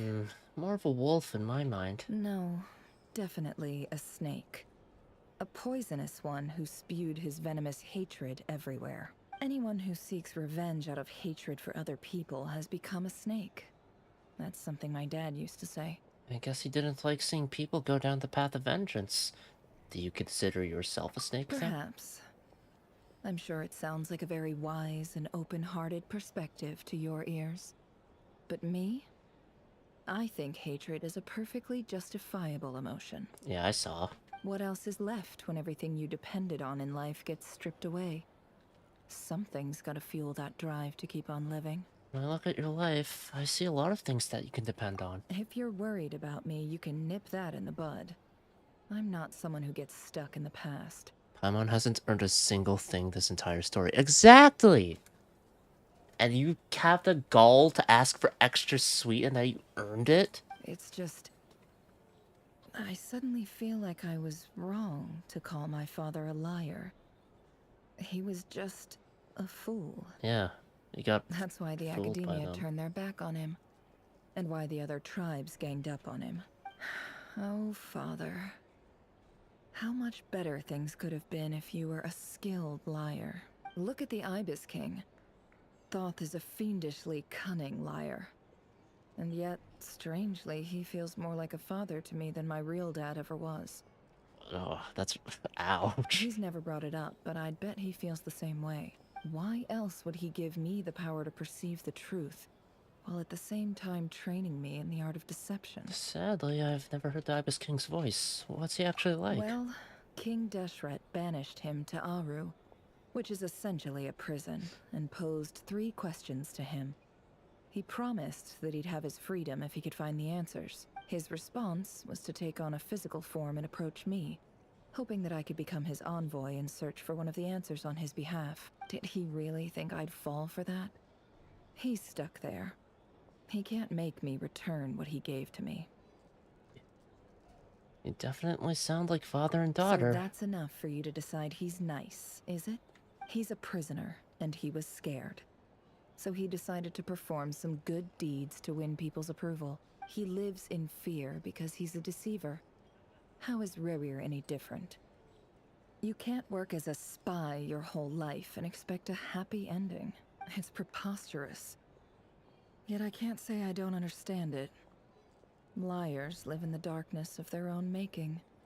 But it's still human nature to want to go on living. They say that a liar's soul is the most worthless thing in the world. What do you think? I don't know. I'll just say I have to disagree. Oh, really? Well, it takes a very kind person to find compassion even for liars. If you ask me, the soul of a liar really is worth nothing. Because all they care about is themselves. Yeah, if I'm being honest, if someone's a liar, then it's just like, can I even trust them? For example, when something good falls into my lap, I don't go sharing the news around. Stops other people trying to steal it from me. Is that a lying, though? I have a feeling some people over there may have overheard that. So be it. They have sharp ears. I can't keep anything from them. Is that your way of saying you've warmed up to them now?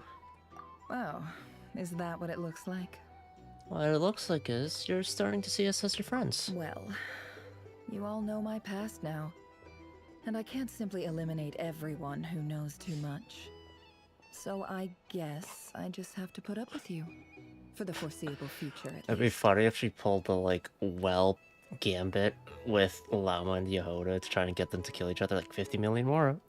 When you find yourself in a situation you can't control, the safest play is to keep calm and start monitoring everyone involved like a hawk. In the intelligence world, you need to have a sense of perspective and play your hand accordingly. If you understand what's at stake, please ensure my secret is safe with you. I trust you'll respect my wishes as a friend. But don't forget, I will also be watching you like a hawk. Sure. Very good. Oh, wait! Now that the panic's over and we've all calmed down, Paimon suddenly remembered something. What, the spaceship? What is it? After all that build-up, our mystery ally never showed up even once. Oh yeah, we have a mystery ally. That's how it ends. And how is this coming from indoors? Am I imagining things? No, you're not.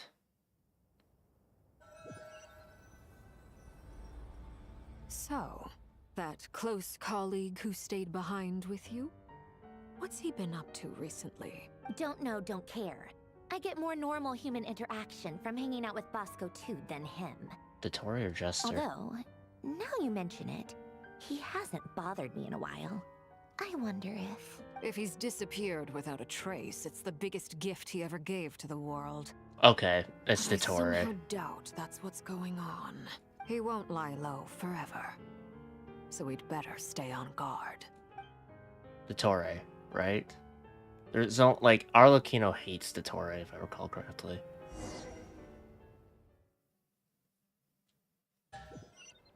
And they never will. Oh, yeah, they'll never show themselves.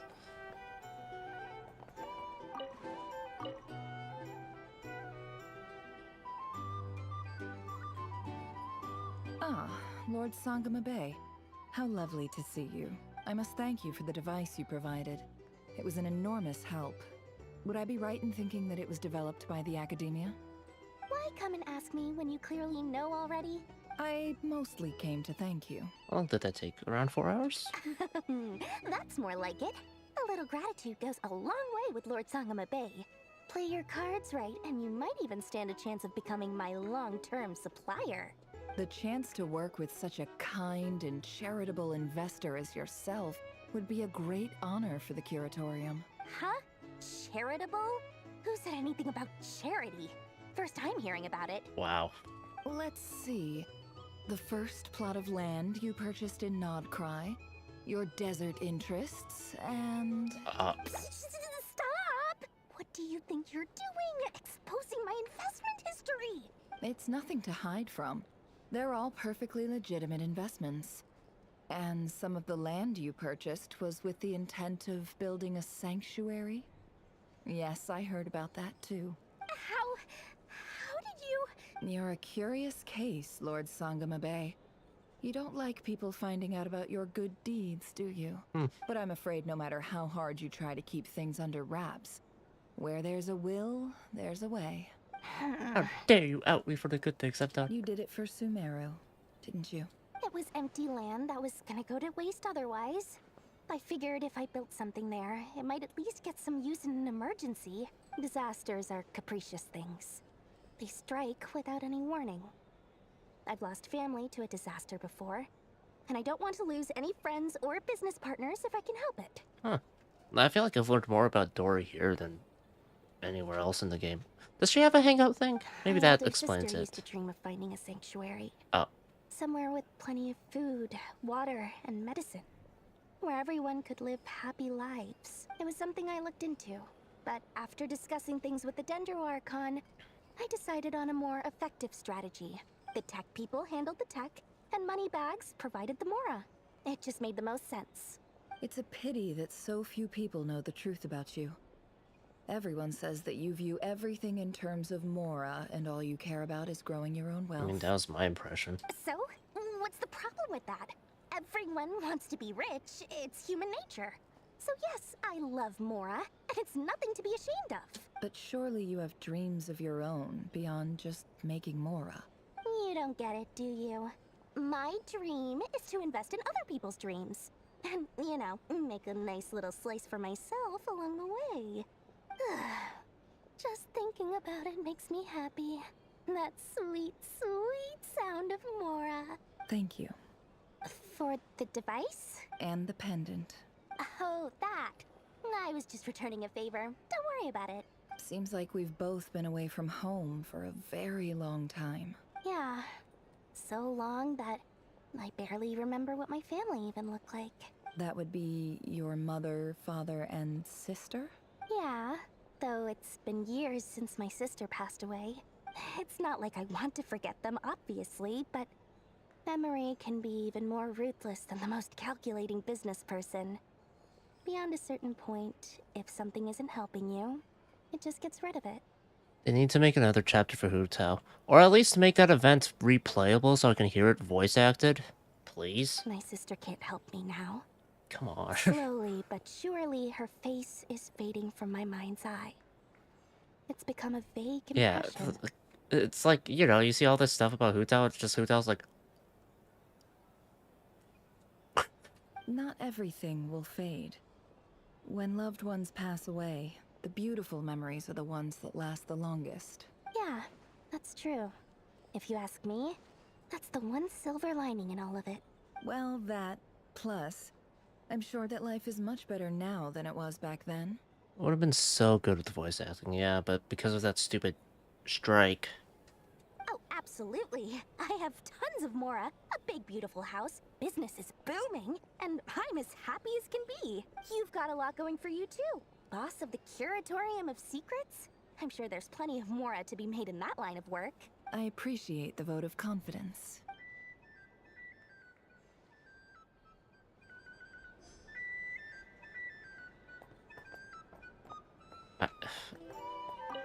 Does it trigger it again? Fuck me. Heading out for now. Have fun. Alright. Sangama Bay. Enjoy. How lovely. I must thank you. Why come and ask me when you... That's more like it. A little gratitude I'll just goes spam a long space. way with Lord Sangama Bay. Wait. Play your The chance to work with such a Should've kind known. and Should've charitable... known. Huh? Let's see. It's nothing to... How? You're a curious, but I'm afraid no Play matter... like a damn fiddle. You did it for soon. It was empty land. Disasters are capricious things. They strike.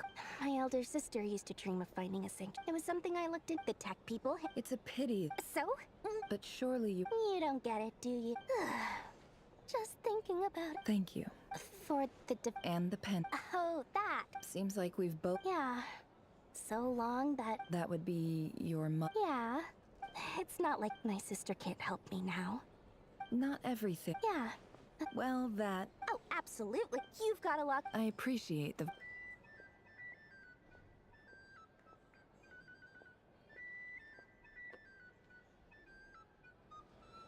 Okay. Now... What's the sound inside?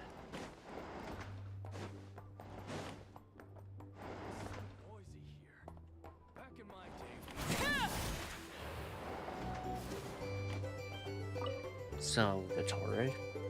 How have you been holding up? Any adverse reactions? If you start to take a turn for the worse, make sure you tell me right away. You don't need to worry about me, Grandmaster. I'm fine. I mean, I barely did anything, so... Don't... No. You did something. You did way more than Paimon ever did, so shh. Don't say that. Don't... What? You're too humble, young man. You played an indispensable role in the battle for Nod-Krai. We can't thank you enough for your support. Sometimes, when people praise you, it's because you deserve it. The best thing is to accept it calmly and with grace. It's important to learn how to respond to words of admiration. Let's do a quick demonstration. Albedo, that was an incredible feat of alchemy. The pressure was on, but you worked flawlessly at lightning speed to get the job done. Thank you. I can't take all the credit, though. Durin played a big part in forming the alchemical array. See? Did you catch that? A masterclass in how to take a compliment. Okay, yeah. I did work pretty hard to help prepare for the battle. No point denying that. Hey, you guys! Seriously, great work, everyone. How did yourselves? Hey, look who's bounced back. Looking good, Traveler. Seems like you've recovered. You won't need to take any more medication. Can I get you a drink? Huh? You know how to order at a bar now? You've sure learned a lot recently. Handling a drinks order is ridiculously simple compared to alchemy.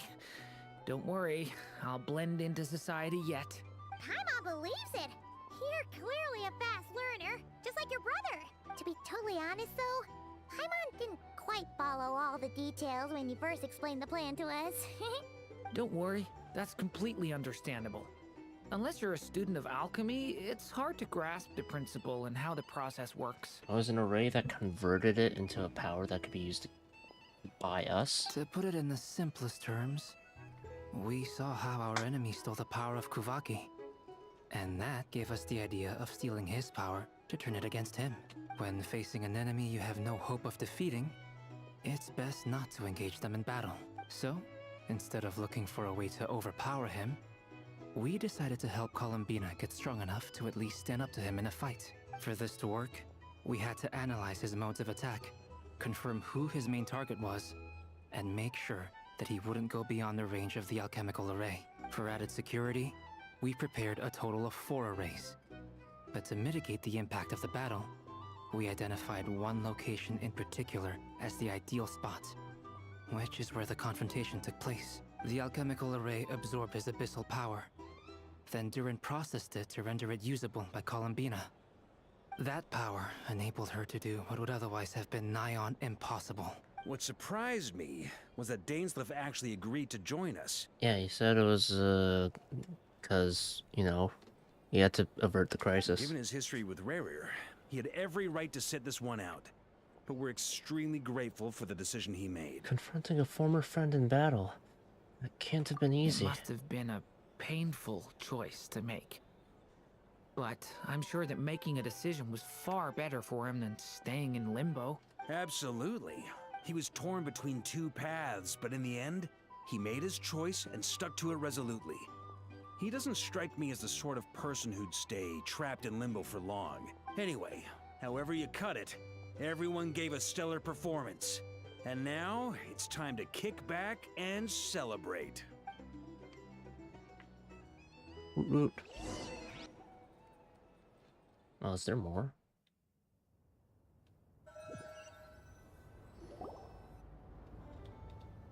Oh? That's the only reason you're here. Yes. I've thought a lot about it. And I've realized that you, me, and Arlecchino should be friends. I think this is very important. So I felt I had to come and tell you. Well, this is a new one. I'm so moved. I can't even hold my teacup. If that's all, you can leave now. Oh, come on. Do you not want to be friends with me? Or is it that you prefer being co-workers? What is this, Columbina? Are you deliberately testing my patience threshold? Right now, my politeness module is active. But if you say another word, I swear I'll shut it down. If your politeness module was active, wouldn't you say the word please at some point? Polonia, please see Lady Columbina to the door. Will you still invite me to your next tea party? What? Yes, I think you will. Bye-bye, dear Sandrone. Damn. Nice, Kutar. And we're here too now? Hope I'm not interrupting. Last time, the Wild Hunt escorted you out. Would you rather I handled it myself this time? We just wanted to, see how you were doing now that it's all over. Why? Out of concern for my safety? I hope you didn't seriously think that the Rahier of Solnari would be able to lay so much as a finger upon me, given how prepared I was. Mostly because you kind of helped us out, so we just wanted to check you were okay. Looks like all your robots are fixed, huh?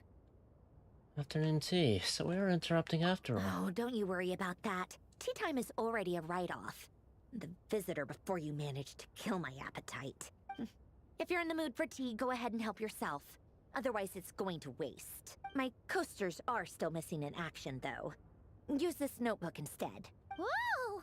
Pretty hefty notebook. Look at all those calculations. You can ignore those. They're just dumb scribblings. I doodle and write in my free time. Sometimes I remember the distant, dreamlike past. Sometimes I imagine the far-flung future. And other times, I grit my teeth and note down all the crazy nonsense going on in the present. Some people do the crosswords in the newspaper. This is my equivalent of that. Sounds fun. Trying to predict the future is like daydreaming. And writing about the present just makes me furious. The past is my favorite. If nothing else, it's already set in stone, so I don't have to rack my brains trying to figure it all out. Huh. Although, having said that, the only vaguely interesting memory in my past is probably that guy they call Lord Artificer. Lord Artificer? You mean Alan Guillotine? Who else? Pretty much all the mecha and Fontaine are his personal handiwork. Wait, are you saying you know him? Like, personally? As a friend? I mean, I guess we were friendly enough. She does look like she's a mech. So you've actually met him? But he lived hundreds of years ago. In fact, I'm probably the only normal person left who knew him at all. We used to chat occasionally back when he was still around. Before he passed away, he asked me to destroy all his manuscripts. I honored his request, but I did read through everything first before destroying them. I mean, I couldn't let the genius of Lord Artificer Alain Guillotin disappear like that. Would have been such a waste. So, that's where the formula's in your notebook are from? I just told you. Those are my equivalent of crossword puzzles. They're just dumb formulas that I solve for fun when I'm bored. Alain's work was like epic poetry. The formulas in my notebook are just silly little riddles in comparison. Not that there's anything bad about them. I mean, at least, solving those riddles isn't going to hurt anyone. Except me, because I lose a few brain cells in the process. Anyway, while we're on the topic, I might as well tell you about what happened to him and his friends. Alain Guillotin had two close buddies, Renee and Jacob. They spent their childhood years together in the Nod-Krai Institute. Oh my god, it's been a while. They were all quite competitive, so there was some rivalry between them. But it was a friendly rivalry. But beneath the friendship and the rivalry ran something deeper, a sense of nostalgia for the past. Unfortunately, childhood would end. The prophecy would come true. The apocalypse would arrive, and the future would never be. A mad dream that would normally only capture the minds of lunatics begin to take root in their hearts. A dream of saving the world. And if Renee and Alain had been people of lesser wits, that dream would probably have ended up as something for them to joke about in their older years. But alas, they were some of the sharpest minds around. They nurtured that dream with the full power of their intellect, and it grew into something that ate away at their souls. The first of them to fall under its spell was Renee. Against Alain's wishes, he persisted in experimenting on a mutual friend of theirs to try and save their life. Alain did not approve and parted ways with Renee. It's complicated. Alain wanted to believe that Renee only did what he did for the sake of their friendship. But when he told me about what happened, I could tell he still had some suspicions about Renee's motives. Perhaps the seed that would grow into a nightmare had already sprouted in Renee's mind. Even then, the next time they met, Renee's soul had been completely engulfed by the dream of salvation. His futile attempt to change the tide of fate only resulted in a wave that swallowed up the world. Oh, that place. And although that wave died down eventually, I hear that it just recently came back with a vengeance. As I understand, Renee wanted to live out his dream of salvation once more. Oh yeah, I found him. But I'm told that the attempted resurgence finally died out for good. At long last, Renee awoke from his deluded dream. Though of course by then it was far too late. What do you think of Renee? Do you admire his transcendent genius? His view that any price was worth paying to achieve the lofty goal of saving the world? Or do you despise him? Dismiss him as an evil madman who wrought havoc on the lives of everyone around him as he pursued his delusional dream. Same difference, really. Just a matter of perspective. I don't know. What a cop-out. But I suspect you'd have a more incisive and insightful answer if we dug into it further. What about you? What's your take on Renee? I don't like fanatics who give up their whole lives for their ideology. Nor do I like fools who let their delusions take control. Maybe I could understand if Renee had just been an ordinary person. But he had a sage-like intellect. And still managed to get himself lost in the labyrinth of his own desires. Anyway, that's enough about Renee. Now, moving on to Alain Guillotin, the Lord Artificer. He managed to put a stop to the first storm whipped up by Renee. But after that, Alain lost his friends and family. To his credit, I suppose, the loss of his family and friends was purely a tragic accident. It's not like Alain sacrificed them for his cause or anything. After that, the only thing supporting his work was the same dream that had dragged his closest friend down to the abyss. But although the desire to save Fontaine drove him to found the Fontaine Research Institute, Alain continued to reject any form of transcendental knowledge or power. He was suspicious and fearful of it, having seen the way it had affected his closest friend. I think that formulas and machines derived solely from human intellect were the only thing that gave him a sense of spiritual comfort. Yet Alain's intellect was simply too great. It barely left him space to breathe in his lifetime. Once he realized that the end of his life was approaching, he finally accepted the truth. The Nod-Krai Institute needed someone, and a human That's how it's being, pronounced. to see its story through to the end. He quit working on his formulas, trading them in for the fairy tales that had played such a formative role in his childhood, There was like the but which he barely touched in his little adult life. Oceanid, the robot dog. What else? He told me that the director of the Nod-Krai Institute used to read those fairy tales to the children as bedtime stories. Apparently, they worked wonders at sending kids off to sleep. I think that all he wanted at that time in his life was to be able to sleep deeply without being plagued by depression. By that point, nothing else really mattered. At the very end, he laid down to rest in the ruins of the former Nod-Krai Institute orphanage, while the Fontaine Research Institute he had founded continued tirelessly with its work. Many years after that, tensions over competing dreams would once again cause a rift, this time between members of the Fontaine Research Institute. But the actions of those fools had nothing at all to do with Alain. And that is the story of two people from the Nod-Krai Institute who both wanted to save the world. One went all in on his fantasy of salvation without ever looking back, and ended up calmly sinking to the bottom of the deepest sea. The other sought desperately to burn bright in his life, even though he wasn't sure where he was going. I do sometimes wonder, why is it that people like them have such grand hopes of saving the world? Even the grandest tree starts as a tiny seed. So perhaps, for each of them, their mission to save the world began with a very simple desire: to save themselves. They were young children with friends and family who mattered to them, desires to explore the meaning of life, ambitions to have a successful career. They didn't want to see all of that taken away in one fell swoop. Or maybe they just wanted to find something to anchor themselves within the chaos, to stop them getting quietly swept away by the storms of life. But instead, the search for their own salvation took them down the rocky road laid out by fate. Do you think the desire to save oneself is enough of a justification to try and save the world?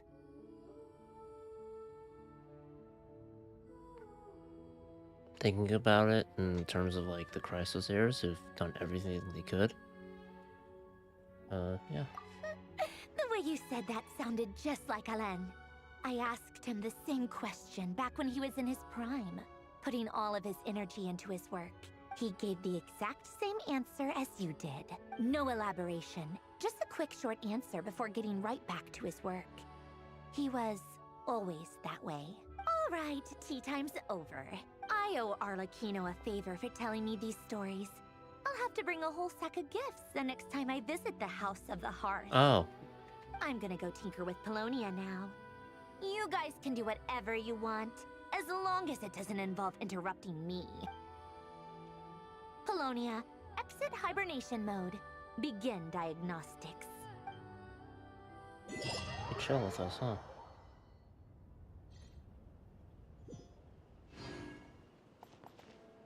Alright. I guess that's it.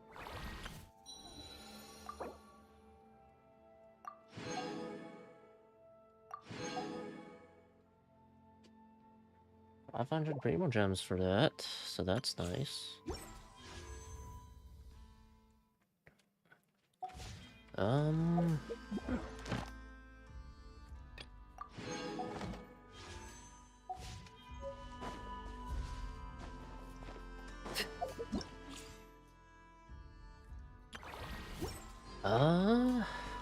Yeah, that was fun. I did not expect the boss fight, so that was kind of cool. I don't think it's a weekly boss by any means. Nope. Maybe he will be in the future? There might be more to him. Maybe he'll be back and we'll actually have to kill him. I don't know. There's definitely gotta be a conclusion to his story in some way, shape, or form.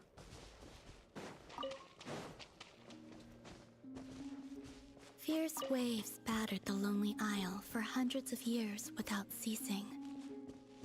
Until a curious bird rode the wild gale into the heart of the storm. As it turned out, the roiling waves were caused by the snoring of a giant whale. And so the bird told the whale a tale of peaceful slumber, and from then on, the great sea was quiet. So, go to sleep, little ones, lest the fearsome whale awaken once more. Kuhenki are an energetic bunch. Lulling them to sleep is no easy task.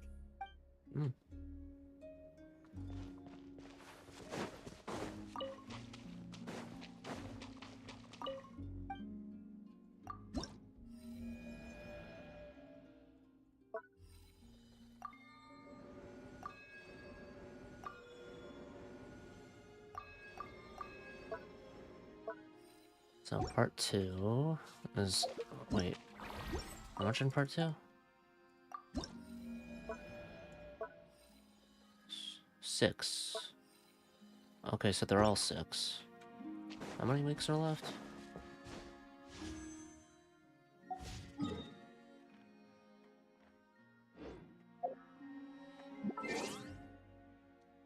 I don't know. I should get close to it by the time.